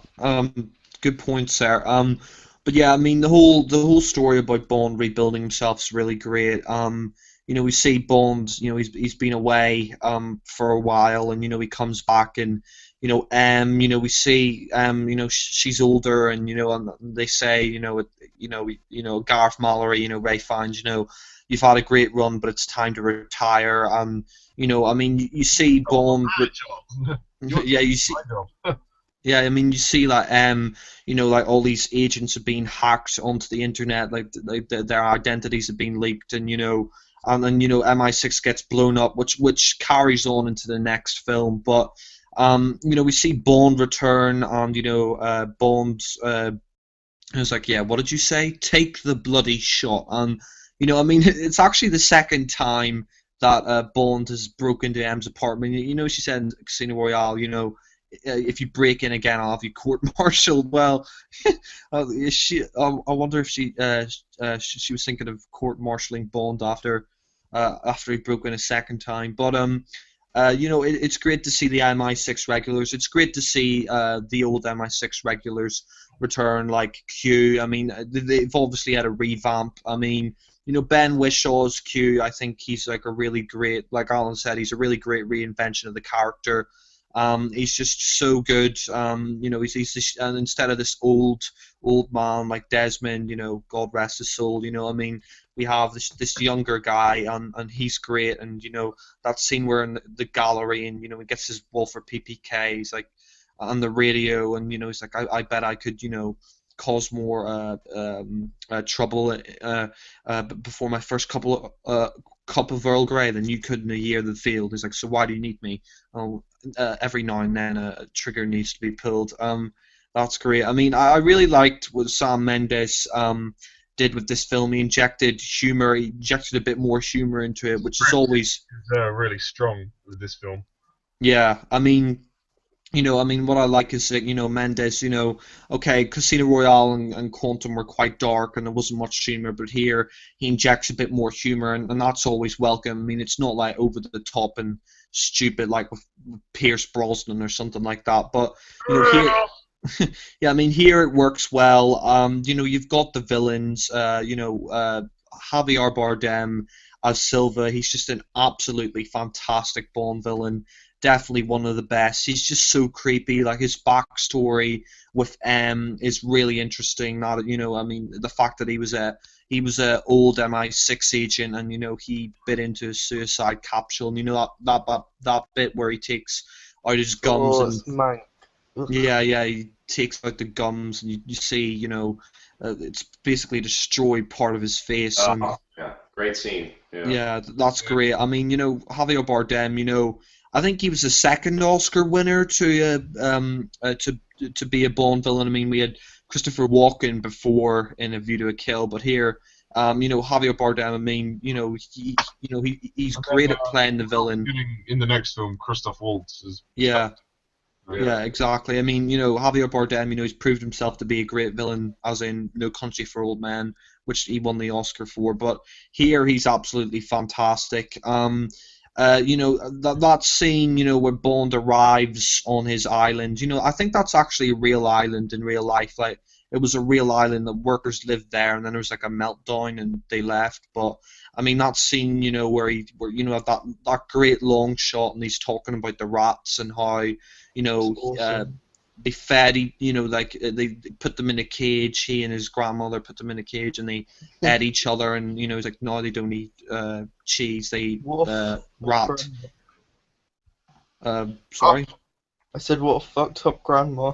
Yeah, I mean, and then you know that scene, you know, with Bond, you know, he's like, "Oh, Mr. Bond, what do you think this makes my first time?" That's great. You also got the Bond girls. I mean, you don't really have that many Bond girls. Well, you do have a Bond girl. I guess it's M, but yeah, Bond doesn't bang her. But Oh, I hope not. yeah, Take the goddamn shot. you know what? Saying that, no wonder Mallory said you're sentimental about him. oh God, One special fuck that she had. God, oh God, Louis, take the shot. Oh God, Yeah. That's just the shot. Oh God. Take the goddamn shot. Take the goddamn shot. Oh God. Okay, Sorry. this is getting a bit uncomfortable. Yeah. Yeah. Oy vey. But We'll make yeah. sure first time, Em. Yeah. But anyway. Well, you have I guess is sort of the Bond girl, and you also have Oh, I need you Severine. back. I mean, yeah. I mean, Severine's like the only complaint really I have. Well, like one of the really only the minor complaint is that she's not in it that much, and you know she could have been in it more. But you know, I mean, you know, you have that scene with Bond, you know, at the casino, and then you know he's in the shower. I mean, I do agree. I mean, I like the scene, but it is a bit creepy, you know, considering she is an ex-prostitute. You know, I like you better without your Beretta. Yeah. Oh. Am I I the mean- only? Sorry. So what were we gonna say? I was gonna say, know her death scene where she gets shot. Yeah. Am I the only one? Like, throughout these films, there's like, I don't know, especially in this era, well, the only one out of this, I've seen all of them. Like, there's always one scene that I find hard to watch. Like in Casino, it's when he's getting his balls whipped. Then in Quantum, it's when she nearly gets raped. This one, it's when she gets shot in the head. And then in Spectre, it's when Hinks like stabs that guy's eyes. Or the real scene. Yeah, Yeah. like this scene where she gets shot, it's like I wasn't expecting it. I was expecting him to save her, and it was just like they don't really make a thing of it. Yeah. It's just kind of like bang, she's dead. Bond doesn't really do anything. Yeah, waste a good scotch. Yeah. It's a good And Scotch. it made my heart kind of go in my mouth, and I was like, this is dark and it's twisted, but It's good. Yeah. sorry for interrupting. God. Like, darling, darling. Oh, Oh, God. he's so weird because he's so Now we're starting here. flamboyant. Yeah, but But it's still sad to see her go. But at least it was quick. Yeah. He does it better. yeah. Okay. Anyway. Yeah. I mean, Severine, she's good, but she got a bit more development. I agree with Alan. The cinematography for this is beautiful. I mean, I can't believe Roger Deakins didn't win an Oscar for this. I mean, I think, Spectre might get nominated for cinematography, and hopefully he wins. Hopefully he wins this time, because I mean, he definitely deserves the Oscar. I mean, that scene especially Alan was talking about. When he's fighting Patrice up in the building, and you have all the lights flickering and all that. That's just fantastic. The final fight is epic. We see, Bond is telling, he's telling to Q to leave a trail of breadcrumbs, and we see Silva. I mean, I would just really love, the personal story between him and M. He was he was an ex MI6 agent, and you'd think maybe Bond, you think maybe she might have done the same thing with Bond further down the line, but I mean, he's great, and Javier Bardem, he's just really creepy, and the final scene, we see the Aston Martin return, the Aston Martin DB5, which is great. I mean, it's a nice reference to the previous films. That he's like, "You're gonna talk all the way." She's like, "Okay, then eject me." That was quite good. And when they go to Skyfall, I mean, what's just so great about this film is that it goes back to the roots. It goes back to the roots of Bond. We see more of his childhood. We go back to Scotland, where he was raised, and we see Skyfall. I mean, the only thing I have to say though, I mean, like it doesn't really make much sense. That Skyfall, it's in a bog. I mean, the buildings in the bog. You think it would sink, but anyway, that's just a nitpick. The final fight is just so epic. The final fight at Skyfall, I absolutely adore. I mean, some people say it's a rip-off of Home Alone. Just fuck off. I mean, please. Whoa. You're here, yeah. Oh yeah, Yeah, it's just- such a rip-off. It's so Yeah. similar. Yeah, I mean, I'm sorry, but did Home Alone have, like, did it have explosions going off and helicopters crashing? Yeah, Please, like, just I'm give me sure, a I'm break. sure filmmakers had Home Alone on the brain when they were coming up with that scene. Yeah. Yeah. The only bit that's a bit Home Alone-y is when M does that stuff with the lights, but that's about it. Yeah, exactly. I mean, sorry? No, so maybe they shot it around Christmas time, and they were watching Home Alone when they were on a lunch break. Yeah, no, but that final fight is just great. Kincaid, played by Albert Finney, he's fantastic. I agree. Sean Connery, I don't think he would have worked in the role. It's just been like, it'd be too distracting. It'd just be annoying. I mean, even though Sean Connery's the first Bond, it'd just be a bit like, come on, please. But Albert Finney as Kincaid's great. I love that line. Welcome to Scotland. I mean, the whole final fight itself is awesome. We see Silver arrives in the helicopter, and I love the fact that he's playing music. And we see she's going across this field, and she's with Kincaid, and she's been shot. And I love that scene where, like, Craig's fighting the guy under the lake. That was awesome. And and you have Silva, and that really creepy scene at the end, or at the church. And we also get a reference to Bond's parents. Like, we see that Bond was like part French or whatever. Like, we see his mother and his father's gravestones. That was great. And at that final scene, where Silver is like, "Oh, you're shot. Oh, you're hurt. Just so creepy. And then He's so Bond, weird. yeah, and Bond like throws a knife in his back, and he's like, "Last rat standing." That's just great. And that final scene between him and M, when they're talking to each other, that's just really powerful. That's just a really great scene. I mean, I was watching this interview recently of Spectre, and like one of the guys interviewing said, like, what happened between when they arrived to pick up Bonds and M, and the scene afterwards. And Daniel Craig joked, and he said, "Oh, they played I Spy." I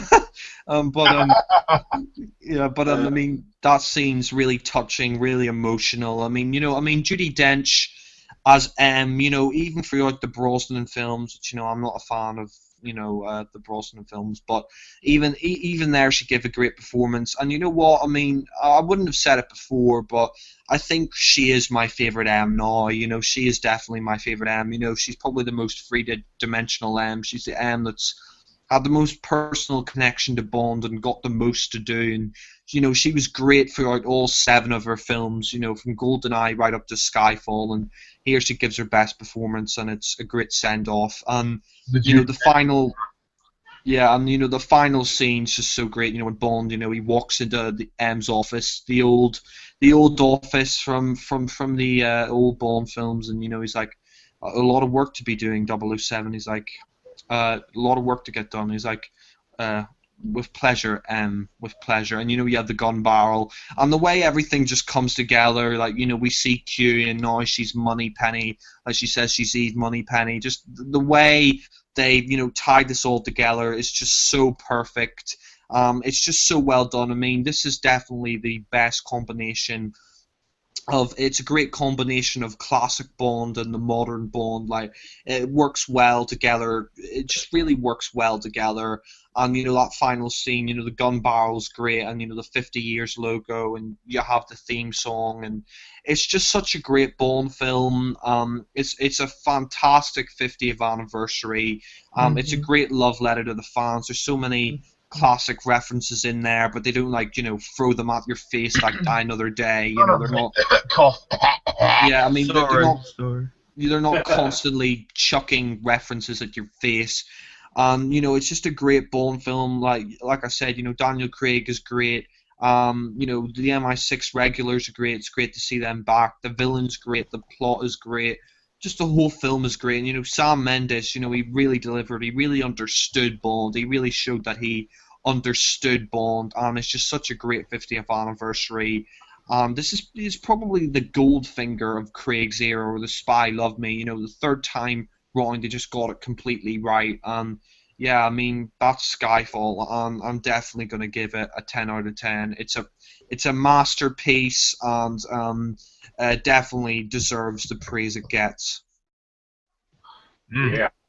Well, there's not really much more I can add to that. I mean, Skyfall is my favourite Bond movie, for most of the reasons that you've already explained. I mean, Skyfall is just that, like you've said, is the perfect combination of classic Bond and modern Bond. I mean, it doesn't take away from the tone of the first two Daniel Craig films that we know and love, but it adds that little bit of classic elements, and the humour is on point as well. Like just the soft touch of humour is really what makes this work for me. It kind of grounds this more than the first two Daniel Craig films for me. Like when Craig had some one-liners, and he's like,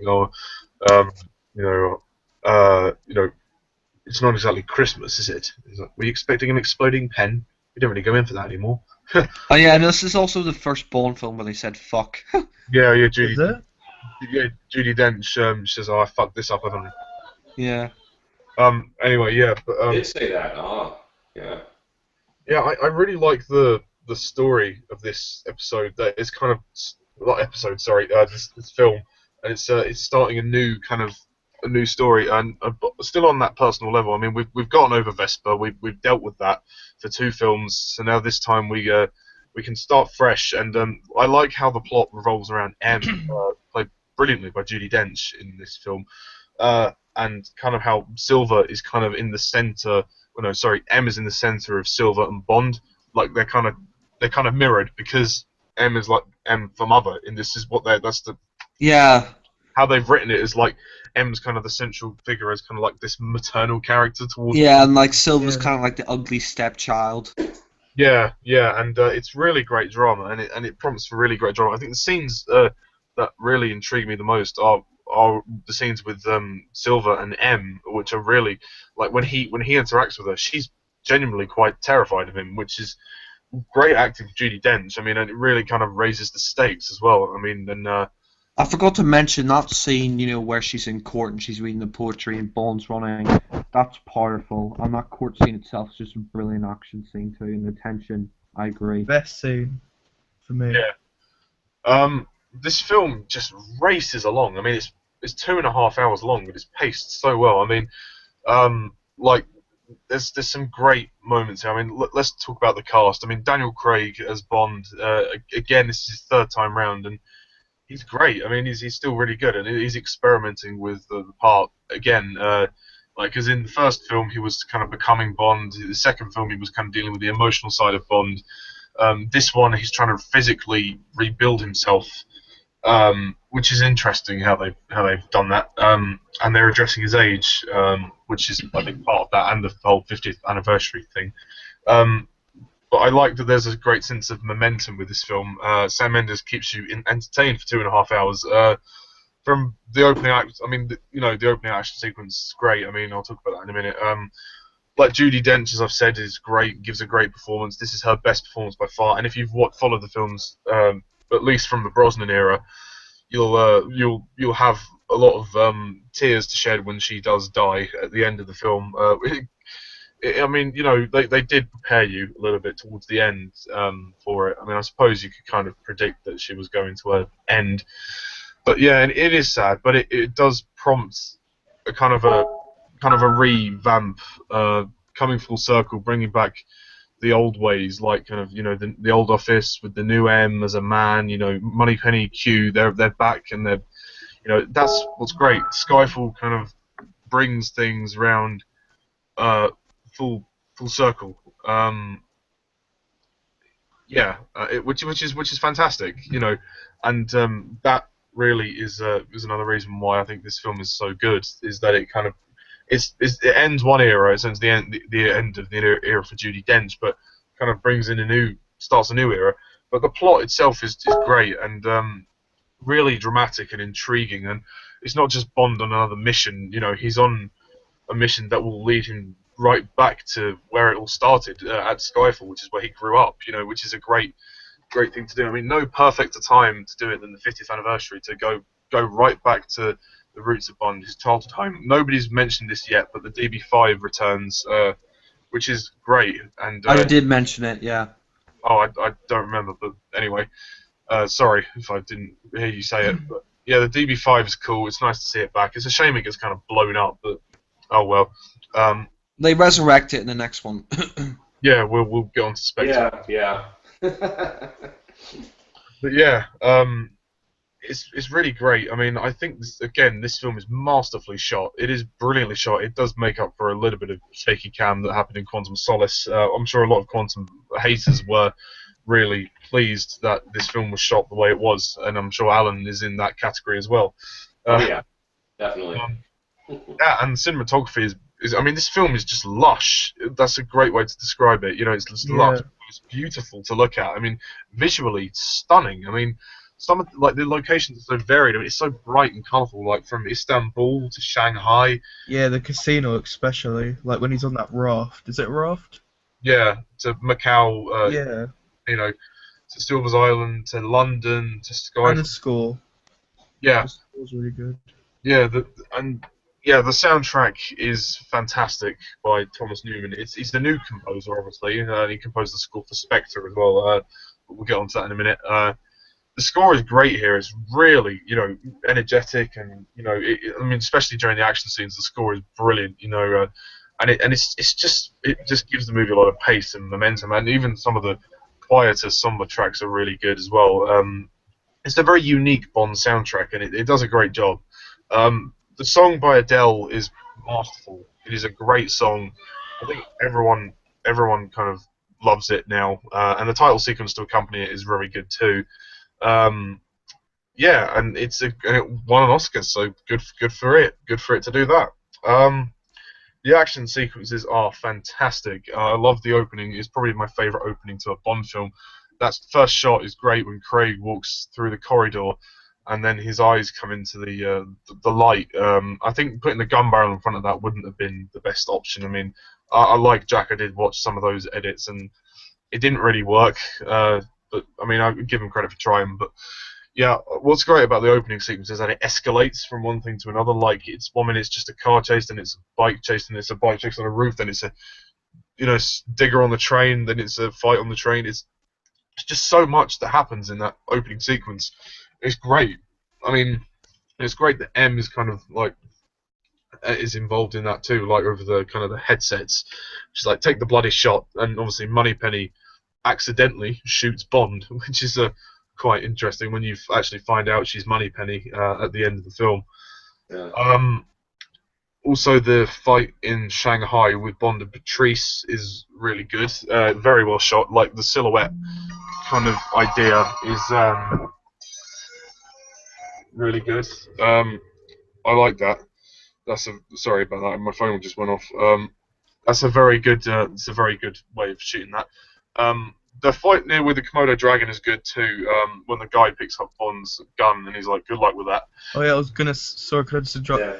I was gonna say that scene, the Komodo dragon sold the whole thing for me, because I do animal management at college, and I love Komodo dragons, so that for me was just the highlight of the film. Sorry. Oh, cool. Like a mini highlight. That's kind of what got me like, yeah, I'm into this. Sorry. No, that's all right. Excuse me. Um, yeah, what was I going to say? Oh yeah, the next action scene we have that brilliant chase scene in London in the underground is great, and the banter between Bond and Q is really funny as well. Like when he's like Bond get on the train, and then Bond runs onto the and hangs off the back of the train, and then the guy says he's keen to get home, and then he's like health and safety, carry on, and yeah, it's Oh, and the bit at the start when he's like, just changing carriages. just changing carriages, yeah. Also, I don't know if I mentioned that Javier Bardem as Silva is fantastic as well. He's very sadistic and creepy, and I like that he's personally linked to M. It's much more interesting than the whole Electra thing in not Few Eyes Only. The World's Not Enough for me personally. I also really like the climax at Skyfall, which is just a great big shootout. It is a fantastic action sequence, and the music to go with it is great.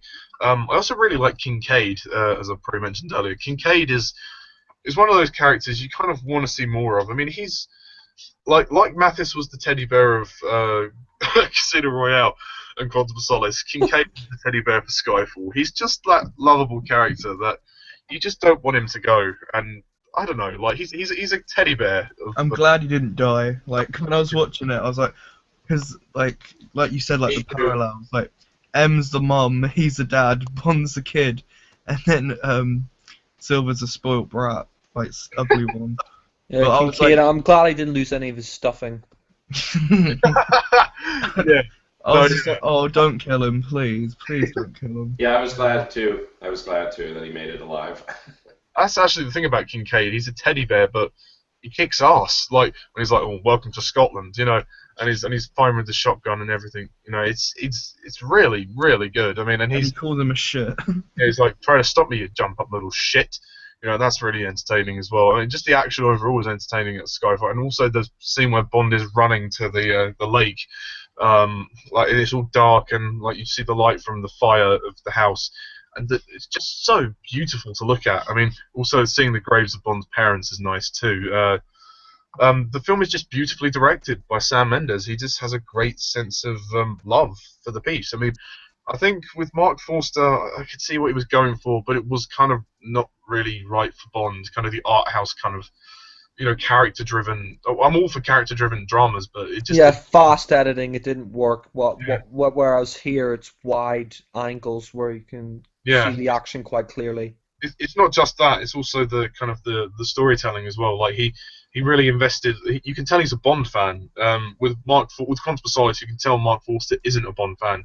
I mean, he tries to tell a competent story, but it doesn't completely work. But it works a lot better because Sam Mendes has a genuine love and care for Bond, which really shows. And he drives the film to its climax, and that climax, as sad as it is, Judi Dench's M dies. It is really sad, and in the chapel as well. I mean, Kincaid even takes his hat off in respect, which is lovely.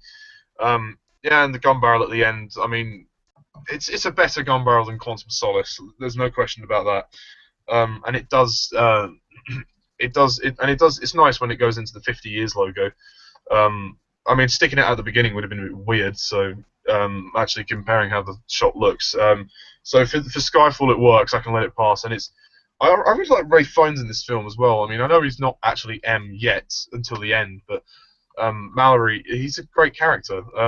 It's nice to actually. This is the only film where we have more than one M. Like, I don't know if anyone picked up on that, but Yeah. Two M's, Emma and Mallory. Emma and Mallory. yeah. I had Kincaid calls and Emma. Muffy. Muffy, yeah. But Skyfall is a masterpiece. It is just superb. I love it to bits.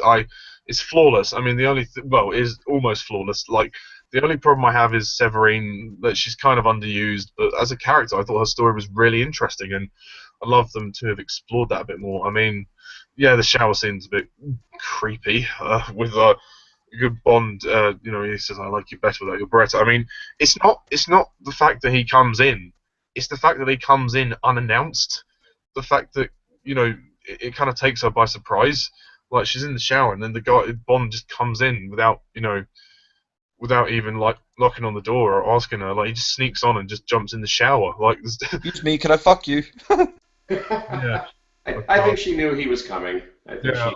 yeah, because she's yeah, I suppose because she did tell him, oh, the Chimera we cast off in an hour, so I Yeah. suppose that would have given him indication to like, right, better get in the shower. But yeah, but no, Skyfall is a treat, is a triumph, and is one of the best Bond films, if not the best. But it's my favourite anyway.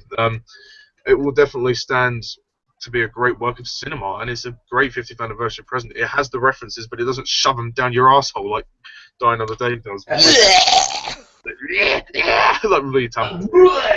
Lee Tamahori. He definitely slept with the producers. Yeah, he probably did actually. But Sam Mendes didn't have to sleep with the producers to make a great Bond film. He actually made a great Bond film all on his own with creative license and input. So that in itself is great, and you can tell that Daniel Craig is having a ball with this film. I mean, he's enjoyed working with Sam Mendes. I mean, and that shows. And for me, it's the best Bond film ever, and it's best of Daniel Craig's era by far. An easy 10 out of 10. It was a 10 out of 10 within the first 10 minutes, but it exceeded my expectations. It kind of got me into Bond as well. Like, it wasn't the first one I ever saw, but it was the one that kind of immersed me into Bond as well. That's the same with me. Yeah, I mean, the first Bond film I ever saw was Goldfinger, and when I was like 10. But Same. but I never fully got into it. Like, I watched a few of them as well, but I wasn't as hooked until I saw Sky. Yeah. Because then I kind of went back and I was like, oh, okay, I actually get this now. I get what Bond is. Sam Mendes. Well, Diamonds Are Forever was my first one. Yeah. I think I saw bits of Goldfinger, but I didn't really watch it. Like, I wasn't invested in it. Whereas this one, it was kind of like it was 10 out of 10. It didn't stop being 10 out of 10. It was constant. Yeah, that was what was great. There was constant momentum.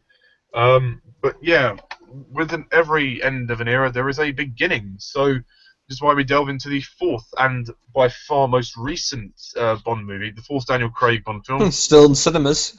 Yeah, still in the cinemas. Spectre. So, who's gonna kick us off with Spectre? Could I go? If the others don't mind, then it's. That's fine with me. No. I'm joking. Go for it. Yeah, well, Spectre, I mean, wow, what a great, fantastic Bourne movie. I mean, this, going into this, I was just so hyped for it, and all my expectations paid off.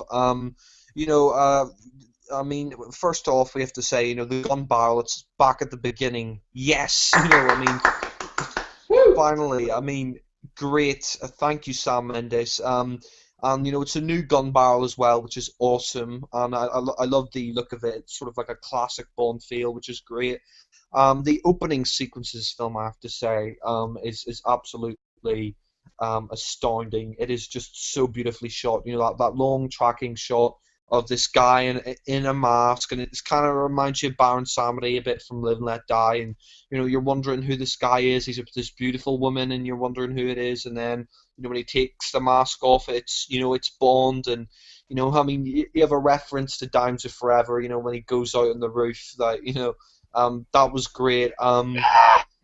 Yeah, I mean you have Bond basically chasing this mafioso guy, Sciarra, and you have this great fight on a helicopter. I mean, it's not as good as the opening to Skyfall, but it's still a great Bond opening, especially that tracking shot, which is just beautiful. When Craig lands on the couch, Yeah. I mean, yeah. That's great. The fight itself on the helicopter is great. You have the Mexican Day of the Dead, which is just fantastic. And you have Bond. He kills Sciarra, and he takes his ring off, and and it's a great transition into the title sequence. The title sequence here is just absolutely fantastic. It's just so good. I love the octopus in it, like the octopus references. I mean, when I first saw Daniel Craig with his shirt off, I thought, oh, this is a bit cheesy, but it's a great opening. It's a great opening. There's like a reference to the octopus, when the arms wrapping around Craig. That's great. She ain't a wussy. Yeah, and and there's references to the previous Craig films are great. Like you see Vesper, footage of Vesper in the title sequence, and Silva and the Shifra, and it's just all so good. And M you see as well. I just absolutely love it. It's a great title sequence. The song "Writings on the Wall" by Sam Smith.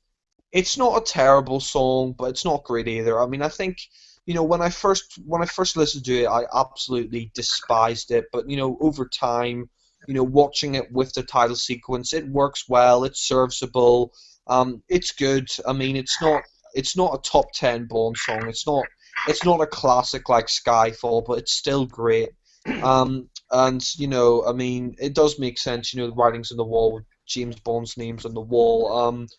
The whole plot is really interesting. This film, I just really love how this ties up all the other like loose ends of the other Daniel Craig films. And I mean, you're introduced to you have that scene afterwards where Bond he's with Q, and we see Q's workshop fully this time, which is great. And he's like I like that joke with the Aston Martin. He's like I told you when I told you to bring it back in one piece. I didn't say one piece.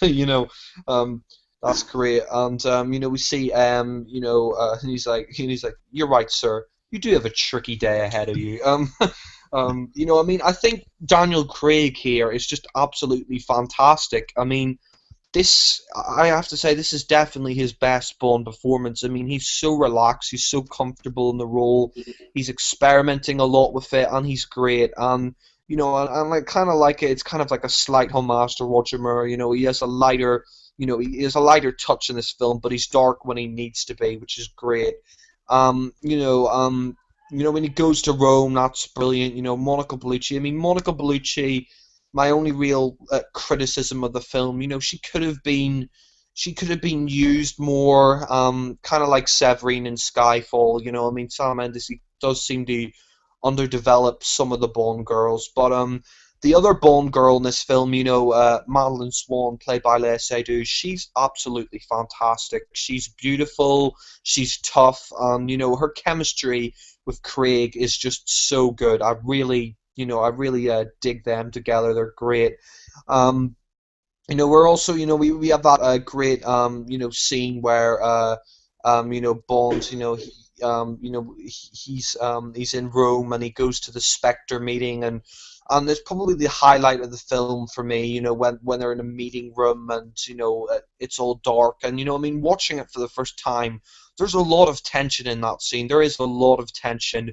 And when Dave Bautista comes out as Mr. Hinks, Dave Bautista, I did have slight worries when he was like announced, but I mean, thank God, he doesn't really say anything. He's kind of like Oddjob or Jaws. He's just meant to be the muscle, and he's great. You have that quite dark scene, where he has to kill one of the, he kills one of the men. He basically crushes his eyeballs, gouges his eyeballs out, which is quite dark. I mean, and when he gets a napkin, that was quite funny. But that scene is great, and we have this really cool car chase between Bond and Hinks. The new Aston Martin. We got a new Aston Martin, a DB10, which was intended for 009, but Bond steals it anyway. A great car chase through Rome, a really great car chase. And when Craig parachutes out and he's like, good evening. You have some really funny scenes. Like there's that that Italian guy in the car, listening to music, and the airbag explodes in his face. That was really funny. That was a good moment. Yeah, I mean, what I really liked about this film, continuing on from Skyfall, is that it didn't sideline the Bond regulars like Alan said in his review.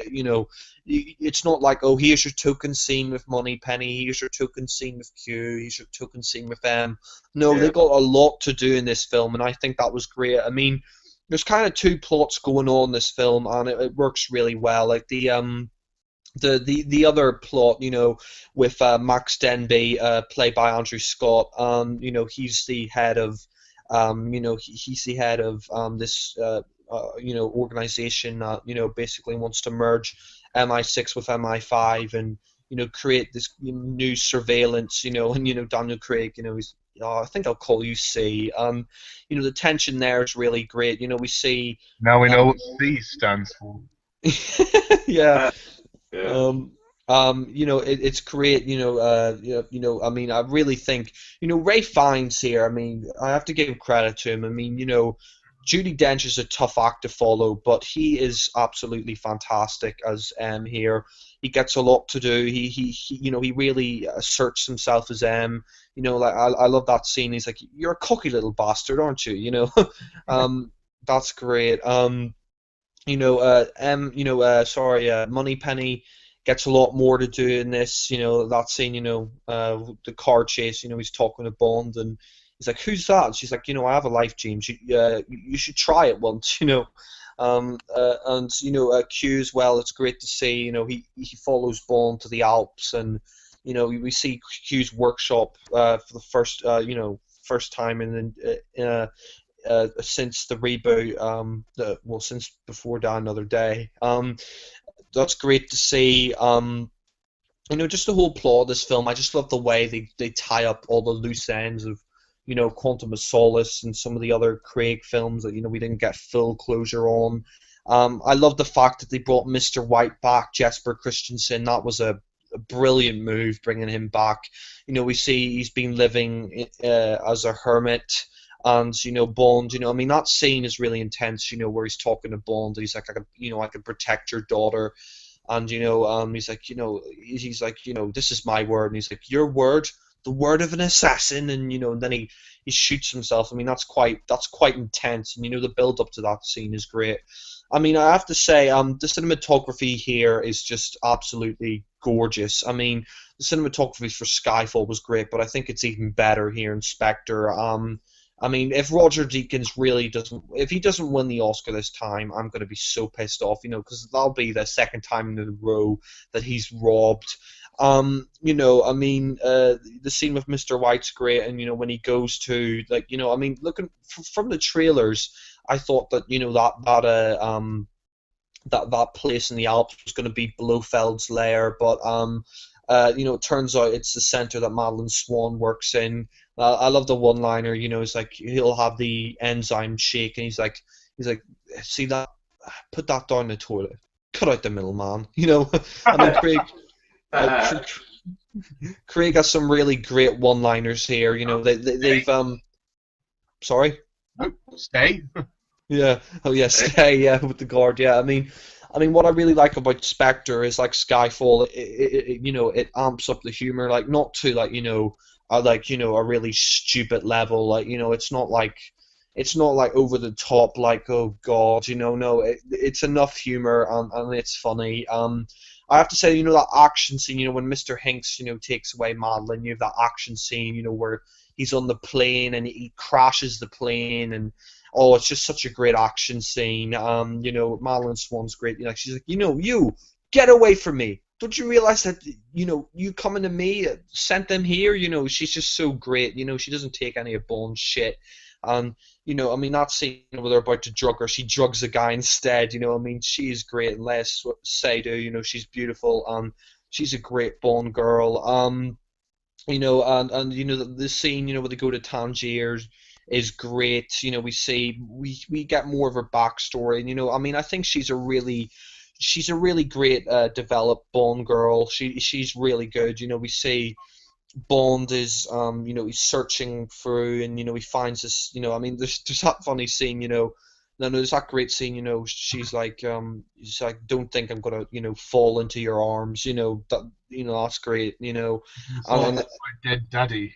Yeah, and that Daddy. scene. Yeah, and that scene, I mean, the scene afterwards is, hilarious, with the mouse, Craig pointing the gun, he's like, who are you? Who are you working for? Who sent you? Who are you working for? When he's pointing the gun at the mouse, that was really funny. And we see, he finds this fake wall, and we have references to the past Bond films, like the Vesper Lynn tape. He finds the interrogation tape, but he's gotten over death, so he leaves it. And we find out more about Mr. White, and I just really, I don't want to toot my horn, but I think me and Ollie, we predicted a lot of stuff that was going to happen in it, and I'm so glad that we were right in that way, because I was like saying, maybe that Quantum was a code name for Spectre all along, and throughout all the films have been leaving this trail of breadcrumbs, and to actually see that happen in the film was just amazing. I can't believe we guessed that right. It was great to see that, like me and Ollie were right about Spectre, Quantum being Spectre, and yeah, and that was great. And the scene, where they go to the desert, that's awesome. And we see Blofeld's lair, and we see the base, and the base in the crater, and we have the scene with Christoph Waltz and the meteorite. I know some people say Christoph Waltz is like underused, but I disagree. I think he's in the film enough. They're trying to build up to him, so I think he's in the film enough. He's in the film he's in the film for a good hour, so I think he is in it enough. It's not like Doctor No, where he's only on scene. He's only on like screen for 10-15 minutes. He does get enough screen time. I have to say, that scene, he's talking about the meteorite's great. And he tells him, like he's been leading a trail of breadcrumbs. Green, Silva, Lashif, they all worked for Spectre, which was Quantum, and and we see, he's playing the footage of Mr. White's death to Madeline, who's her father, and Jack, I thought of something. Imagine yeah. it had like a massive plot twist if Carter was like Oberhauser in disguise, like it was older version of Carter. Oh God. Carter was like the whole person behind this organization. Yeah, did Carter die in Casino Royale? I think he was bitten by a snake. Anyway, but no, it's a great scene. It's very tense. He's like, this is important. Craig's like, turn it off. I said, turn it off. Yeah, that's great. Turn it off. Yeah. And I love the drill scene. The drill scene's really intense. It's just as intense as the scene where he's getting his balls whacked in Casino Royale. Yeah. It's just a really intense scene. Where he's drilling through his head, and he reveals he's Franz Oberhauser. I also have to say I love the scene on the train, where he's teaching her how to use the gun. He's like, this is the butt, this is the trigger, and she's saying, I hate guns, and she says, one night a man came into my house and tried to kill my father. He always kept a gun underneath the sink near the bleach, and she's like, that's why I hate guns. That's a great scene. Was that Blofeld? The guy What? who went in her house? Because I got really confused by that. I think it might have been. Because no, he says he like, did like, say that Yeah. I came to your house once, so it might have been Blofeld. White did say he betrayed him, so I think it might have been Blofeld. The whole drill scene, it's great. It's really intense. He's drilling for his skull, and he's saying, oh, I'm Franz Oberhauser, and he was my, basically Bond was his foster brother. His parents had died in a ski accident, as we all know, and his father told him to treat him like a brother, and he's talking about the cuckoo's nest and all that, and cuckoo, and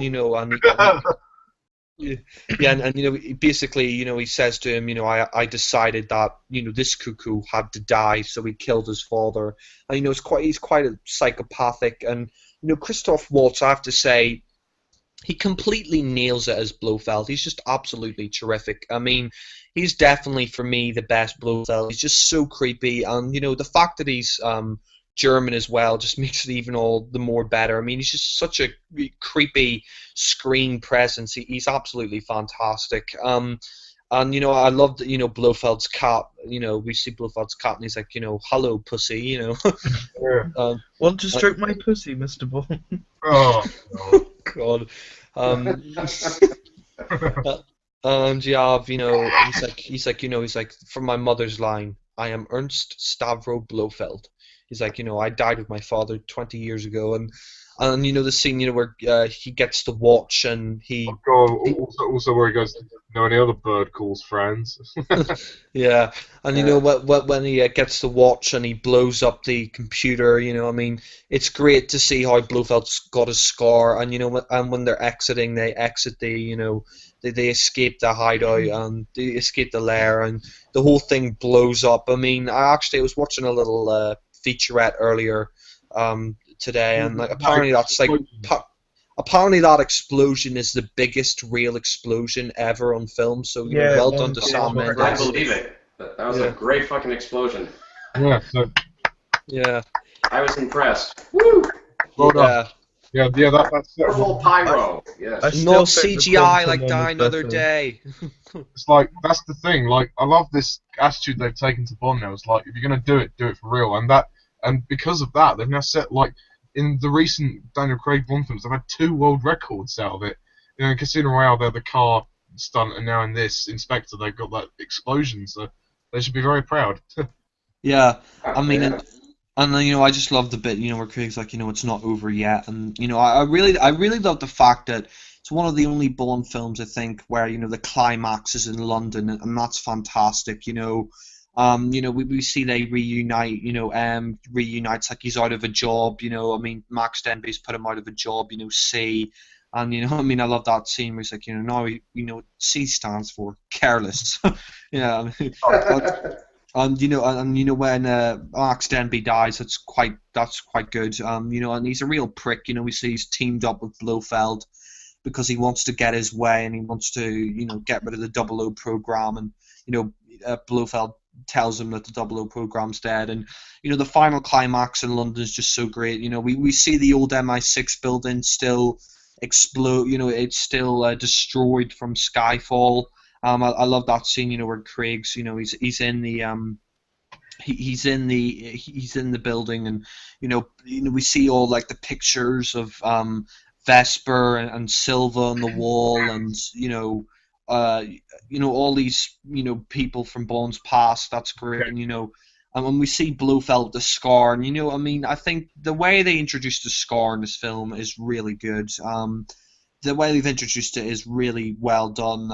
It's great. It's like, my wounds will heal, and he's like, you're bluffing. He's like, am I? And we see, he rescues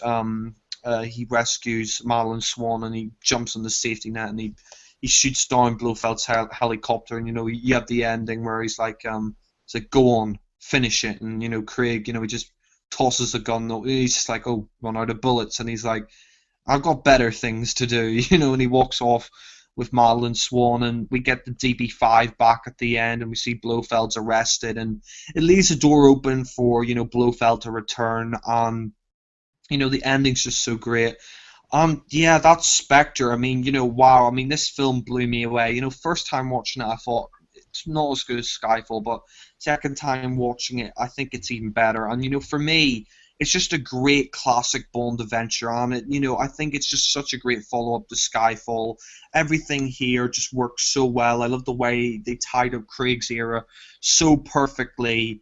Everything about it is just so great. Daniel Craig gives his best performance. The action's great. The villain's great. Oh yeah, and also I forgot to mention that scene on the train with Mr. Hinks when they're fighting, that is awesome. I love that. And, when he ties, he grabs a barrel and he's like, oh shit, I mean, that's That's great. the only thing he said.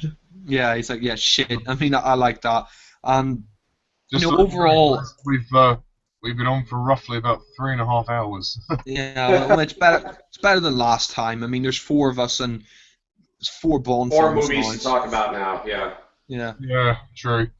Yeah, so I mean, just to wrap up, I think Spectre is a great Bond film. Sam Mendes knocked it out of the park once again.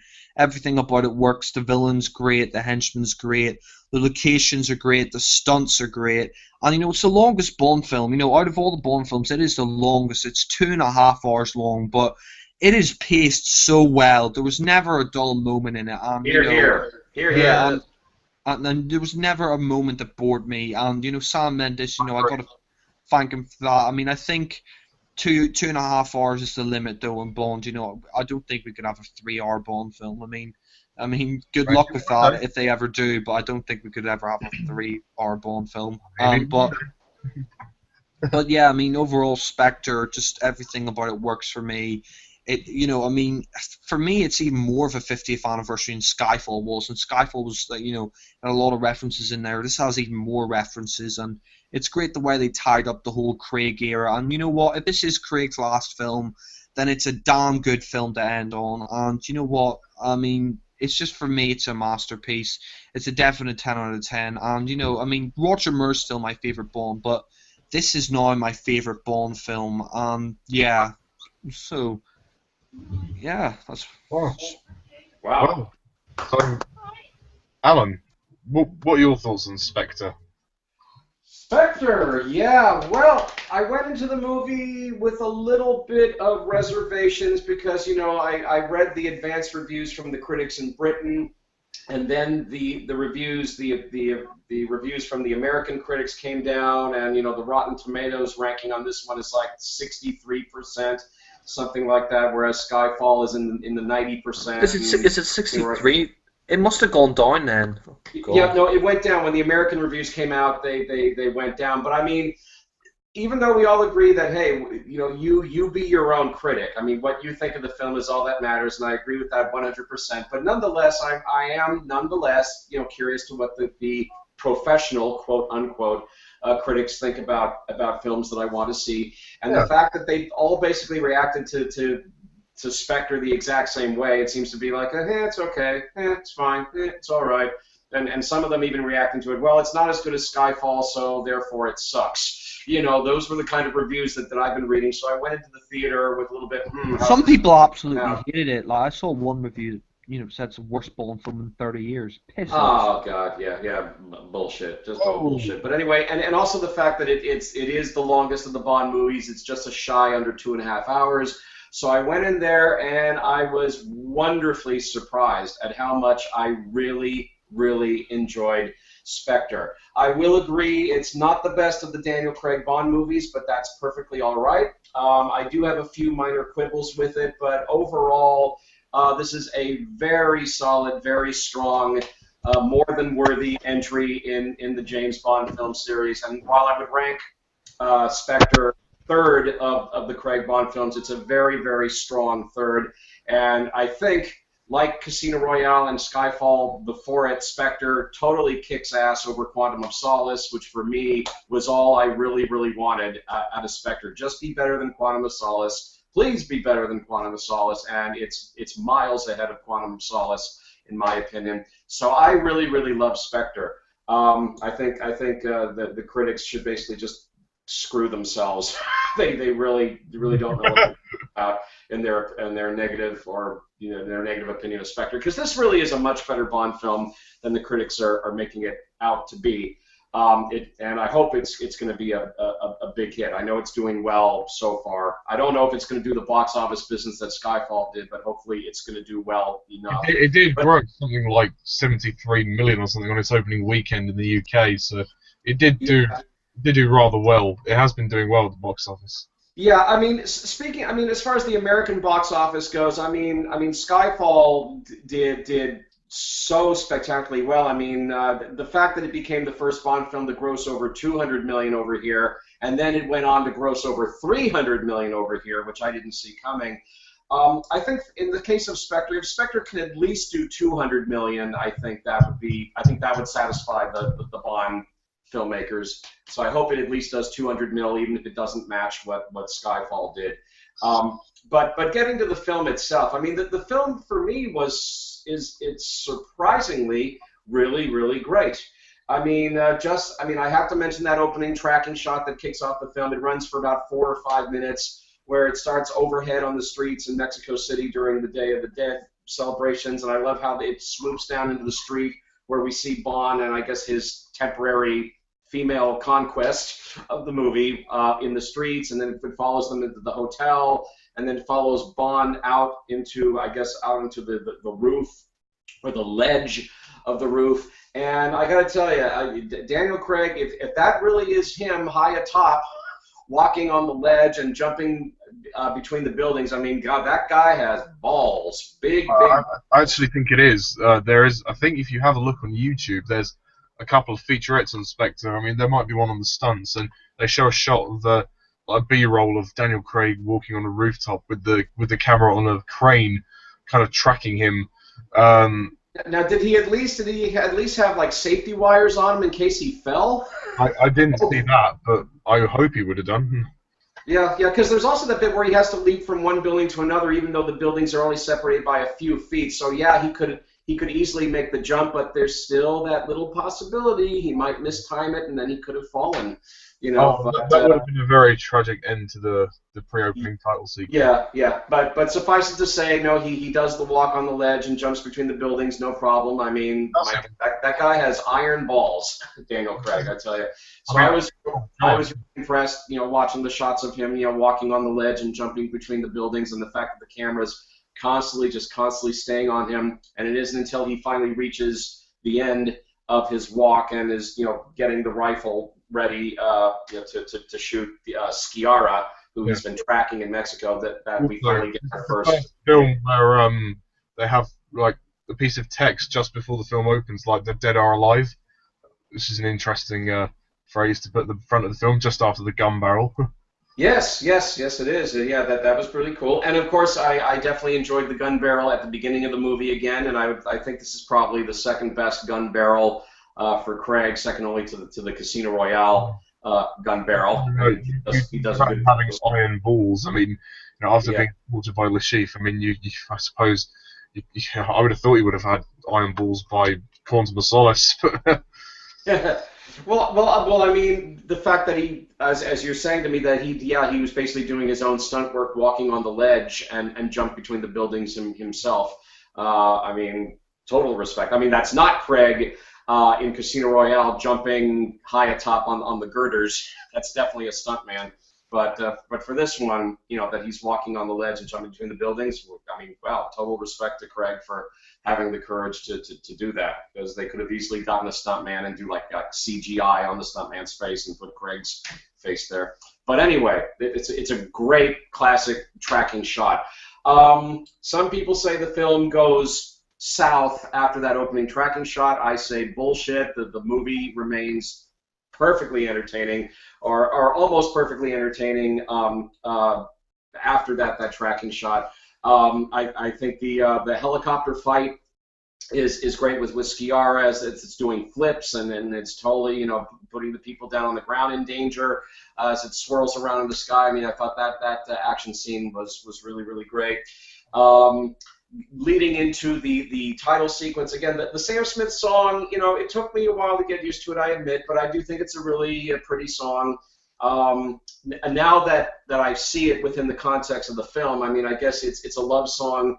As I said in my review, it's a love song sung from the point of view of James Bond, singing, I presume, to Madeline Swan in song, and the thing about the writings on the wall, because we do later see James Bond's name scribbled on the wall. I think that could also be like a symbolic thing about, you know, kind of the pictures as well, like when he sees like kind of the like kind of how like it links back to his past with all those people like with M. So, like you know, when you see the pictures in the building, and also the whole Oberhauser's kind of plan all along, you know, that essentially could be a symbolic meaning for writings on the wall, that all this time there's been like, you know, he's written this all out, you know, this intricate plan from the beginning up to now. So it could mean that as well, but unless it's related to that one moment where his name is on the wall, but who knows? Exactly. But the song overall is very good. I mean, it's not your typical Bond theme. I mean, it's definitely a love ballad. There's no drums on it. You know, there's nothing to snap your fingers to. But I mean, I think the orchestration on the song is wonderful. I think the piano on that song is wonderful, and I think both the orchestration and the piano have a very Bondian feel to it. And of course, Sam Smith, yeah, he's a great singer. I mean, I know some people are bothered by when he goes falsetto, you know, you know, when he goes high. I know it annoys some people, but you know, it doesn't bother me. I mean, hey, he's Sam Smith. He's a singer. But I mean, he doesn't stay up there for long, at least. And yeah, he does a great job singing it. I have to risk it all. Good impression, you guys. Good impression.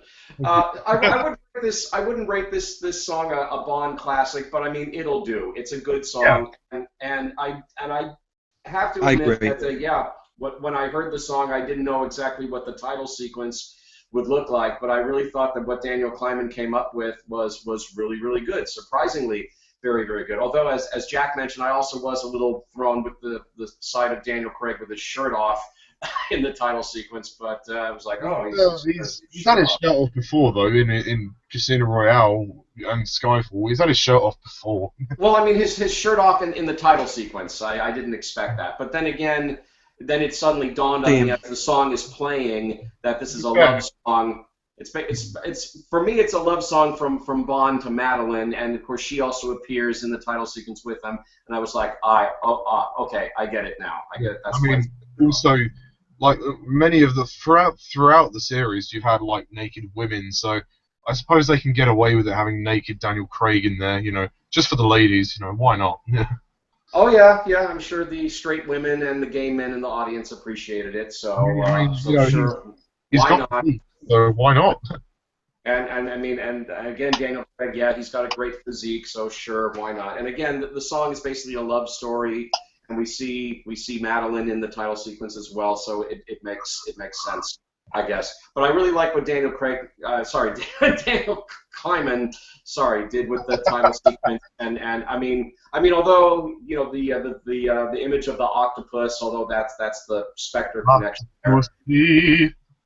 Yeah, that was interesting, but I mean, we see the tentacles and we see the beautiful women, and they're totally wrapped around in the octopus tentacles. The mist, the gold light, the flashes of the people from Bond's past appearing, as you say. I mean, Vesper and the villains, and I think M is in there. I think Judi Dench, I think, is in there. We see flashes of the Spectre organization in there, and of course we see Bond and Madeline, played by Léa Seydoux, and again, the imagery in it I thought worked surprisingly well. Again, especially that it's coupled with a love ballad that has no drums on it. I thought the title sequence worked really, really well. Overall, I like it. And then we get into the Bond story proper. I know that the subplot involving the character of C and trying to take over MI6 has been criticized by some. I know some people say that the movie would have been a lot better off without that subplot. I say no way. I think it's just as important a part of the movie as the main plot. People say it rips off Mission Impossible. Piss off. Oh. Well, I can't make that comparison because I've actually never seen the Mission Impossible movies with Tom Cruise. I just have no interest in seeing them. But I think it's important because, number one, it is an important issue. I mean, now that this is the year 2015 and we've got all this technology, and there is this kind of thing about, well, what if someday our Secret Service agents are replaced literally with technology, with drones and all this internet software that can just do the job for them, just replace them with robots practically, and the Spectre addresses that. And I also thought I agree. It also gave the supporting characters here of M and Q and Moneypenny more to do, especially since Ray Fiennes as M gets to deal practically head on with the character of C, because as I said in my review, I was concerned in Spectre that these three characters who play an important part in Bond's professional family, if you like, that they were just going to give him their one token scene, and that was it. Okay, here's the token scene with M. Here's your mission, Bond. Off you go.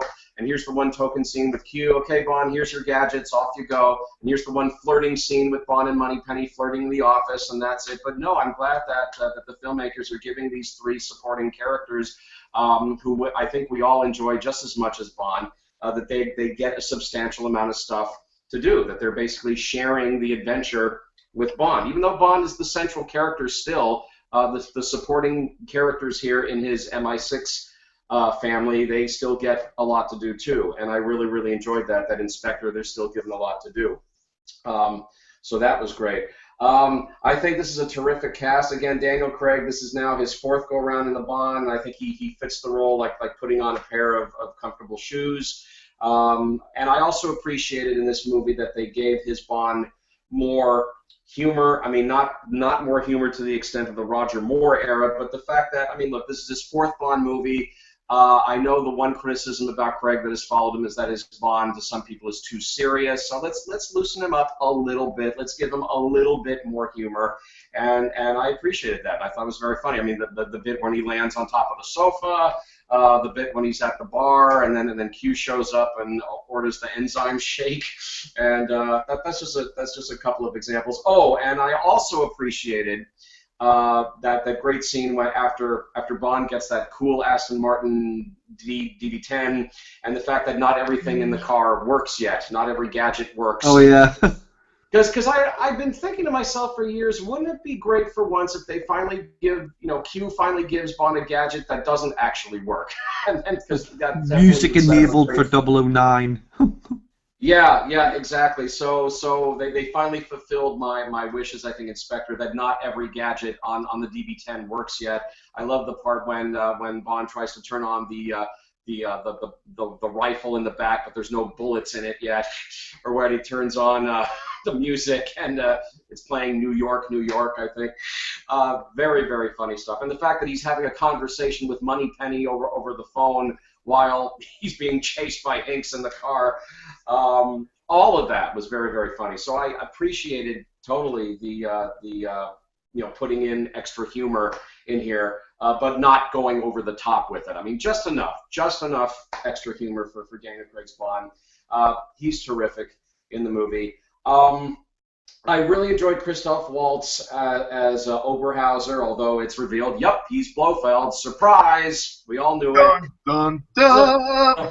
We all called it. We all knew that was going to happen. I mean, it wasn't ever a big reveal. It was never going to be a spoiler. I mean, they did call the movie Spectre, so obviously he's Blofeld. I knew it was going to be him. Yeah, no big surprise there. But I do think Christoph Waltz is great.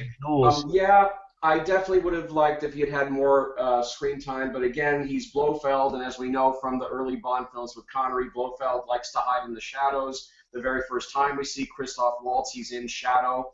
When we finally get to see his face, he's in shadow. And then the fact that he then disappears from the movie for about an hour. I mean, I checked my watch. He disappears from the film for about an hour, but when he finally comes back, he is given a substantial amount of stuff to do as the villain. Obviously, he's not a physical threat to Bond, but I think he's definitely a psychological threat to Bond, and I love how he plays mind games. Given that he's kind of like a foster brother. Yeah, the fact that they had a foster brother relationship in the past, I thought that was a very, very interesting twist to their relationship. And the fact that he plays mind games with Bond, and then of course that scene with the drill. Wow, very literally he plays mind games. He's drilling into his brain, into his head. Yeah. But and he almost drilled into his eyes. That was a close call. That's definitely a powerful scene. But I do think that when Christoph Waltz is there on screen, he is given a lot of really great villain stuff to do as Blofeld. And I think he's a great solid villain. I would probably say he's probably, for me, the second best Blofeld, just behind Telly Savalas, and he's certainly a much better villain than Green from Quantum of Solace. So yeah. Or Donald Pleasance as Blofeld. Yeah. Or Donald Pleasance. Yeah, well, Donald Pleasance, I mean, the fact that Mike Myers parodied Donald Pleasance's version of Blofeld, I mean, what more needs to be said about that? But... Mr. Bond. $1 million. Yeah. And Charles Gray, I just thought was kind of he played him too foppish, and the fact that they dressed him up in women's... Yeah, but Christoph Waltz, I think... is a great Blofeld, and I'm glad that he is left alive at the end of the movie. So a door is definitely left open for him to come back. I think that's great. I love all the supporting players. Ben Whishaw, of course, as Q. I love his interactions with Craig. Naomi Harris, of course, is Moneypenny. Also, like that little peek into her private life during that one scene. I guess that's her boyfriend in the bed. Yeah, that was cool. It was 009. Yeah, yeah. It's called Bond. You should try it sometime. Yeah. Actually, Again, I really, yeah, I really enjoy Ray Fiennes as M. Again, that he's given a lot to do, and the fact that he basically gets to go head to head with the character of C, played by Andrew Scott. So I appreciated that. That he's basically in the adventure right along with Bond, as well as Q and Moneypenny. So I really did appreciate that Spectre gives these beloved supporting characters a lot to do. Léa Seydoux as Madeline Swan. Guys, I have an instant crush on Léa Seydoux. I want to marry Léa Seydoux. I think she's a fantastic Bond girl, and it can be criticized that her love story with Bond is too rushed, that they fall in love too quickly. But, you know, having seen the film a second time now, I think the love story that is there is really good and really Alan. satisfying. Yeah. Alan, she's particularly good in that dress. Oh yeah. When she walks down the hallway of the train. Oh yeah. Oh, I mean, yeah, I forgot to mention that's a white tux from Goldfinger that he had on the train scene. That's right. More importantly, Léa Seydoux. Léa Seydoux, yeah. I mean, she's gorgeous, very talented actress. Who would have ever thought that Mr. White, a man not necessarily of that kind of complexion, could make a daughter look that beautiful? Léa Seydoux. Well, Léa Seydoux. She must go from my mother. I guess his wife must have been a spectacularly looking good woman. Yeah, I mean, Mr. White's not the best looking guy in the world, well, particularly not exactly, no. But Léa Seydoux. Sorry, Alan. Yeah. Léa Seydoux. Sorry. Léa Seydoux. She can tell me what to do. Yes, she can. But like I said, beautiful, very talented actress. I really enjoy her chemistry with Craig. You can see quite clearly why they fall in love with each other. I mean, you really admire her, and you just can't help but love her. I couldn't take my eyes off her when I watched her. Also, that scene when we first see her in the clinic, when she's she's asking Bond all the questions, and she's like, "What's your occupation?" And he says, "Well, that's not something that looks good on a form." Why? People. What? He just comes out with it. He's just like, "I kill people," and then like, where is he? And she just knows, like, okay, he must be involved with my father. Where is he? He's right. Like, yeah, like so, like how she kind of just instinctively knows that Bond knows her father. Like, an interesting. But no, she's precisely. But yeah, no, I think she's a great Bond girl and a great match for Craig as Bond. I'm glad after they fight Hinks on the train, that scene when she goes, "What should we do now?" And then he just looks across. They start making out. Yeah. The writing's on the wall. Yeah, it's like, oh, okay, you've earned it. You can fuck me now. Yeah, thank you. You've earned it, Bond. Yeah. Yeah, I mean, I like how she spurns his advances at first, including that cool scene in the hotel when she says, you know, don't come near me, you know, I'm not going to go rush into your arms for solace over my dead daddy. But later on in the train, they survive the train fight with Hanks, and yeah, okay, I'm ready to fuck you now. Yeah, you heard it. Wouldn't Bond be too bruised and tired to have sex, or? Well, sex with a beautiful woman is great medicine, I would think. For any physical ills you may be having. But anyway, well, yeah. To be fair, if it was Léa Seydoux, I wouldn't miss that opportunity. Yeah. So like I said, I really love her, and like I said, fabulous Bond girl.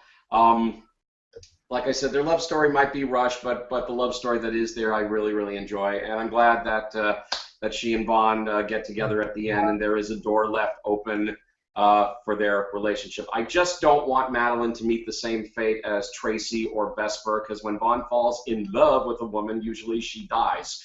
and I hope that that's not going to happen to Madeline. So that's a really big question mark.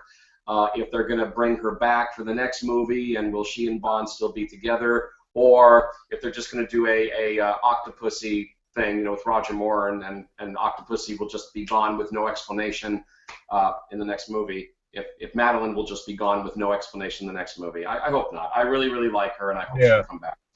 So we'll see. Time will tell. But I, for one, cast my vote for Madeline to come back as Daniel Craig's Bond's love interest. Yeah. So I hope she will. We'll see. Let's see. Moving on quickly. Dave Bautista, Mr. Hanks. Yeah, he's a great henchman, even though he says only one word in the movie.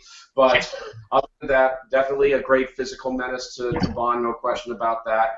I love the fight scene on the train. Obviously, a wink to From Russia with Love with that fight scene. I like that they're fighting in a bigger open space on the train.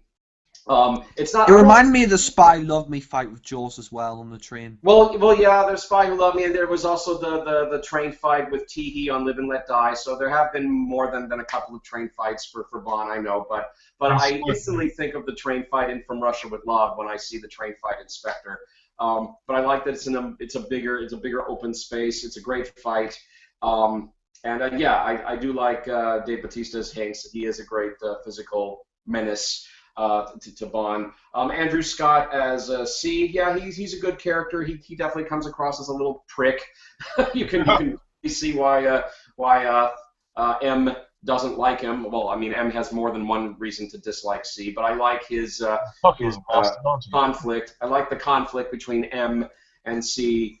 And I thought he is a good character. Yeah, well, when he says, yeah, you're a cocky little bastard, aren't you? Yeah. Now we know what C stands for. Yes, indeed. But he's good. He's good. So I liked his conflict with M. And I guess the last person in the cast to mention is Jesper Christensen returning as Mr. White. I definitely enjoyed his return. Have you talked about Monica Bellucci? Oh, sorry. I'm sorry. Yes, thank you for reminding me. Okay, Monica Bellucci. That is another criticism I have of the film, is that she's sorely underused. I'm sorry that I forgot to mention her earlier, so thanks for reminding me. Yeah, Monica Bellucci. I mean, I've always had a thing for Monica Bellucci. I mean, lovely woman. I mean, she's 50 now, but she still looks like $1 million. And she is very, very sorely underused in this movie. She's gone after like 5 minutes, and then we never see her again. So I definitely wanted more Monica Bellucci in this movie. So I will admit that is one criticism that I have in the film, that she is sorely underused. But when she is there towards the beginning of the film, and she has that scene with Bond in her home, and they're having their little romantic interplay against the mirror. I mean, yeah, I thought that scene was really, really well done. But I definitely would have liked more Monica Bellucci in this film for sure. And then lastly, Jesper Christensen returning as Mr. White. Of course, he's the father of Madeline Swan. I definitely enjoyed his return in this movie. I like the fact that he's obviously very, very messed up. I mean, he's dying when we see him. And I love that scene between him and Bond at the table just before he shoots himself. I thought he was very good in Casino Royale. I didn't care for his appearance in Quantum of Solace, but I thought here he's really, really good. And I also like that we got to see, he gets to add an extra layer to the character of Mr. White, because we didn't really know anything about Mr. White's life or history, but we definitely get to learn a lot about his life and history in Spectre. And I thought it was a great final appearance from Jesper Christensen in the part. And as I said, I do think it's really cool that even though Bond and Mr. White's dealings has been unfriendly, at least in the end, Mr. White basically wound up introducing Bond to his lovely daughter Madeline. So something good. The rest of us as well. So thanks, Mr. White, and we're going to all try and steal your daughter. What was that, Ollie? I'll say, and he also introduced Madeline to us as well, the audience. So that's right. Yeah. So thank you, Mr. White. A very, very nice parting gift. Thank you. Yeah, Thank you. Now we're going to steal your daughter. Yes, yes, indeed. The action scenes are great. I mean, we have that whole action scene, the opening tracking shot, and the helicopter, the car chase with Bond and Hinks is great. The train fight is great. I also appreciated they gave Bond a really cool action scene on the snow when he's chasing after Madeline, who's being held captive by the bad guys. You know, he's in the airplane, she's in the car. And I like that they gave Bond a really cool action scene without him having to put on skis for once, and it's a really good action scene there. And then, of course, when they get to Blofeld's lair, again, the scene with the drill, very, very tense. I enjoyed that. And then, of course, there's the action scene when Bond and Blofeld have their confrontation towards the end of the film in the derelict MI6 building, and Christoph Waltz's, Oberhauser finally admits he's Blofeld, surprise, surprise, and he rescues Madeline from the building before it blows up. All of that is really, really good. And then, of course, the final confrontation with Blofeld in the helicopter, and then Bond, he forgoes killing Blofeld to be with Madeline and leaves Blofeld in the custody of M. And all of that was really great. And then, of course, the final shot, the return of the Aston Martin DB5 with Bond and Madeline driving off together. Man, that closing shot in the film just totally put a big smile on my face. I really, really loved that shot. And I thought it was a terrific way to end the film. Sam Mendes' direction, just as strong as Skyfall. Really loved his direction here. Again, I enjoyed the photography on the film. The score by Thomas Newman, very solid. And it is to this movie's credit, just to wrap things up, I really think it's to Spector's credit that this is the longest of the Bond films. It's nearly 2.5 hours, but not once was I bored. Not at all. I've sat through the film twice now, all 2.5 hours of it. Not a single second was I bored. I agree. Yeah, from start to finish. And I think that alone makes this movie, that tells me right there that this is a great Bond film. Like I said, regarding the Daniel Craig Bond films, I mean, I do appreciate Casino Royale and Skyfall a little bit more than this one. I just thought that they were a little bit more expertly made and written, and I do think Casino Royale is arguably the most groundbreaking of the Craig Bond films, so that's why Casino Royale is still my favorite of the Craig era. And I put Skyfall in second place, again, groundbreaking in its own right. So nearly as good as Casino Royale, so I put Skyfall in second place. And again, I do have my minor quibbles about Spectre, the main three being not enough Monica Bellucci. More screen time for Christoph Waltz would have been appreciated, but what he's given in screen time, I think, works just fine. Yeah, and he is great in the screen time he is given as Blofeld. And again, the love story with Bond and Madeline might be a little bit too rushed, but again, the love story that is there I still think is enjoyable. So just to wrap things up, I mean, I think Spectre is way, way better than the critics have made it out to be, and I would like to tell these critics to please stop comparing it so unfairly to Skyfall. I'm sick of the unfair comparisons to Skyfall. I think that's really, really unfair. Spectre is a great Bond movie in its own right, and I do think it's one of the best of the Bond movies, and I definitely rank it a very, very, very, very strong third in the Daniel Craig era. So I rank Spectre a very, very solid 8 out of 10, and I place it on my all-time Bond movie chart at number 6. So thumbs up all the way on Spectre. Love it. Great. Well, Louie, I don't believe you've shared your thoughts, but No. we are going to have to kind of speed this up, though, unfortunately. Yeah, because I've got to go in a minute, so. We've been on for 4.5 hours. This has gone on long enough. We did it. Yeah, I can't stay on for that long. But, After you. I don't think it's 4 hours, 4.5 hours. I think No, it's I have 4. to. I yeah. checked. Anyway. So we've been on since 6. Yeah. Yeah, it's been quite a long time. Alright, where do I even start? Right. Obviously this film, the moment it was announced, I knew it was not going to be as good as Skyfall. Or at least I didn't want to try to think it was, so I just got that thought out of my head. I judged it on, I said it to Jack before, that I'm going to judge this film on its own merits and just go in there and enjoy it how I enjoyed it. Before, obviously, the reviews weren't good. Lots of reviews said it was like, nah, it wasn't. It was nah, average. Then Jack and Ollie saw it, and they both said it was brilliant. 10 out of 10. So I went in quite hyped, and I think I shouldn't have been as hyped as I was because I really enjoyed the beginning. The pre-title sequence was brilliant. The Day of the Dead vibe was awesome. Really got into that. Really loved it. Loved the explosion. Loved it when he fell on the sofa. The helicopter scene was good, although I could see a bit of dodgy CGI and green screen. Like you could see it, and I don't know. Hopefully they clean it up a bit because I know it was a bit rushed. But yeah, I hope they could clean it up a bit when it comes out on DVD. Yeah, the rest of the film, I agree with the whole Monica Bellucci thing, but I really liked her character. I believed her chemistry and romance a lot more than what's her name, Swan. So yeah, that I loved how she was prepared for death and she was just waiting, and I loved the oh, what's his name reference. Oh, it's on the tip of my tongue. Oh, can someone help me out here? What's his name? Like he says, he'll come and save you. Oh, what is it? You know, you'll know who I'm talking about. Oh, I feel really stupid now. So yeah, I really like that. For me, the film just got a bit boring.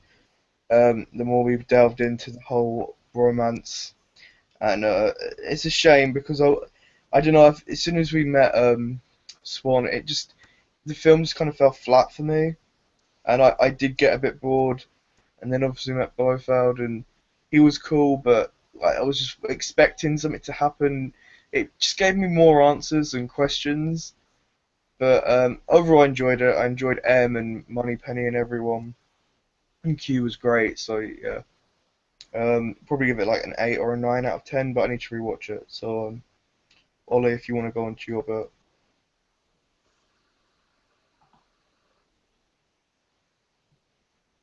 Hello?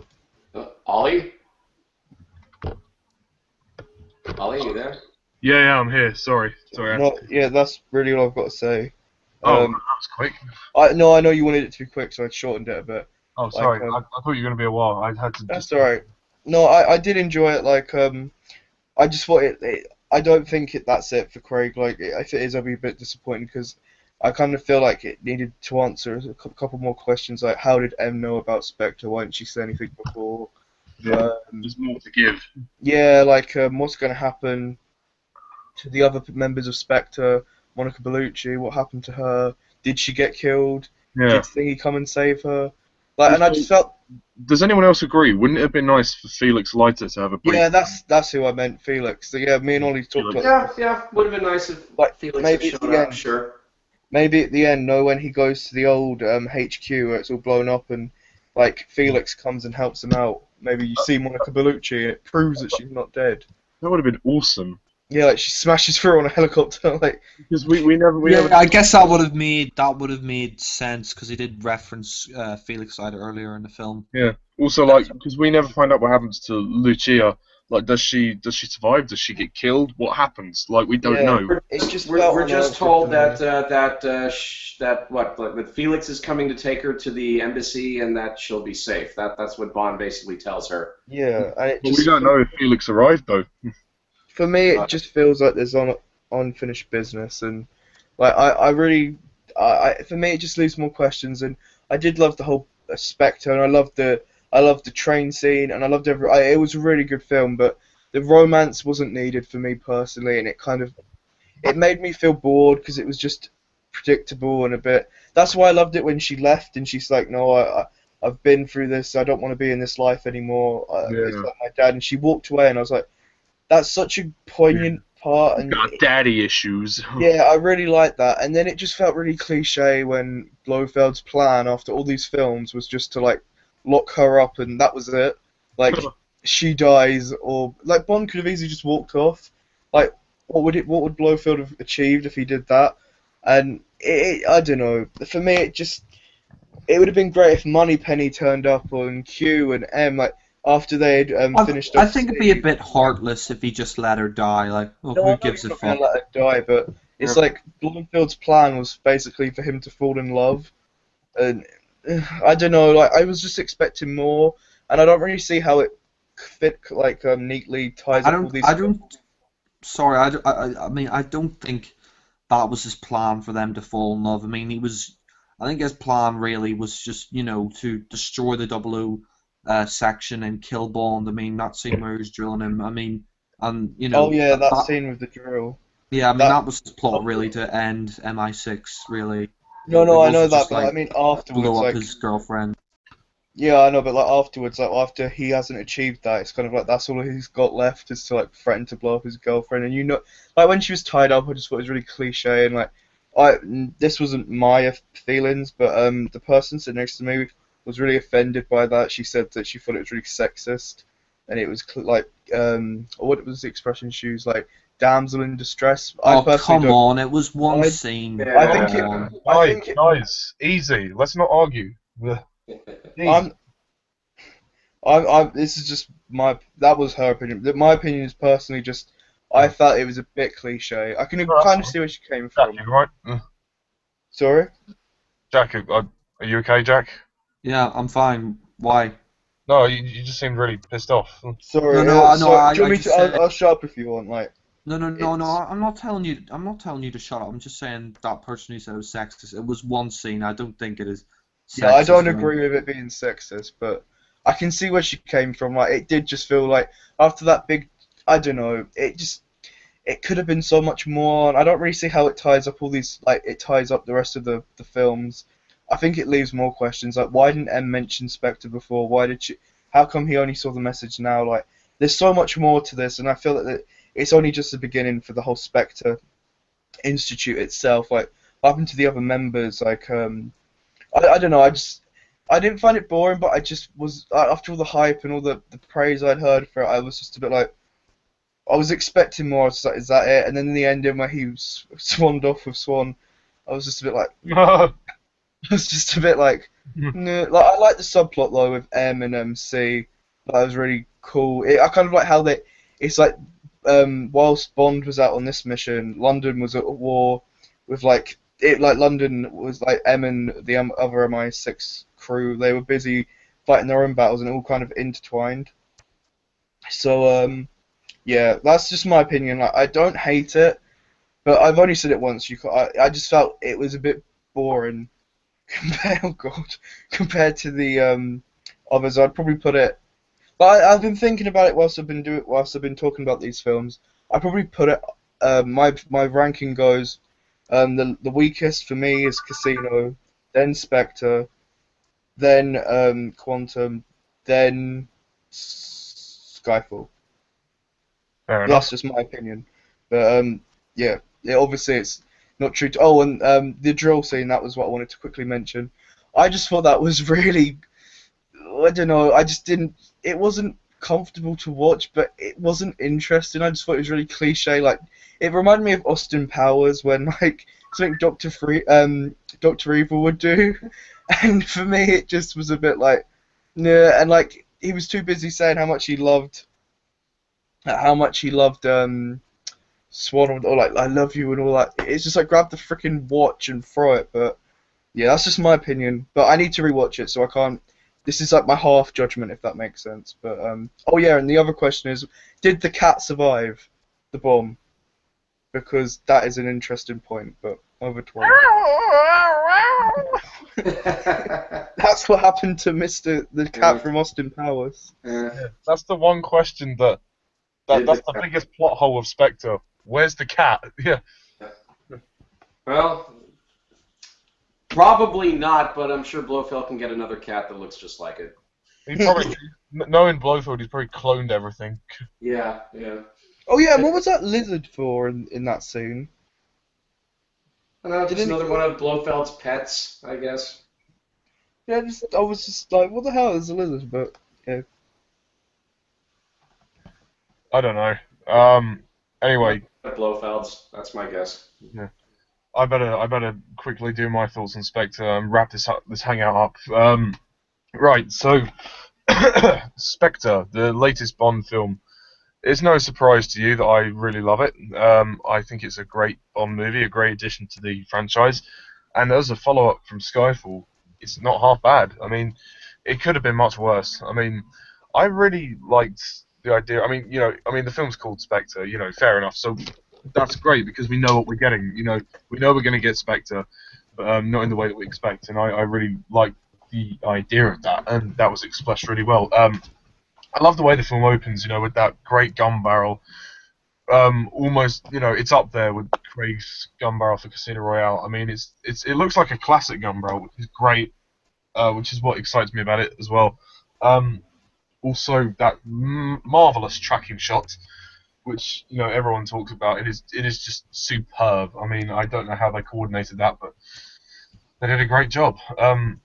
And this film is very different. I mean, it's kind of pushing Bond in a darker direction, continuing kind of the traditions of Skyfall, kind of with the more personal kind of sides of Bond, but also adding in that element of mystery and humour as well. This is a light Bond film. This is a lighter Bond film than this is the lightest of Craig's Bond films. This is the funniest. It's in terms of the tone, it kind of shifts between light and dark, but in a good way. That it feels grounded and it doesn't feel like overly dark or overly comedic. It doesn't feel. It's not camp. It's not camp like some of the earlier films. And that's great. I think Daniel Craig again, fantastic. He's not lost his mojo as Bond. I think he's still got one more in him, and I would hope that he does it. I hope so. Yeah. Yeah, hopefully. Same. Fingers crossed. One more. But for this film, he's really good, and his humour is really great. I mean, you're right, sir. You do have a tricky day ahead, and do me a favour. Would you throw that down the toilet? Cut out the middle, man. It's just great. Yeah, and the bit with the guard as well when he goes, "Nope, stay." Oh yeah, that was brilliant. Like every time I watch a Bond film, I'm always like, why would you, like when the guards like see their friends get killed? I'm always like, just stay there. And it's just like as he was about to do it, it's like read my mind. Yeah. Also, some other lines just from Hugh as well, like, "Oh, when M wants my balls for Christmas decorations," that made me laugh a lot as well. Or about his cats. Yeah, the cats were. Oh yeah, when he's like, well, I suggest you trust me for the sake of the cats. Actually, kind of foreshadows the later events of the film, when you actually see a cat. I wonder if Blofeld actually stole Q's cats. Oh god, that's where the cat went. It teleported to Q. No. What I mean is Blofeld stole the cat from. No, I get what you mean. He killed his cat. Oh God. Also, know the cuckoo when he says like cuckoo, cuckoo, like, Yeah. about the whole monologue. It kind of reminded me of from Skyfall the rats. Like it was kind of mirror. Did anyone else think that, or was it just me? Like it was quite similar. Like I don't think so. oh, fair enough. Like, it just was what. No, It's- I agree. Like in terms of the speech, yeah. Like Yeah. instead of like rats, it's a cuckoo. Yeah. Cuckoo. Right. Anyway, yeah. I think the plot is really good. It's different to Skyfall, which is great. It's very inventive.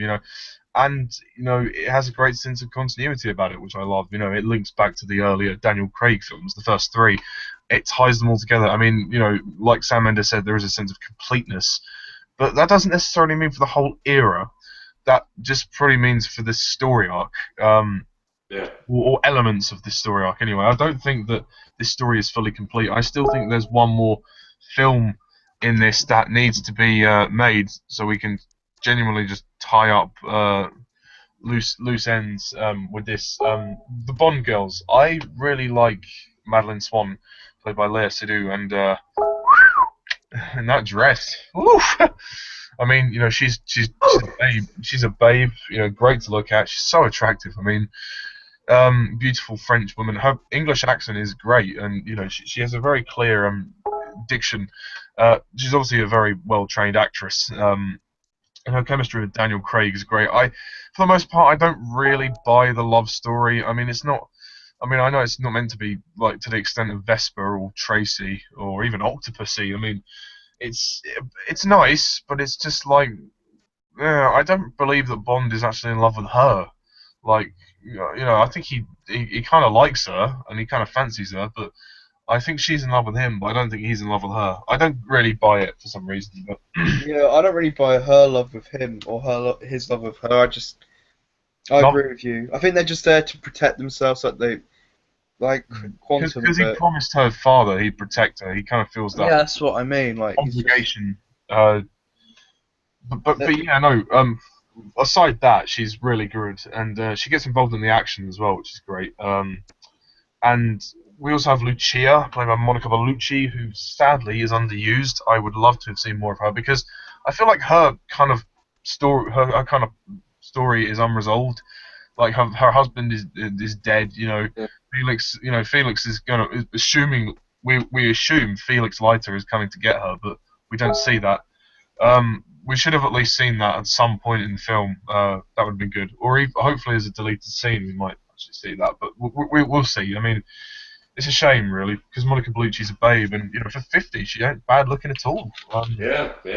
I mean, like the scene when Bond, when it went in front of the mirrors and Bond unzips her dress, and she takes it off, and she's got her skin looks very young, and she looks young, which is good. Yeah, she does. Yeah. Keep yourself well moisturized. Anyway, Cassandra. moisturizing. Yeah. yeah. Other characters, obviously, we've got Christoph Waltz as Franz Oberhauser, or shock horror Blofeld. Dun dun dun. I mean, Surprise! Do you agree with what some people are saying? Like they should have just said he was Blofeld from the off and didn't have the full. To be honest, I don't really care. I mean, to be honest, it wouldn't have made much difference to me. I mean, I kind of called it from early on, to be honest. I mean, they called the film Spectre, so it was kind of obvious, really. But I didn't mind it. I mean, it still has a nice kind of like when you're watching this scene when he reveals himself, it was like, oh, nice. It made me. It didn't kind of surprise me. It more kind of made me go, yes. Like it was a good yes moment for me. It was like a good fan moment for me. But I think the mystery element probably was kind of made redundant given that the film was called Spectre, and the way Oberhauser dresses as well, or Blofeld, in this film, it kind of gives it all away, really. I mean, and the meeting scene as well, which is really well done.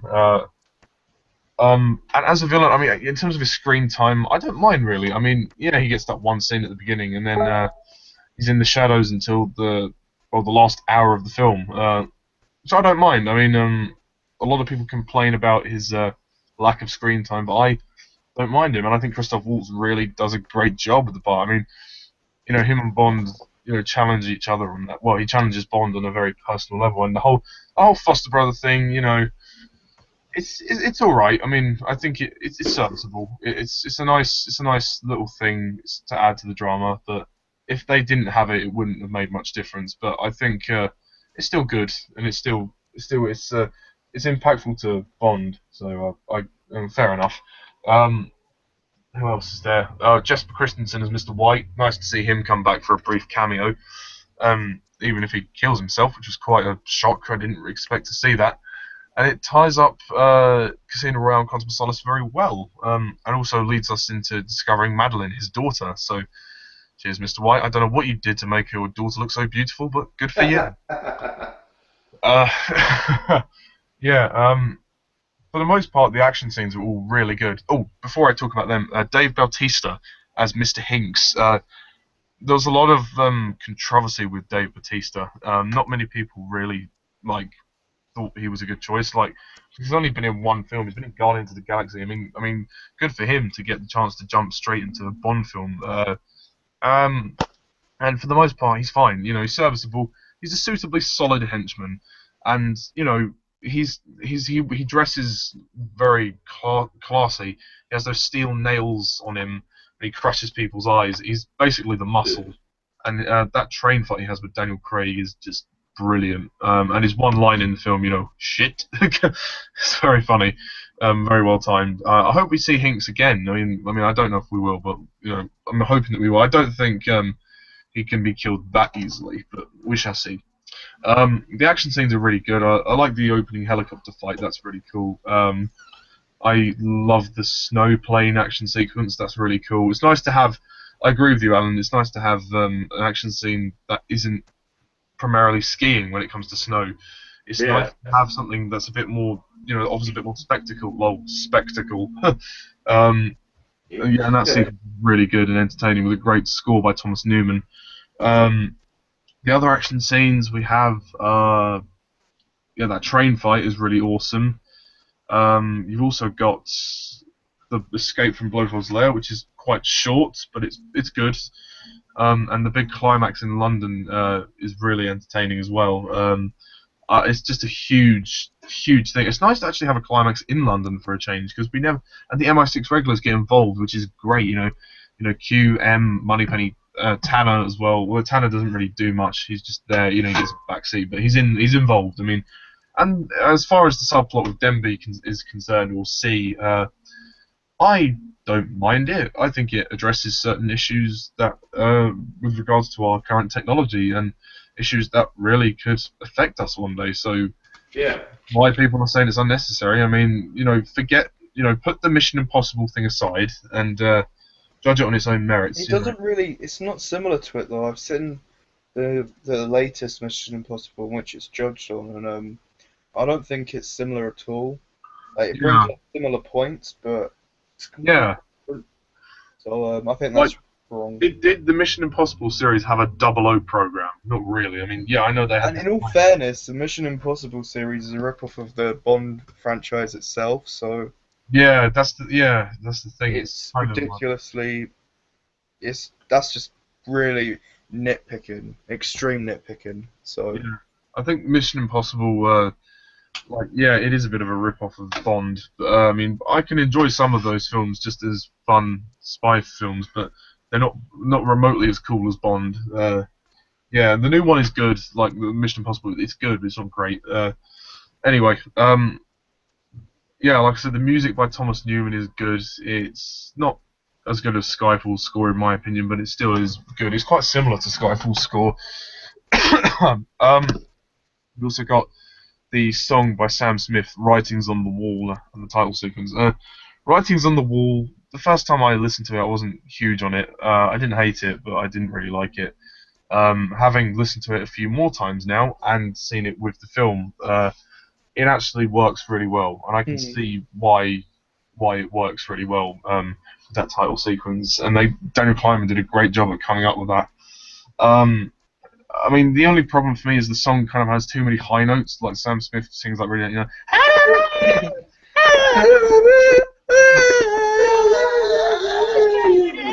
but it gets a bit over the top. Like, it distracts for me. Apart from that, it's a pretty solid song. I don't think it's anything amazing, but the orchestration is lovely. The da da da da da, and the piano, the doom doom doom doom doom. And I do quite like when it changes to, if I risk it all. It's just when he goes,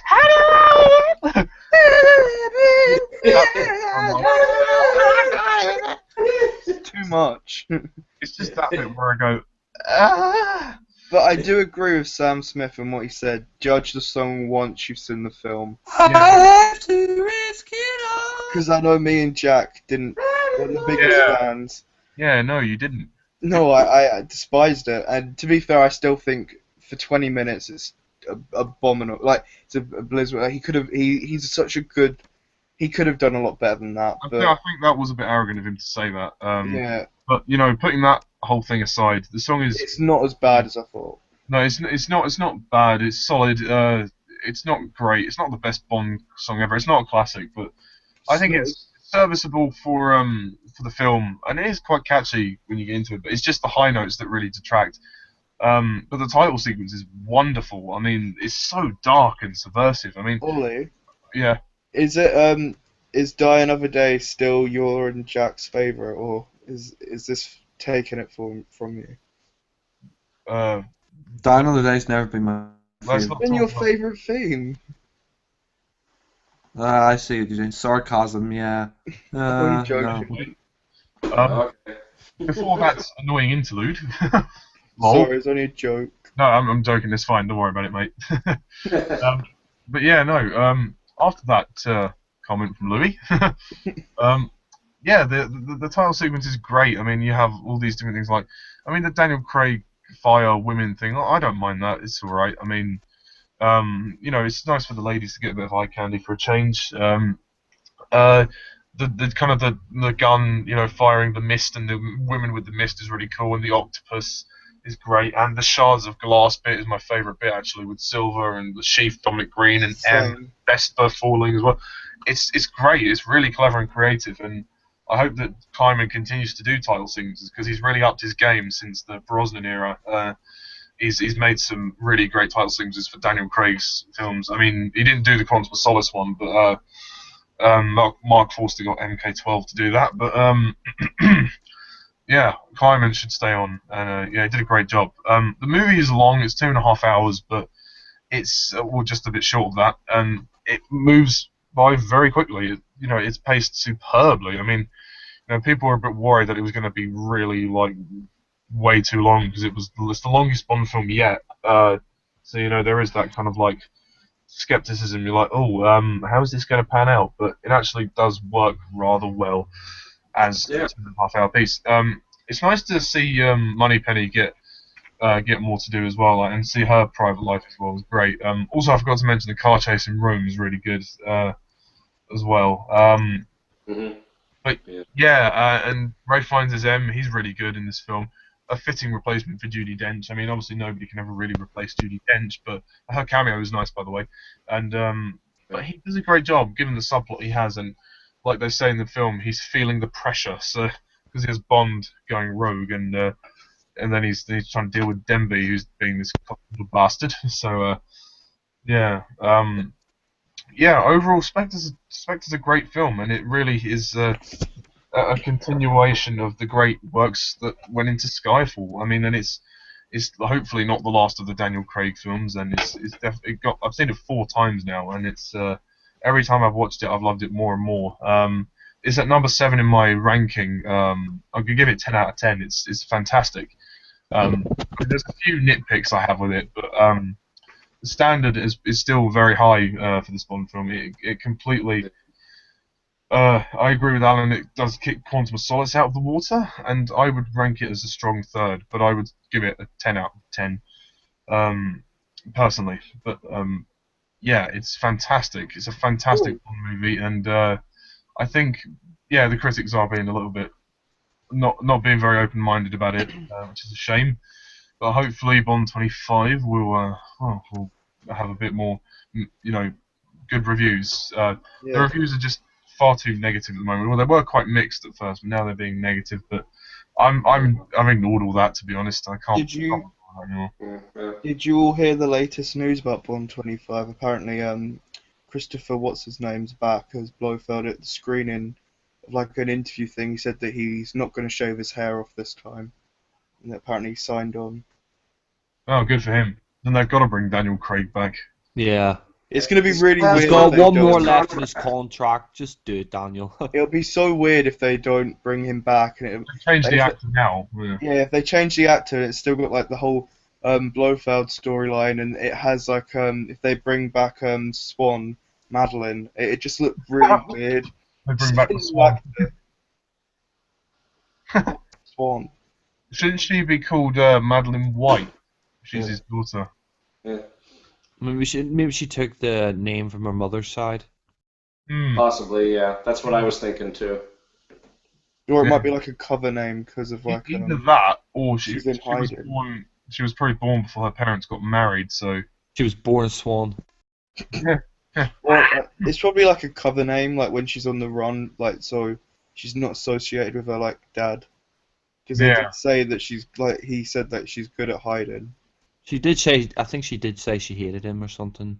Yeah. She said she wanted nothing more to do with him and his sick life. Also, the scene in Tangier is great when they go to that secret room, which is nice. The mouse. Yeah. I thought he was going to kill the mouse, and I was like, no, Bond, don't kill the mouse. Who sent you? Who are you working for? Like, who's working for? Yeah. Also, when Madeline's a bit drunk and yeah, she falls into his arms. And she's like, don't think this is me falling into your arms seeking solace for my dead daddy. Yeah, like, that's a great scene. Yeah. Who James is? Lucky me. Oh, that was cool. I mean, like Bond is like how disrespectful Bond is. He just like follows the mouse and he just punches through the wall. Like, Yeah. he just rips the whole thing apart. Yeah. Gonna have to pay for that, Bond. Yeah. Yeah. Yeah. Well, MI6 would have to pay for it because Yeah. they paid Bond. Yep, that's true. That's true. This has been 5 hours, guys. But yeah, Wow. that Of pretty much. joy. A new record. Yeah. Yeah. God, blimey. It's just, Well, not quite 5 hours yet. We started at about 18 past, so yeah. well, it is almost 5 hours. But anyway. There's 4 of us in the room this time, and we had 4 films to talk about. So. Yeah, One it's each. fine. Yeah. Yeah. Well, that pretty much wraps up this hangout at long last for the Daniel Craig reflection. So, yeah. Yeah. Yeah, this was fun.